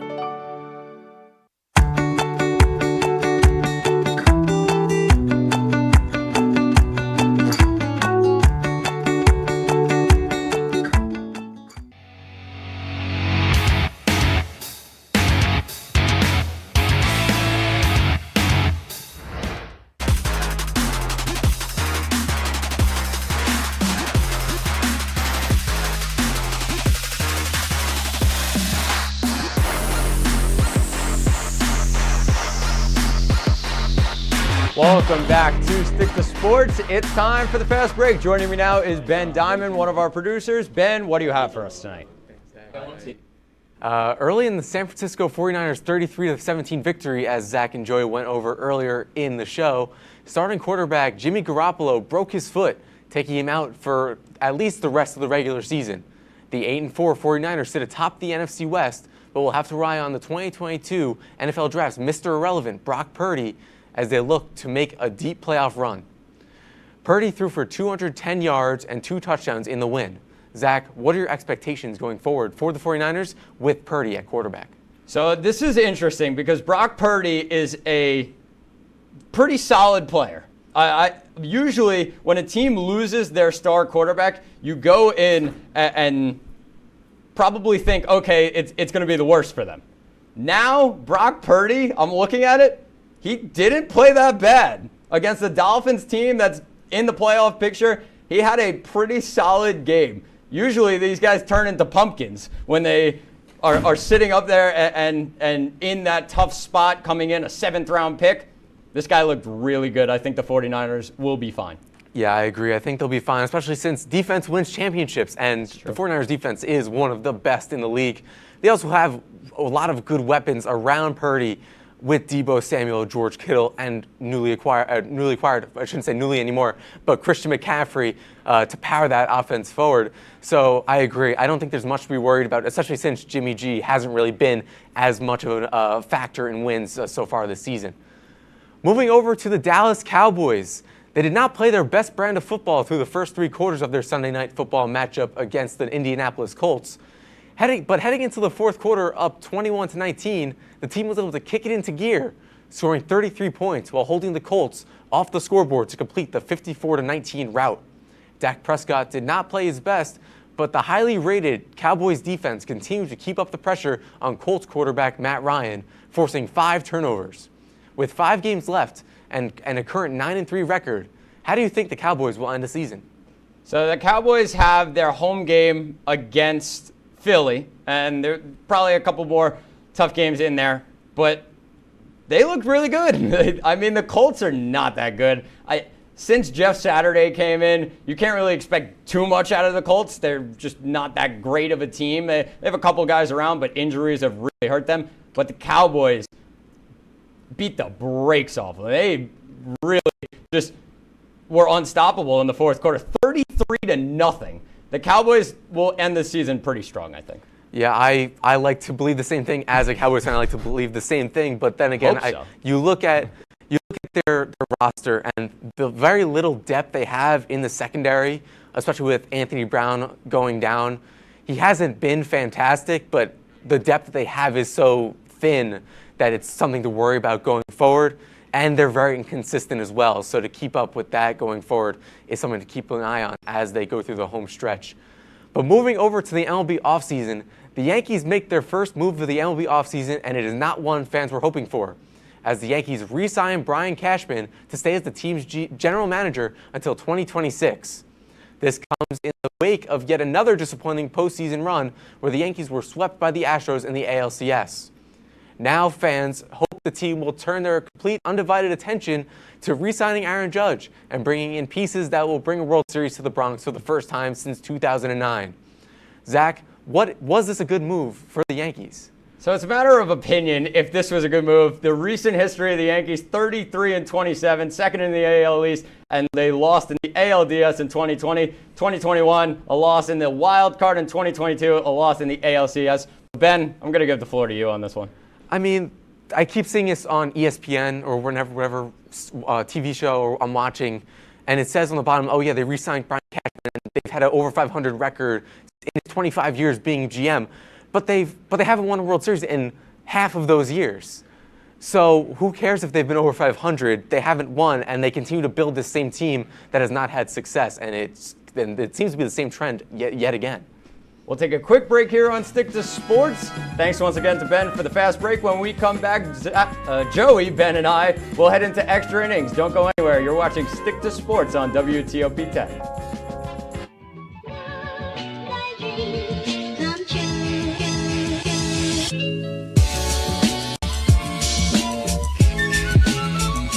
I think you could build a house here with how many bricks are being laid in this game.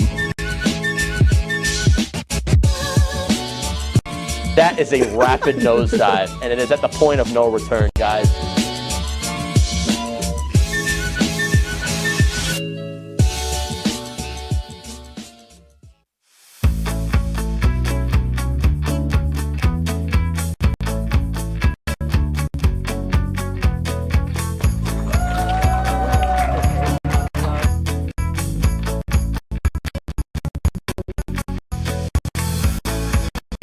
Jill told me it was Kitty from Glee. Yeah, what is it? Al Roker.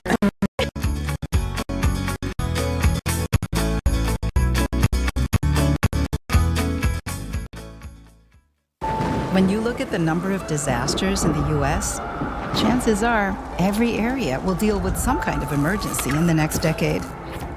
And between school, sports, and social lives, chances are you won't be with your kids when it happens.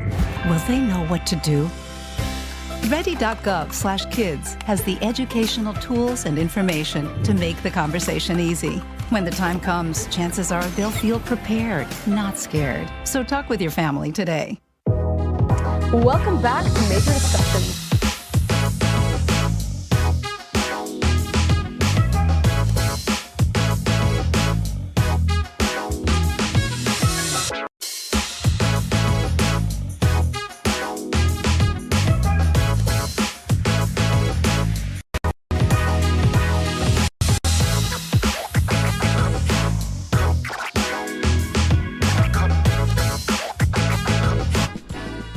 Welcome back to the season finale of Stick to Sports. It is time for Extra Innings. This was supposed to be a punishment episode of Extra Innings. However, Zach Malmwood came in last place. Yeah, Zach Malmwood did come in last place, so we will get that punishment eventually. But right now, we have some more games that we're going to go through, and they will carry over to next season. These will carry over. We'll come back, and we'll have to look them up, search them up. But first, we're going to start with college basketball. College basketball, number 8 Alabama versus number 1 Houston. Joey. This is neutral site. Neutral site. Give me Alabama. Just because I haven't started watching too much college basketball yet this season, but I know that a lot of number 1 teams have been falling. Houston's not a number 1 team in the country. We'll tie. All right, Houston's going to win this one. They are the number 1 team in the country. Haven't lost, I get it. They haven't played a tough schedule, but their defense is one of the best in the nation. They're going to lock down Alabama. Joey's been very good this year, so I'm going to go with Joey. I'm going to go with Alabama. In case you can't tell who's been watching the college basketball so far this year, Zach with all the analysis. I was at like a 71% clip, which is insane. All right, number 10 Arizona versus number 14 Indiana. Zach, who you got in this one? Neutral site. I'm going with Indiana. Indiana has more experience. Trace Jackson Davis. Remember the name. That was my exact point on this. I like Trace Jackson Davis. Had a great March last year. Was phenomenal last season for the Hoosiers. Give me the Hoosiers in this one as well. I like Indiana more than Arizona, so I will agree with Indiana. So we'll move on to. We all agree now. You mean you like them like the state better, or like the team? No, I like the team. Okay. Okay. I like the school better. That was an honest question. Number 13 Maryland versus number 7 Tennessee. I'm assuming Joey. Yeah. Okay. Give me the Vols. I mean, of course. Like, what else? Who else would I say? Okay. Go Vols. All right. Tennessee lost to Colorado earlier in the season. They're not that good. Maryland's undefeated. Go Maryland. I'm also good. I'm also going to go with Maryland in this one. I do like Maryland's basketball program more than Tennessee's. Has there ever been a different time where I said the Vols are winning and these two didn't? Yeah, remember that Alabama game? Okay, continue. We're going to move to the NFL. Jets at Bills. Bills minus 9.5. Joey? Second and third best teams in New York go to battle. The Buffalo Bills hold down the home field and get the victory. That's just untrue. The second and third best team, even though Joey. This other team just tied last week. Yeah, they didn't lose. It's the Bills are going to win. The Jets are covering. 9.5 is too much. That's boys. Yeah, with their defense. Oh yeah. With their defense. Sauce Gardner, he's going to town. Watch out, Stephon Diggs. Yeah, I'm really excited to see it. He locked down Justin Jefferson last week. Diggs is better. That's no. Who's your pick? No. I'm going to go with the Bills. I'm going to go with the Bills. I mean, I think you have to pick the Bills. You have to. But I agree with Zach. The Jets are going to cover the 9.5 spread. Mike White magic is done. No. It's the same thing as Fitzpatrick. Did you get him one good game? Okay. He was good. Go, Either way, no, Eagles next. minus 7.5 at the Giants. Zach, we're going to start with you. Eagles and the points. How about that? How about them apples? The Eagles are going to win this game, without a doubt. And the points. I don't hate the minus 7 because the Titans are, at the start of the season, weren't better than the Giants when the Giants beat them, but right now they're better than the Giants.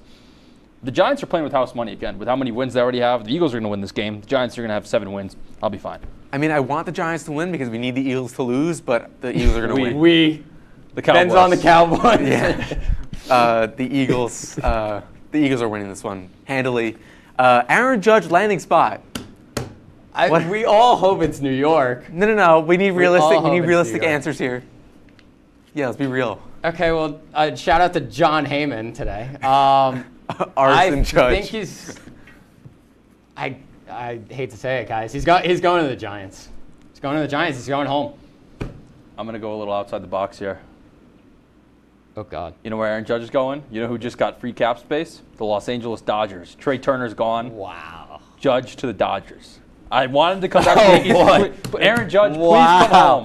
Please come home. Please stay in the Bronx. He's going to go to L.A. All right. Then I guess I get to pick the Yankees, which is great. Let's go. I get to pick you. He's going back to the Yankees. Great. We're on your side. Awesome. Please, Aaron. Awesome. Please, Aaron, come home. Goodbye. Everybody, Zach Malmwood, Ben Diamond, they've been phenomenal co-hosts all year. Everybody in the back, whether it's your first night or the people that have been here all semester that can't make it tonight. Zach Newsey's running around out here filling in tonight. Our crew, last year, this season, whether you've been here one night or all nights, we appreciate it. These two guys have been great. Shout out to the Malmwood family for watching him. Thank you, Brian Burrows. Thank you, Mike Griswold.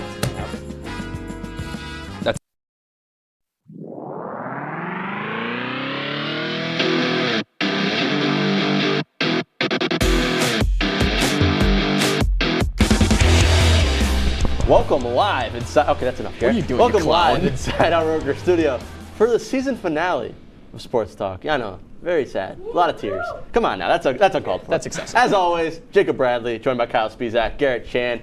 And yeah, it is our finale. As you can tell, the hair's down. It was down for the finale in season 1. It's going to be down every season finale, depending on how long we get it and if we cut it or not. But yeah, it's the season finale, guys. Watch yourself. I think you should grow it out as long as we do the show. Yeah. The entirety duration of Sports Talk. I think we should as well. I want to address that. I thought Kanaya was going to throw a ball at us, but she's not. She's just off to the side now. Already off to a great start per usual. But it's been a great ride. It has been a great ride. It's been a great season. Unfortunately, all good things have to come to an end. We're going to explain why it is the season finale in a bit. But as always, moving to the diamond now. Let's throw it to Garrett for some baseball. Thanks, Jacob. The baseball season continues as Jacob's and Kyle's teams find themselves drenched in mediocrity. I wrote that. I was proud of that. Whereas the Mets made history. Great grammar. They officially have the lowest starter Professor's ERA back. through the first 10 games since earned runs became a stat. But now, enough about that. Dodgers pitcher Clayton Kershaw was cruising last Wednesday with a perfect game when head coach Dave Roberts pulled him from the game. Fellas, let's be managers for a minute. Was this the right call? You want to go first?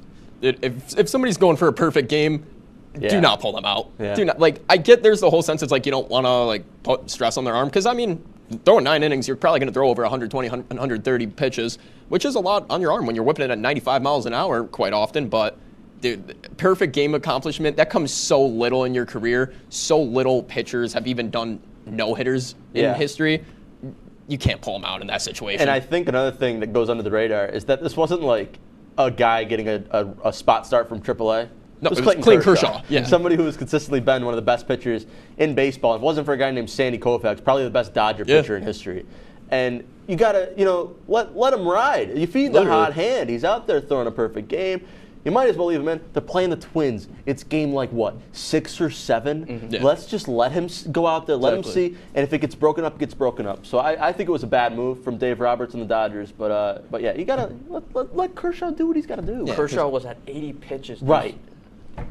8 innings or so? Yeah. Wow. That's pretty good. Preposterous.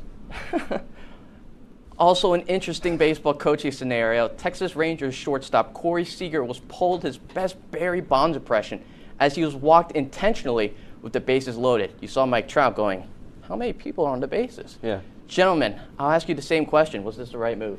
I'll go first this time. I mean, again, I to be honest, I don't know the situation. What was the score? Was it? I think Texas was behind. Texas was behind. Or it was tied, whatever the case was. There's a lot of things that go into an intentional walk. With the bases loaded, if you got Seager up, okay, now who's on deck? If we're talking, I mean, I know that Rangers lineup consists of a lot of light-hitting guys like Nick Solak, Eli White's in there quite a bit, or Dallas Garcia. So, like, not too many guys could put it over the fence, even though Dallas Garcia had 30 homers last year. But he's not necessarily a power hitter.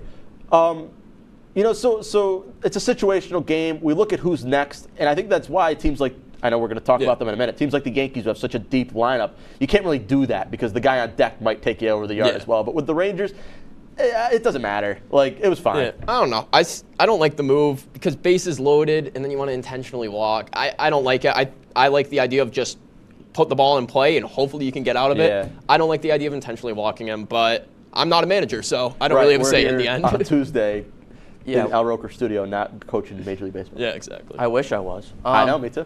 And finally, despite having on paper one of the best teams in MLB, well, I don't know about that. The Yankees find themselves struggling to get out of the gates, whether it be the appalling lack of run support for Nestor Cortez or their ace only going 2 innings. So I pose you guys the magic question. How do you fix the New York Yankees? Well, we are about 2 weeks into the season. You cannot judge anything 2 weeks into the season. The Red Sox were complete trash a few years ago, 2013. They were one of the worst teams in the league and ended up winning the World Series. They had one of the worst starts in franchise history in 2013 and won the World Series. They're still the best team in New York. Cap. Yeah. That's cap. They're still the best team in New York. They have a very deep lineup. I think you just got to get back to like 2017 era. It's been a while since we've seen Judge be able to play that 2017 type of baseball because he's had like so many thumb injuries and those do impact swinging a baseball bat a lot. So if you can get him back to that kind of play style, then I think the Yankees will be in good shape the rest of the season. Yeah, I agree with you. The key is just patience. I don't think there's like an ace that they can go get or a bullpen arm that they can get. Let's just let things play out, see how things work out, see who's going to get hot, see who's going to be cold, adjust the lineup accordingly. Right now, I don't like that lineup they put out. Donaldson at 1 is a bit ridiculous. I don't like that So either. you gotta find your identity, and I think that'll come over time. You gonna understand what to do here, Garrett? Yes, it is time for Who's That Attaboy. Athlete. I knew you'd do it. So I'm going to throw it to JB Jacob Bradley. Okay, so I get to choose this week, and I had some fun with this because of the obscure athletes you guys have picked. I doubled down. This person ran track and field. They were a cross-country champ in high jump and 400-meter hurdles, and they are great at their job. We'll find out after the break. Only on WTOP. DiCarlo on the rebound! Alex DiCarlo! Yeah, it's been a wild game so far. A lot of high scoring, so definitely tighten it up and play out that full 60 minutes.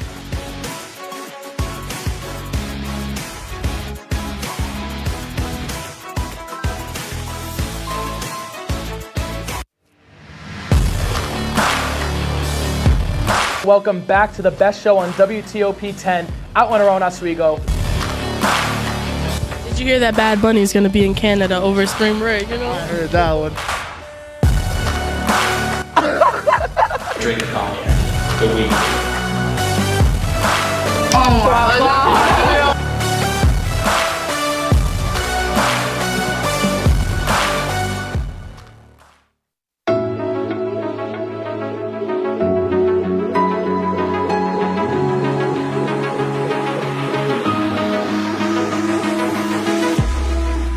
Roll it.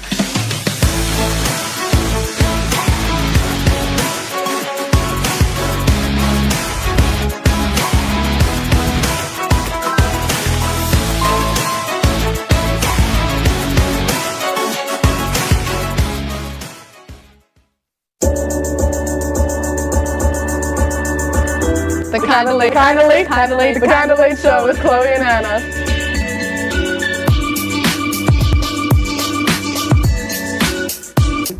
Like licorice, Twizzlers, absolutely nasty. The thought of turkey is just nauseating. I think you're wrong, is what I think. You think I'm wrong a lot of times. I do think you're wrong a lot.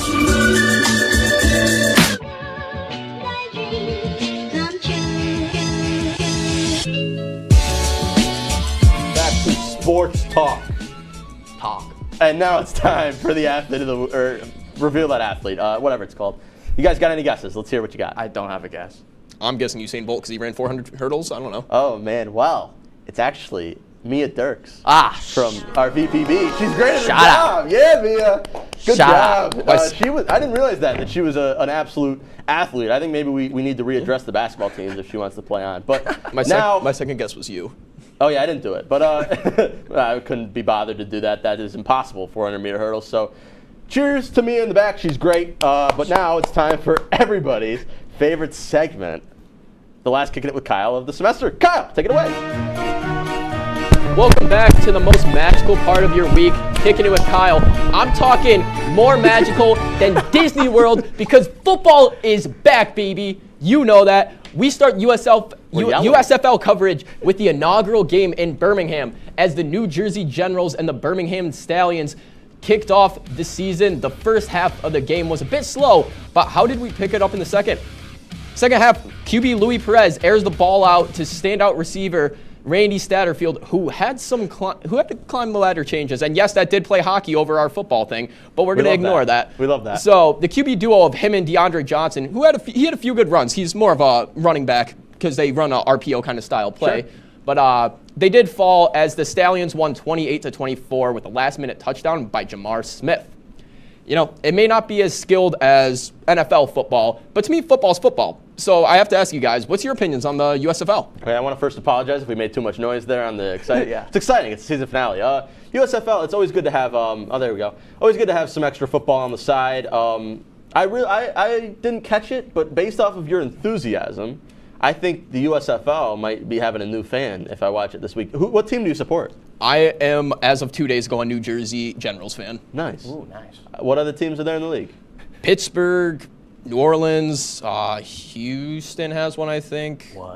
What's Houston's Michigan? name? I think they're the Gamblers or something like that. The Gamblers? Wow, Whoa. what Yeah, a I think name. something like that. Whoa, they have really cool That's names. Like totally New wicked. Orleans is New Orleans Breakers. It's pretty cool. Nice. But yeah, I guess we're excited because, it's like I guess excitement's the best medicine here. So I like it. Got any thoughts on it, Garrett? I mean, I talked about yesterday during the radio show. I watched it sporadically. It's not up to the same standards as the NFL, but football's Garrett football. Chan, critic over here. I'm sorry. Football is football. No, I respect it. Football Killing is football. Kyle's thing, but keep going, Kyle. We got time. Well, sadly, it is time for me to move on from football, but there's no time for emotions here because Garrett Chan came in today iced out, so naturally we have to sauce it over to the Chell. What? In the Western Conference matchup, the Stars traveled to the Great North to take on the Canucks. The game was a barn burner as the Nucks ran up 6 on the Texans. Goals from Brock Besser, 2 from Elias Pettersson, and 2 assists from former Coyote Oliver Ekman-Larsson. Thatcher Demko with another great performance, 28 saves on 30 shots with a .933 save percentage. Demko has been a solid rising star for the Nucks in the last few years. The Canucks take this one 6-2, which is a huge win for them, as they are currently 1 point out of the Western Conference playoffs, behind who else but the Vegas Golden Knights. So taking a tight turn into a huge game for playoff seeding, the Colorado Avalanche and the Washington Caps faced off. The Capitals needing a win here, as they are only 1 point behind my Pens in the Metro. Sucks to suck, Carter. Wow. The Caps score on each period. They score in each period. That would be enough for them to take over the Avs 2 goals. Sorry. Ovechkin, Hathaway, and Johansson. The Caps have clinched a spot, but are hoping to improve their seeding as the season goes on. Very cool. And it truly pains me to say this. Honestly, I might shed a tear.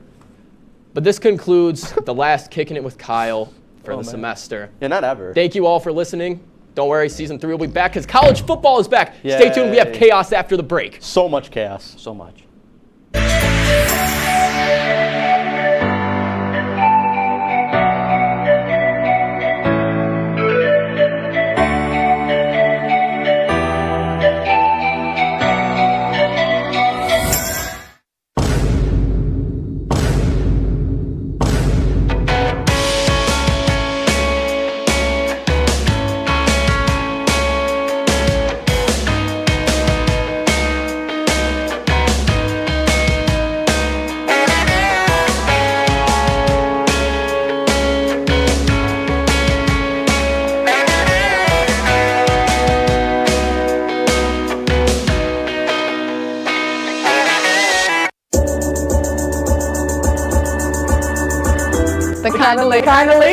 The Kinda Late Show with Chloe and Anna.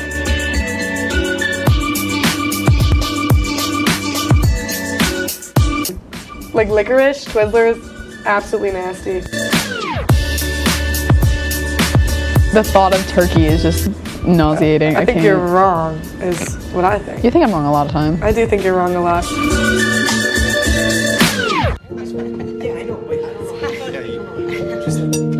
Look at that, it's so sad.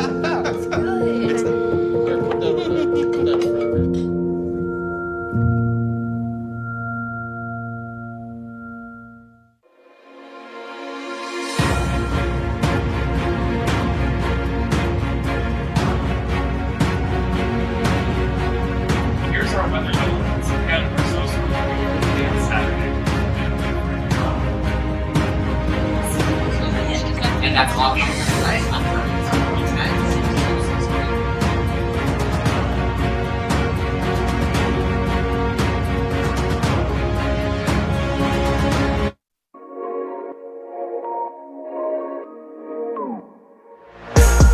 Welcome back to the season finale of Sports Talk. And I know, dear viewer, you might be asking the question, wait, we have 2 whole weeks left of production, so why is this the finale? Well, guess what?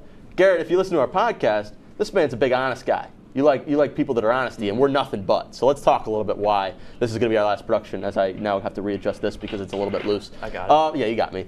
So the next couple weeks, I mean, you guys have been watching. You know, we've had a little bit of an issue with our Laker Connections foes. And we're going to play them in some basketball. And we're going to do that next week during this time because it just makes sense. So it's unfortunate. Just walk all over my segment. It's unfortunate that we have to cancel what would have been our last week because the next week's senior week, and we don't want to disrespect all the seniors. But guess what, dear viewer, we got you covered because we've been promoting it from the start of, even before the start of the season. We've been going. We've been for doing a it long since time. last season. Since last season. Yeah, we've had a whole new crew get involved in it. It's awesome. So it certainly won't be the last time you see our faces throughout. I know I have things that's going on that I necessarily can't reveal yet, I don't think, but you'll be seeing me around. You might, if you watched the SUNY Oswego show yesterday, you saw me and Garrett make an appearance. Kyle might be doing things. Everybody might be doing things. So the spirit of sports talk will live on for the next 2 weeks. But we're going to play basketball, have a nice little game with Laker Connections, 5-on-5. It's going to be, and we can reveal the teams now. Yeah, it's going to be Kyle, myself, Garrett, Carter O'Brien, our AP, and Zach Malamud, who is a veteran of the game at graphics. He does graphics here. Probably going to be playing point or shooting guard. When we play, we're going up against the bums on a Thursday night. So Tuesday night. Well, no, they do Thursday. They do Thursday night. Yeah, you got it. That was a joke. But yeah, so that's the plan. That's why tonight's our season finale. So it's a bit upsetting that it has to end like this. But you know what? I think as far as the season goes, it has been like so backwards and odd. I mean, we had a crown on for 3 segments now, and I don't think any one of us has addressed why we had the crown on. But we don't need to. We don't have to explain it. We could address it, but there's no addressing behind it. We just saw a crown and we're like, yeah. Yeah. That's pretty much how the show goes. We have an idea the day before and we tweet it in. What comes next, Garrett? I forgot because I should have wrote it in the top roster. Is it final message, right? Oh, yeah, good call, Carter. Glad you're on top of your game. So we have a final message for Laker Connections. I'll let you guys talk because I pretty much said what I have to say. All so right. why don't you guys take some time, send some messages the way of Laker Connections. This one is a personal message. This one goes out to Jacob Johnson because you said I can only hit layups and nothing else. I am going to clip you. I am going to hit a 3 straight in your face. I might even break your ankles. I might drop you. I might embarrass you. I might ruin your whole family name in this game. Not gonna lie. Every single Johnson ever. That's a lot of people. Yeah, every Johnson ever. I might drop your ankles, hit you with a 180, fade it, Kobe fade, right in the net, nothing. It's me, lethal shooter Jacob Bradley, and Shan Man. I was on fire. We had an epic practice round today. We played with strangers. Yeah, we played with strangers, and this man could not miss. Somebody was shirtless. Somebody was shirtless. That's how good. That's how crazy it was. That's how high the competition was, and we held. Yeah, good clap it up in the back. They were shirtless guys. They were bigger. They were meaner. It was a bit much, but we held our own. I'm feeling confident. Garrett, you got any messages to send the way? They're going down. Down. They're going down. Little Pat McAfee. Yeah. Shout out. Is that all you have to say? You got to say more. Jake's already called us out on that. Yeah, Jake's already called you out for not talking enough. Jake Johnson. Wait, can I have camera 3 here? Go on. You say it with your chest. Jake Johnson, Brad Rumman, Aaron Valentino. I think your time is up. I think it's time for the 3 of us. Our time is now. Time is now. The John Cena. Let's just move on. Well, no, we don't have to move on because I got a little bit to say here. I mean, this has been just a long time coming. It started off as a friendly rivalry. It's turned into something much greater. Very personal. And I honestly thought we were going to be the underdogs, but it turns out we've created a lot of relationships throughout our WTOP, and people love us. What can you say? What's there not to love? Kanaya's given us a nice heart. Kanaya's given us Thank you. the heart. But that's enough. Let's not waste any more time talking about those bums because it's time to do the most convoluted segment we've ever done here. Let's start by just keeping it simple. We're gonna explain as we go along. Let's pick a number. So who in the back should we ask to pick a number? Burrows looks eager. Let's talk to Burrows. Burrows, pick a number 1 through 10 and tell Carter, but Carter can't reveal it to us. All right, he's got his number. So we're gonna Price is Right this, so you can't. It's closest without going over. Garrett, what's your number first? 1 through 10. 7. 4. I'm a lowball and say 1. What's the number? 7. So Garrett got it right on the. So now it's time for rock paper scissors gauntlet. Play the graphic that we made in the back. Where is it? It's gotta be ready. Here we go. It's getting here. Coming. It'll be here. Maybe not. Almost. Yeah, there it is. Awesome. Yeah, that was Garrett. I mean, that's impressive. I'm not gonna lie there. I love of all pictures you can use. You used the one of me with pit vipers. Took me 10 minutes to make. But so now Garrett won. So now it's gonna be me versus Kyle to see who advances the championship, and then the loser will go into loser bowl. Wait, so it's can we get a hard zoom on camera 2 of the hands? Camera 2. Yeah, let's do it. Ready? We're going rock paper scissors shoot. We get the zoom. Yeah. Rock paper scissors shoot. Ready? Okay. Rock, paper, scissors, shoot. Rock, paper, scissors, shoot. Oh my God! Rock, paper, scissors, shoot. Oh, rock, paper, scissors, shoot. It's Chevy truck. One no. Okay, game point. Rock, paper, scissors, shoot. Oh, this is big. Okay, let's do it. Rock, paper, scissors, shoot. Oh! So now I go into the losers bracket. Now we're gonna get Garrett versus Kyle. Now you can reach across the table and do it to see who wins this and is immune from our final challenge. Let's Come on, now. Let me use my psychic energy. Let's go. Rock, paper, scissors, shoot. Kyle's up 1-0. Rock, paper, scissors, shoot. Garrett ties it. Here we go.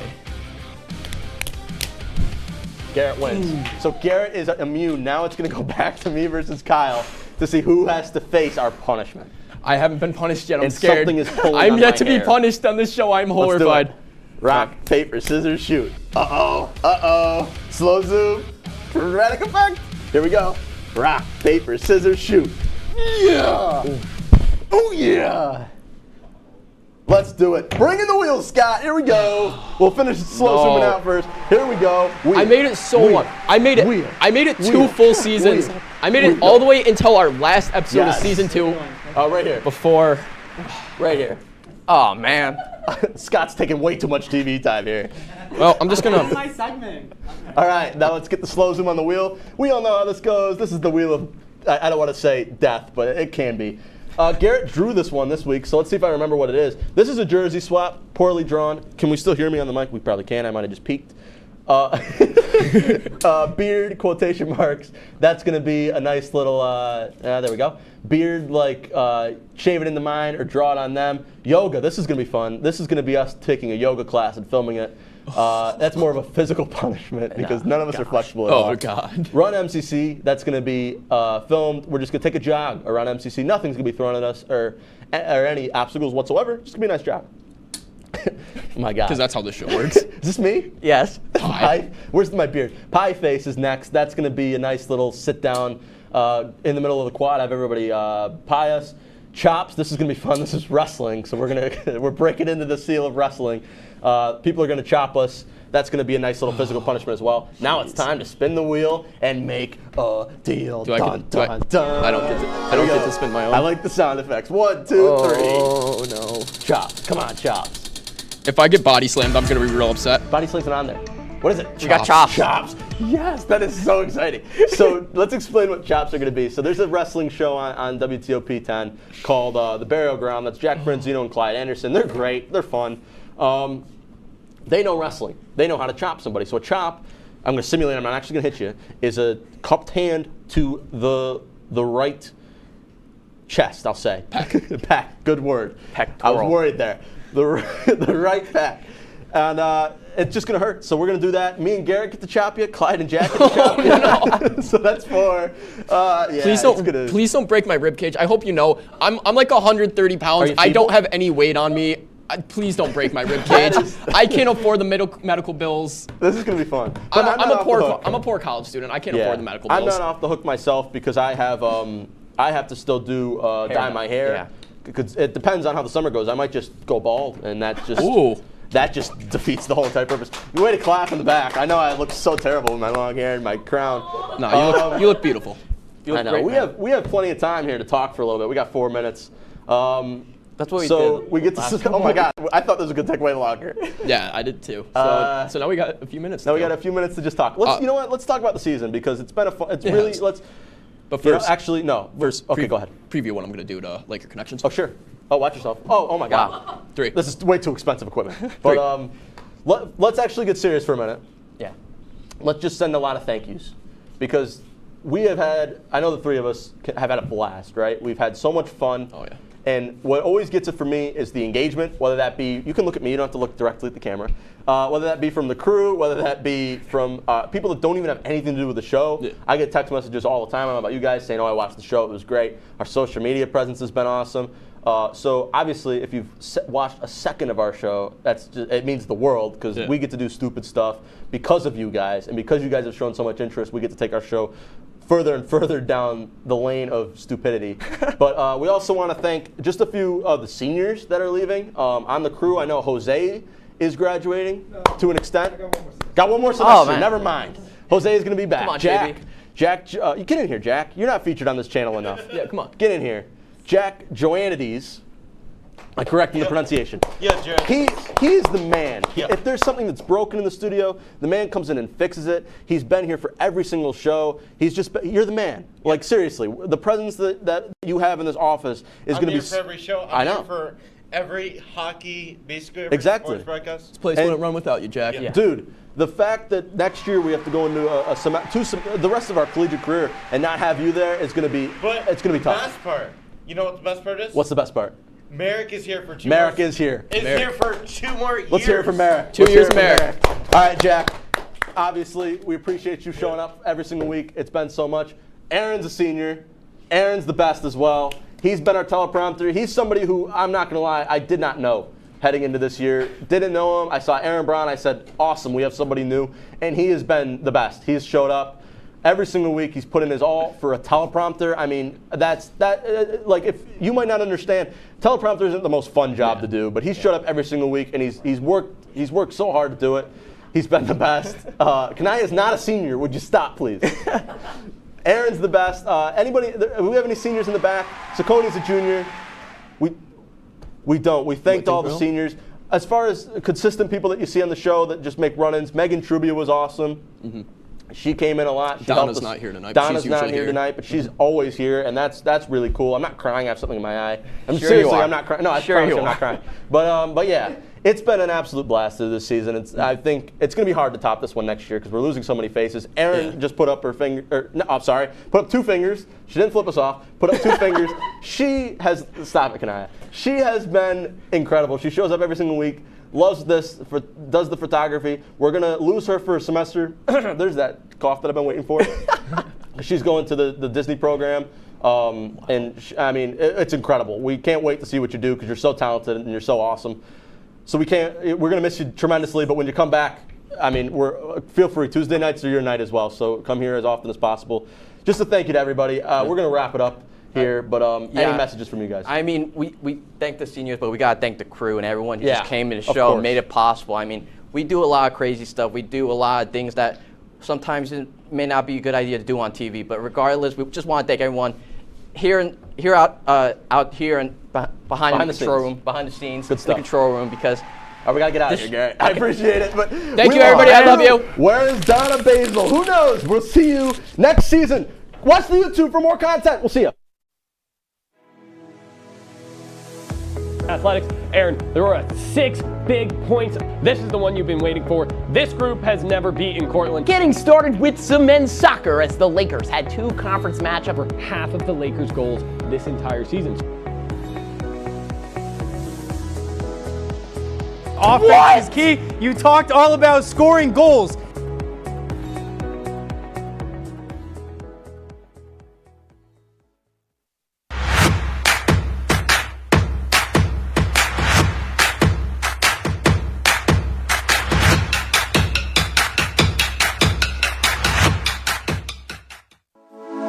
Good evening and welcome to WTOP 10 Nightly News. For the governor race with a strong lead, former Governor Andrew Cuomo is... Barlow announced the completion of a large building mural in downtown Oswego. The renovations on the Hewitt Union building, turning it into the new Hewitt Hall. And as we move into tomorrow, that rain is going to be in our area. Moving to the Diamond now, as Sweet Caroline got a lot sweeter last night.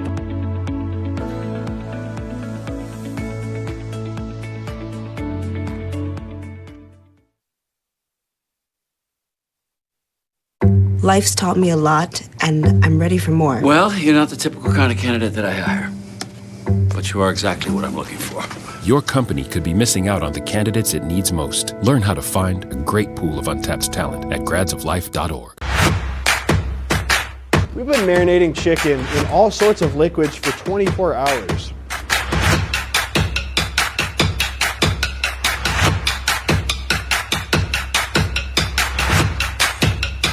These are vitamins and minerals and things that you need, nutrients.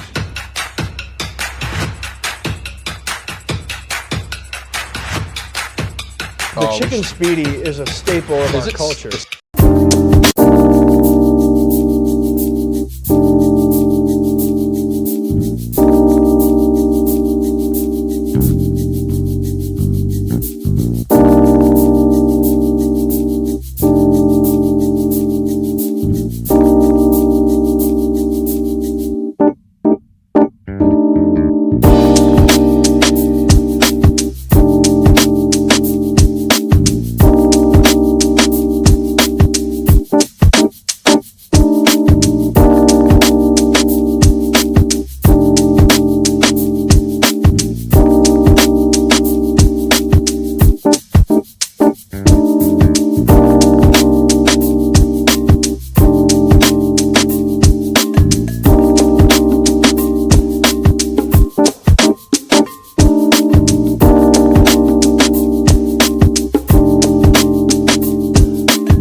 Yeah,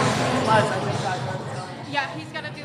You'll do a halftime recap as well. So after every period, so after period 2, that's your half. So he's doing.